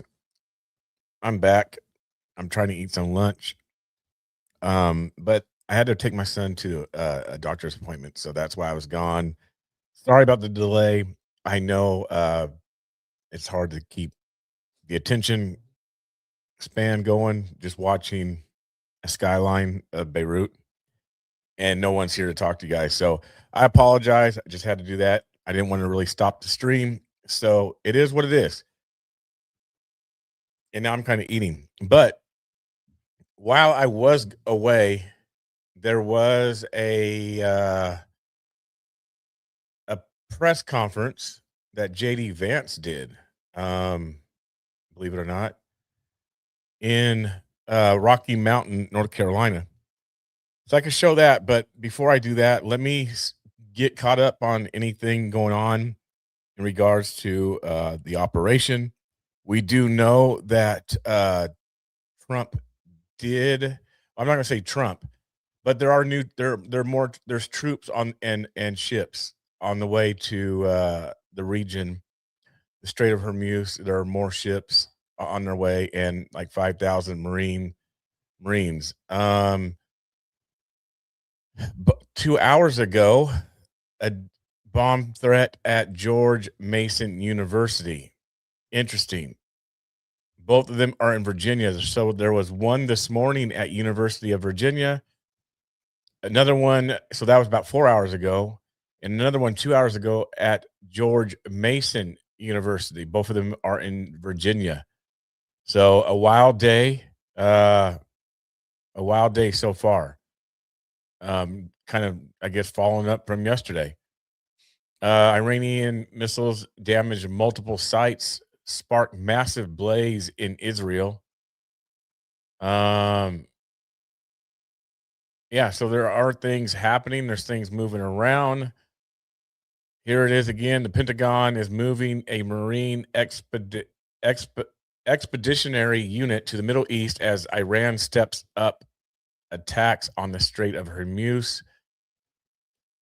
According to 2 U.S. soldiers, U.S. Defense Secretary Pete Hegseth has approved a request from Central Command for unit. It's interesting because Pete did not mention this morning during the presser that he had. Massive U.S.-Israeli bombs hit Tehran. So there are things happening.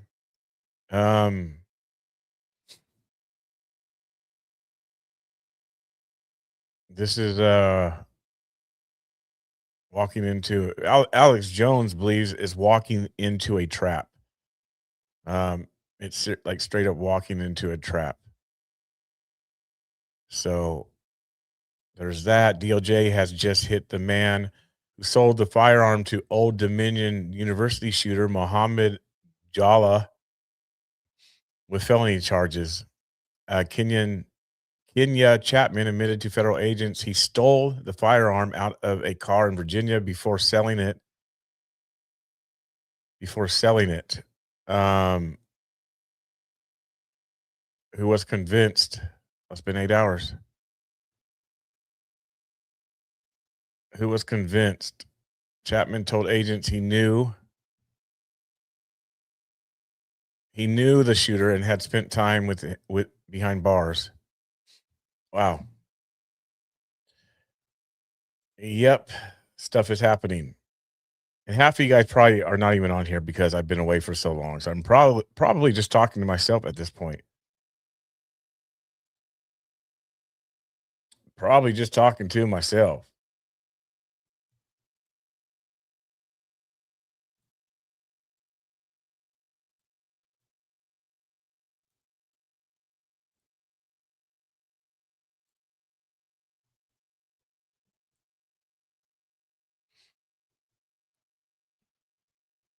Back live on Facebook. Sorry about that. After 8 hours on Facebook,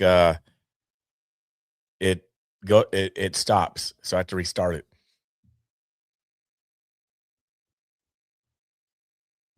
So again, breaking news. There's been 2 bomb scares today, bomb threats, one at University of Virginia, one at George Mason University. Both of them are in Virginia. That has happened today.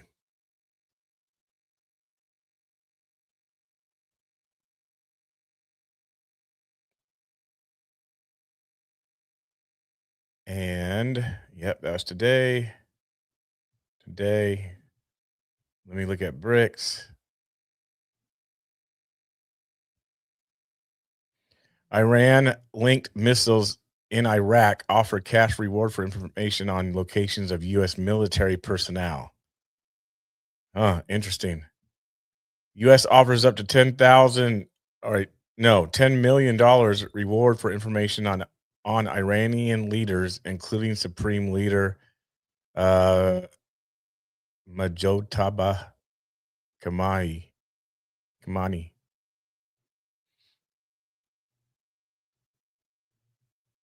F1 to cancel Saudi Arabia and Bahrain Grand Prix due to U.S.-Israel war with Iran. That's Sky Reports. Sky Sports reports that.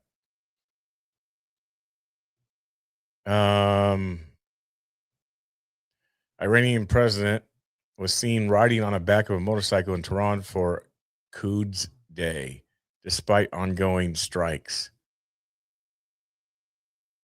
Wow. All right, let's watch this from the White House. How about that? Doesn't look like Drew has been up today, did he? Did Drew go up today?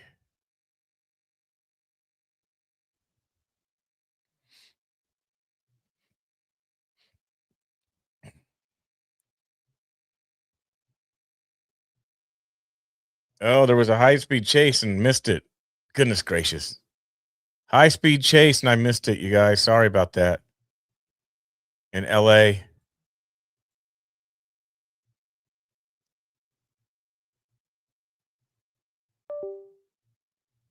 Sorry. Let's watch it. You guys liked that yesterday. Let's watch it. Right?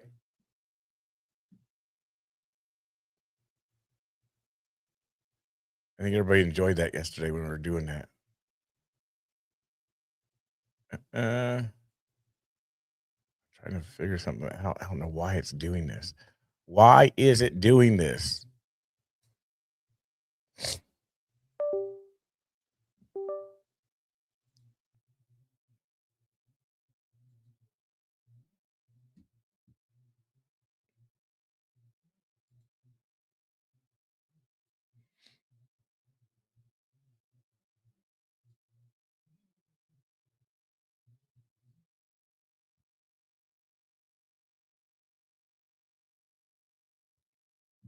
Let's check it.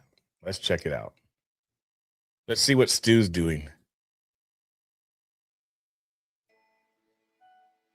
Playing his piece of music.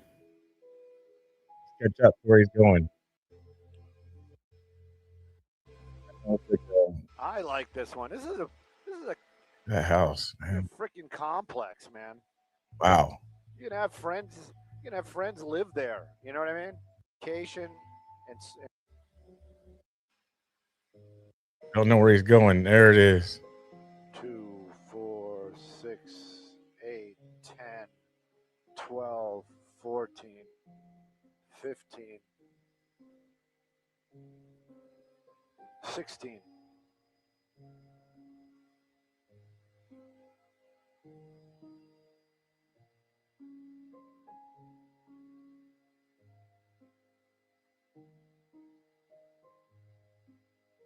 He's playing that beautiful music, isn't he? Is Oh, that's the reason why we're here. that a high school? Yeah.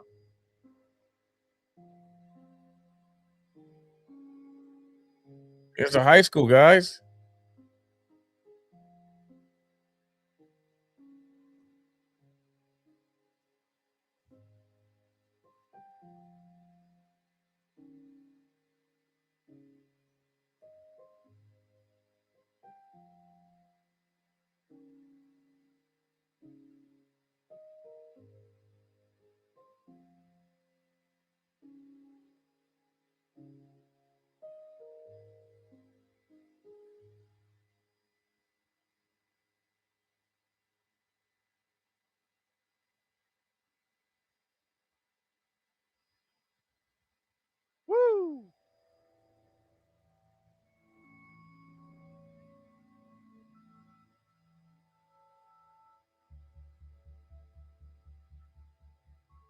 Pardon me?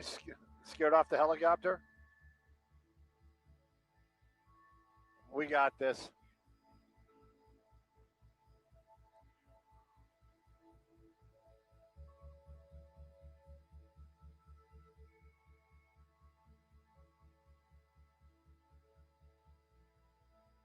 Some kind of search, weapon search, I don't know, something. I was going to say I'd be surprised if they didn't find a gun.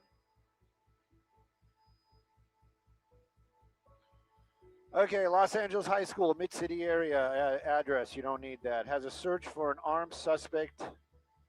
Leave all that out. That's it.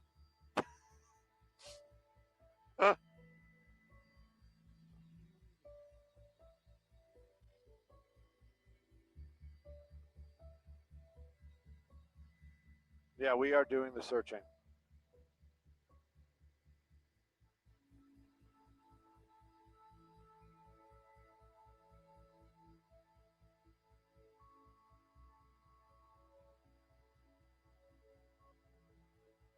You don't think so?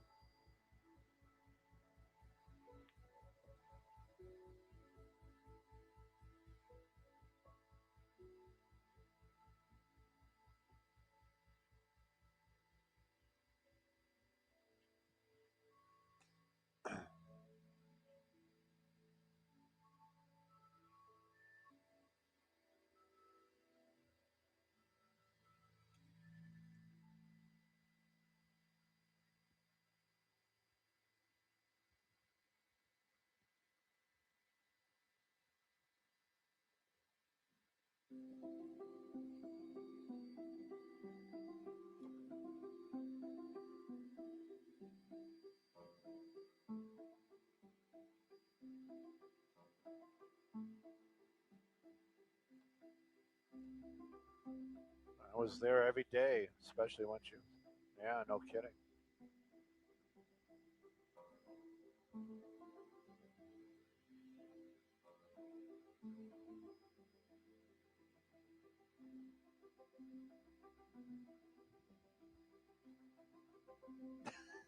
Gene.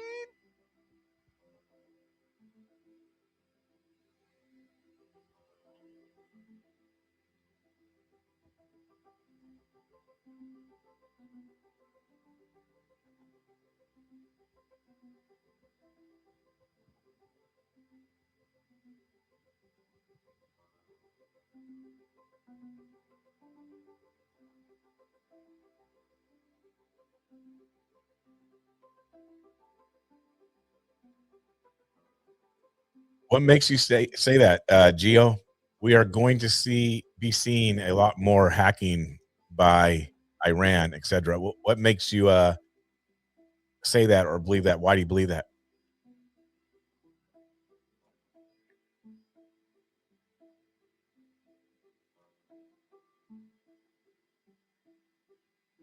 Right now, you guys, we are watching some sort of Where? some sort of event happening here. Nice, Uh-oh. thank you.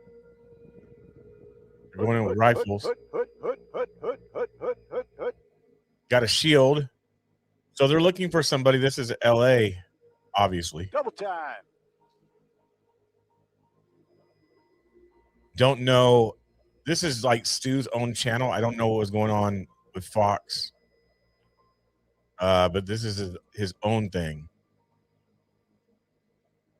So we got movement by police with the rifles out, shield. Are those lockers outside on the bottom floor there? Look like it. What if there would have been a kid standing there? Come on, guys.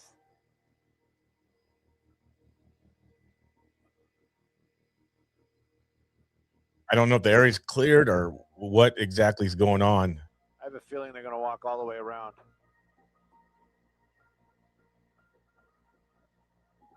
Maybe the helicopter picks something up. Maybe it's an interdimensional being that they're seeing, and the FLIR picked it up. Human eye can't see him. Predator.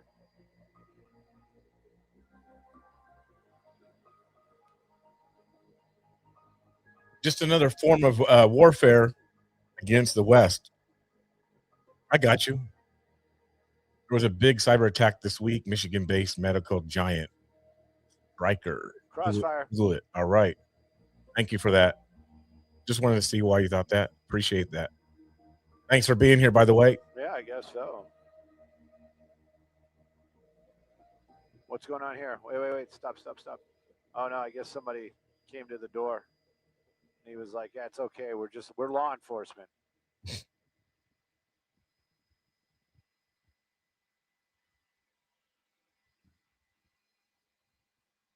Oh, now we're going to walk around the downstairs.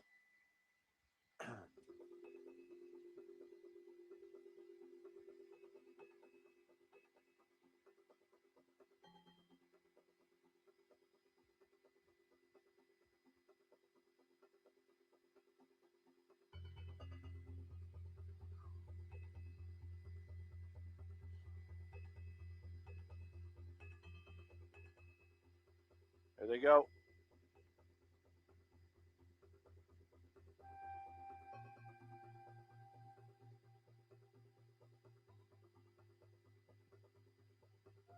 Coming for the reveal. There they are.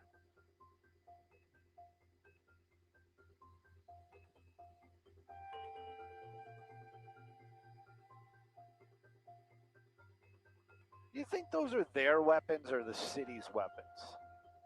You know? Well, yeah, the handgun, but that's the thing too. So, who's cleaning the rifle? Who's making sure that the rifle? So you think they get? That's what I'm saying. But that's the thing. So if they have an armory, right? Right, but now you're trusting somebody else to, assemble and clean a weapon that that your life is gonna depend upon. What are they gonna do? Test fire it before they go?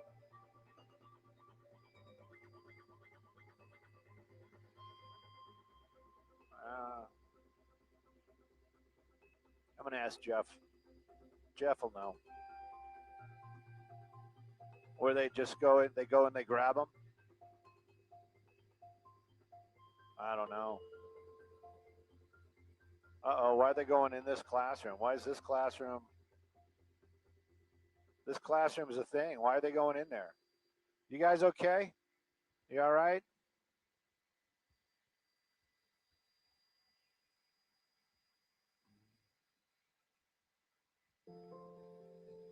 What's going on here?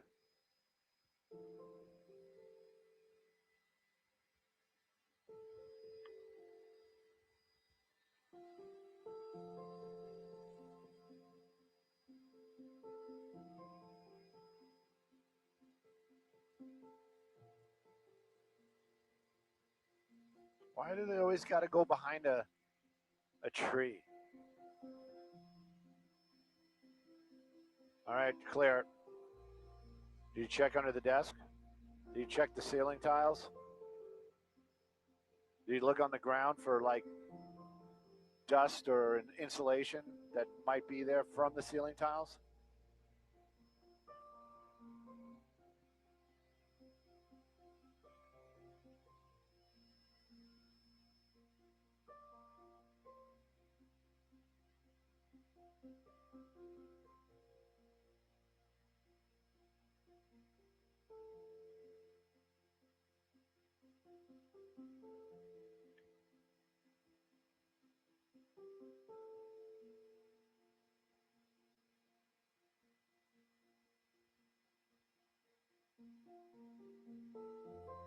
Look at all the stuff.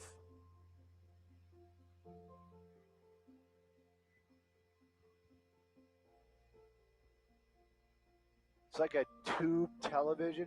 It must be like real life, like old real life equipment, like that they would have to use. It would look like a cash register and an adding machine.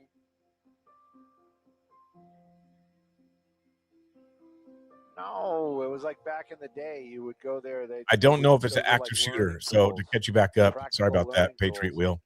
Remember when I I'm about 15 minutes started behind. at, This is at Stu's Taco Bell channel. back in the 80s? You had to do the math yourself. So I don't know if it's on another station, which I could check for a minute. And then Let me after do a that. few, Let me see if it's really on pick up on it. Like, Fox these or 3 things together, something like that. what the cost was, because you Get a little you hear another it all the time. viewpoint or And something we like had that. those cash See if registers he's with the talking. big buttons that you'd push. Anybody? It was a mechanical. That was crazy. Fox 11 LA. Couldn't. Let's see if If you it's put me live. in No, front of it right nothing's now, I live. would It's not just know how to him. use it. But back then, I was pretty good. I don't think there's anything live. Let's see. Pardon me? No, nothing. I mean, they're live, but it's not this. And they're not showing anything in regards to this. Right.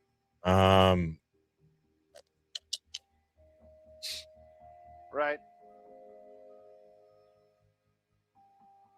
Let's see. Who wants a receipt? No. Who's going to get a receipt for a beer? They're just showing Stu, but I don't know who he's talking to. So, what are the other stations in LA I could look at? LA News. Let me see. There's only one really live right now. The little one? Fox Right, 5, I see 'em. Washington, D.C. Okay, let's see this. The bungalows. There's no sound. They got a drone. There's no sound in this. I think it's Stu as well. It is. So Fox 5 is showing it. Let me flip over to that. Let me flip over to that. It'll be up to date.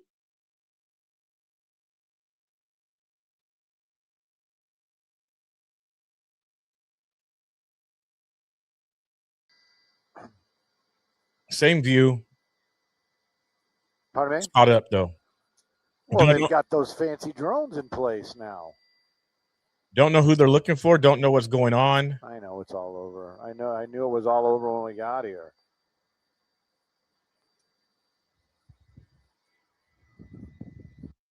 It might be all over with. I don't know because I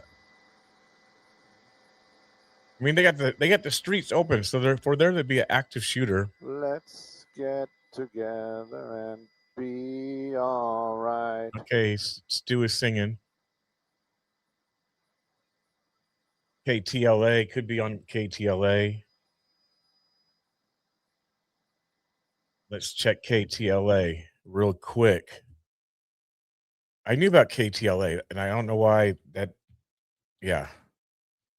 KTLA, Fox News. Yeah, I'm subscribed to this stuff. There we go. Is this live, though? No, it's not live. Is it? No, it's not live, but at least we can get an update. Let's get an update of what's going on. Threat at LA High School. We'll get an update. How about that? We go now to some breaking news from the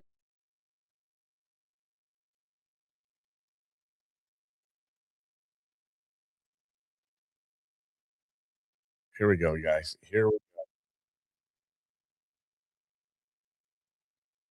high school. Let's go to Rich Prickett. He is overhead in Sky 5 with the latest. What are we looking at here, Rich? Yeah, ladies, you're seeing the LAPD now going classroom to classroom, building to building here on the campus of Los Angeles High School. Now, at about noon this afternoon, LAPD received a call from the school saying there was some sort of a shooting on the campus. LAPD arrived, made contact with the administrators, but there was no evidence of a shooting that occurred here on the campus. But out of an abundance of caution, they have put the campus on lockdown, so all students are inside, and you just saw the LAPD now canvassing the campus here. So they'll go building to building, classroom to classroom to see if there's any sort of credible threat here at the campus. But for right now, no evidence of a shooting, no injuries reported, and not knowing how long this may carry on, but it has been going on for about an hour, and you can see Olympic here is shut down out. Okay, so there's that. You guys saw as we pulled up on this, he ran right through several fences, through almost looked like maybe a construction site or some private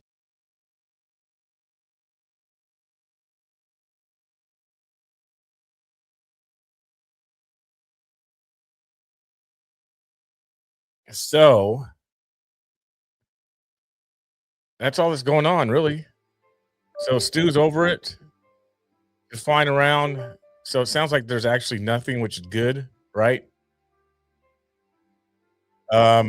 Possibly a shooting. There were Yeah, stop reports. wasting money. I don't even think they're wasting money. Stop letting the money just get stolen from us. There were reports, but they can't find no shooter. No one's hurt. No suspect. So, LA High School. Exactly what Patriot Will said. Was placed on lockdown Friday afternoon following a report of an armed person near the campus. So, there you go. Other than that, nothing. Other than that, nothing.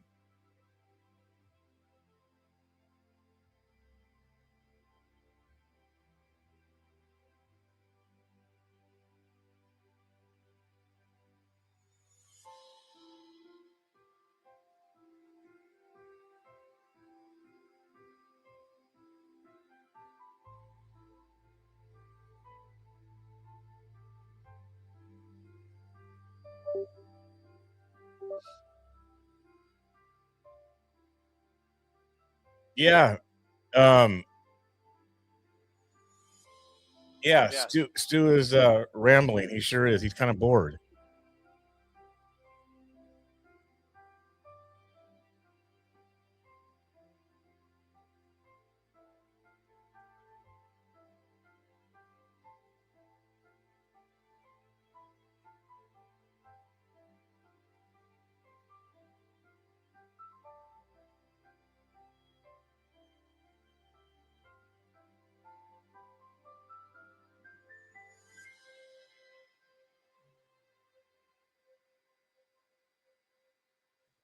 Yeah, Stu is rambling. Guarantee.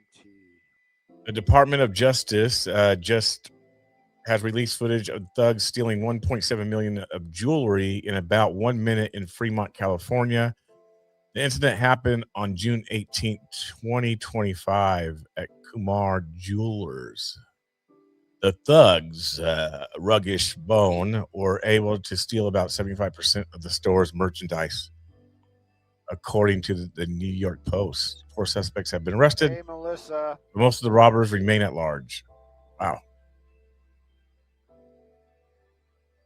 Again, you guys, Copy all. That was a good imitation, by the way. more Marines are on their way to the Middle East, along with some ships. Ship is based in Japan and could arrive in 1 to 2 weeks.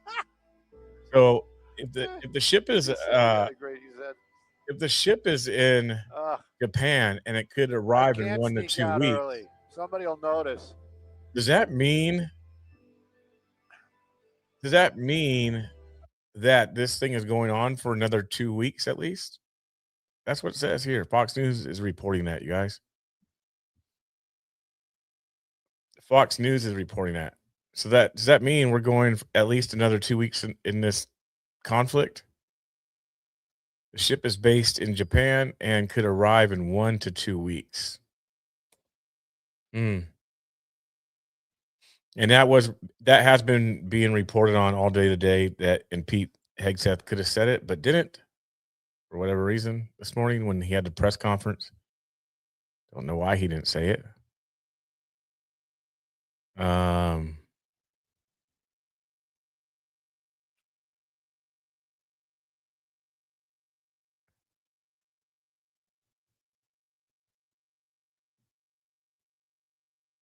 Yeah.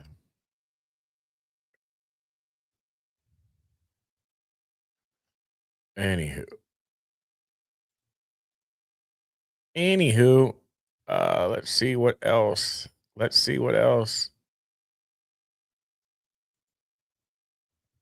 there is anything else that is breaking, let's check this. I told you that JD Vance had a presser remarks at, where was it, Kentucky? Let me see real quick.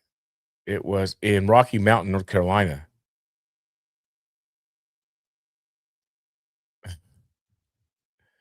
I see you. I see you.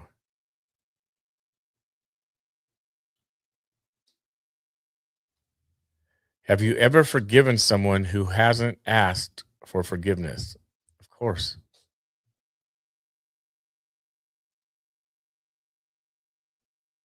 Why would you not? Police activity. Oh, that's old. Old. Never mind. That's from the other day. That's from the other day. So there's nothing. I'm probably going to get off here, you guys. Nothing really going on. To be honest with you guys, there's nothing really happening. President Trump stuns America by announcing America will rededicate itself to God on May 17th. We know about that. That'll be a cool event. We're going to rededicate America as one nation under God. Someone asked, I need confirmation that we are talking about the same God.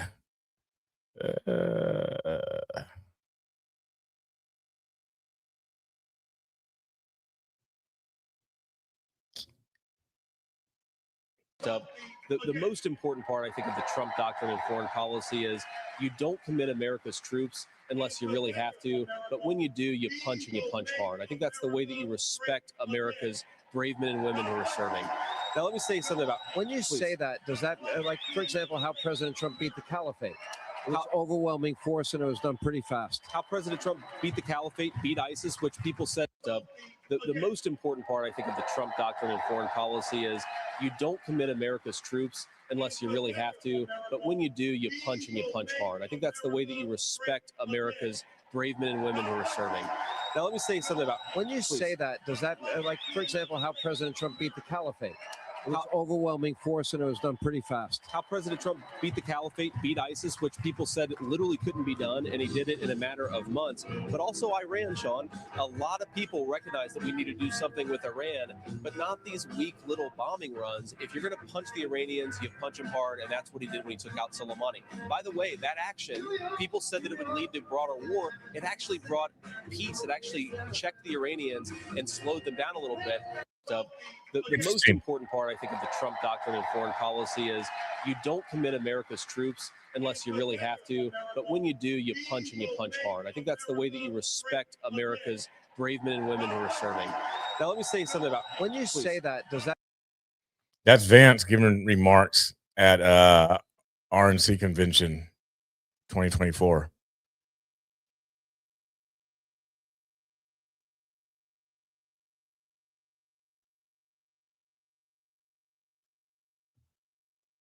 Trying to see something about my Facebook. It went down.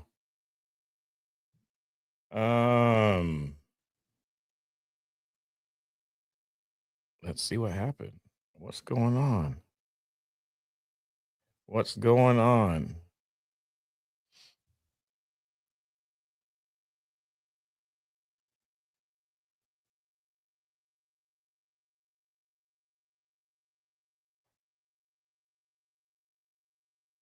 What?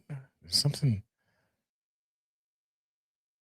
They said I shared some sort of content you've attempted to share violates our community standards. We have stopped your attempt to share this content. At Facebook, we remove content that threatens or promotes sexual violence or exploitation. We also removed intimate photographs or videos shared without permission from the people in the images. What is that? I don't even know what it was. Let's see. That's weird. Who? Okay.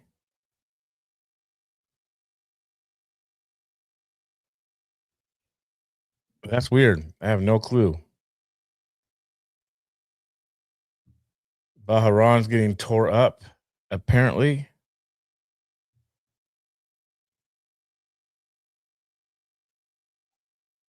We removed your video. Why? What video? What video was it? What video did I show this morning?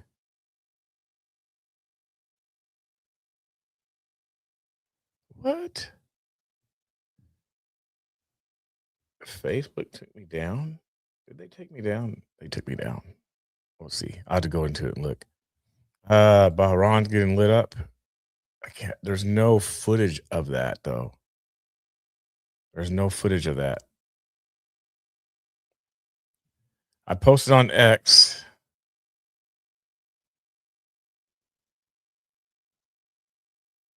Oh, wow. Okay. There's an Abdul in Virginia from Sierra Leone. Same country, arrested in February for stabbing murder. Are they related? I do not know if they're related. Something to look into. I gotta look into this Facebook stuff. Cause I don't know what video it was. We can't show the video. Why can't you show me what video it was? Request review. I don't know what it was. Adult sexual exploitation. Was there something that came on like while I was gone? Adult sexual. It was from today, right? March 14th, 20.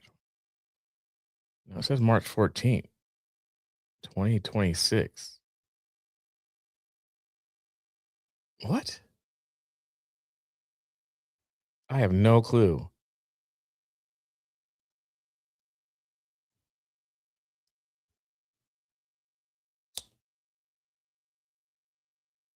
We added restrictions to your account.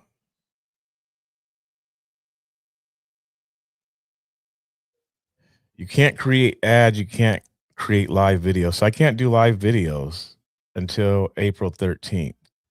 You can't start or join calls. What in the world happened while I was gone?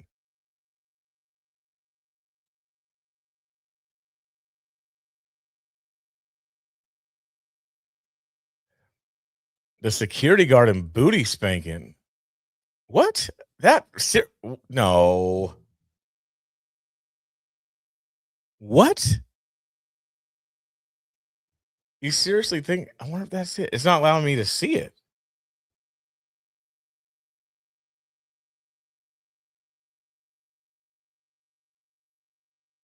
They won't show me. Like,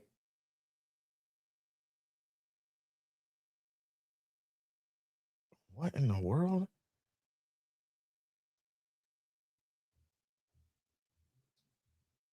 Off that thing? Seriously?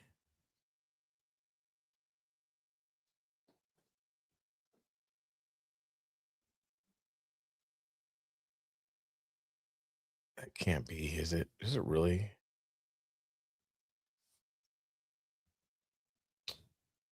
Maybe so. Maybe it's my clue that I need to get off for the day. That could be what it is. I need to be done. Well, I'm live up right now. So they're going to let me continue this live. That is what it is. Well, I don't know if that's what it is, but they did take the live down from earlier.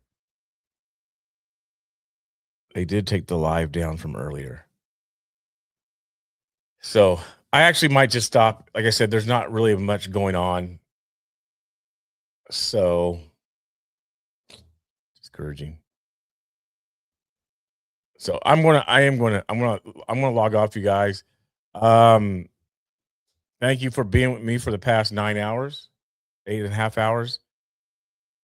So I might come back on tonight. Probably will come back on tonight since there's going to be things going on. Come back on later. Smoke in Dubai, Angry Oregonian says. Yep. See that. I don't know which cameras you're watching, but the Beirut and Tel Aviv cameras are not showing anything right now except the smoke that's in the background. So, all right, you guys, let me get out of here. I'll come back on later. Talk to you guys later. God bless.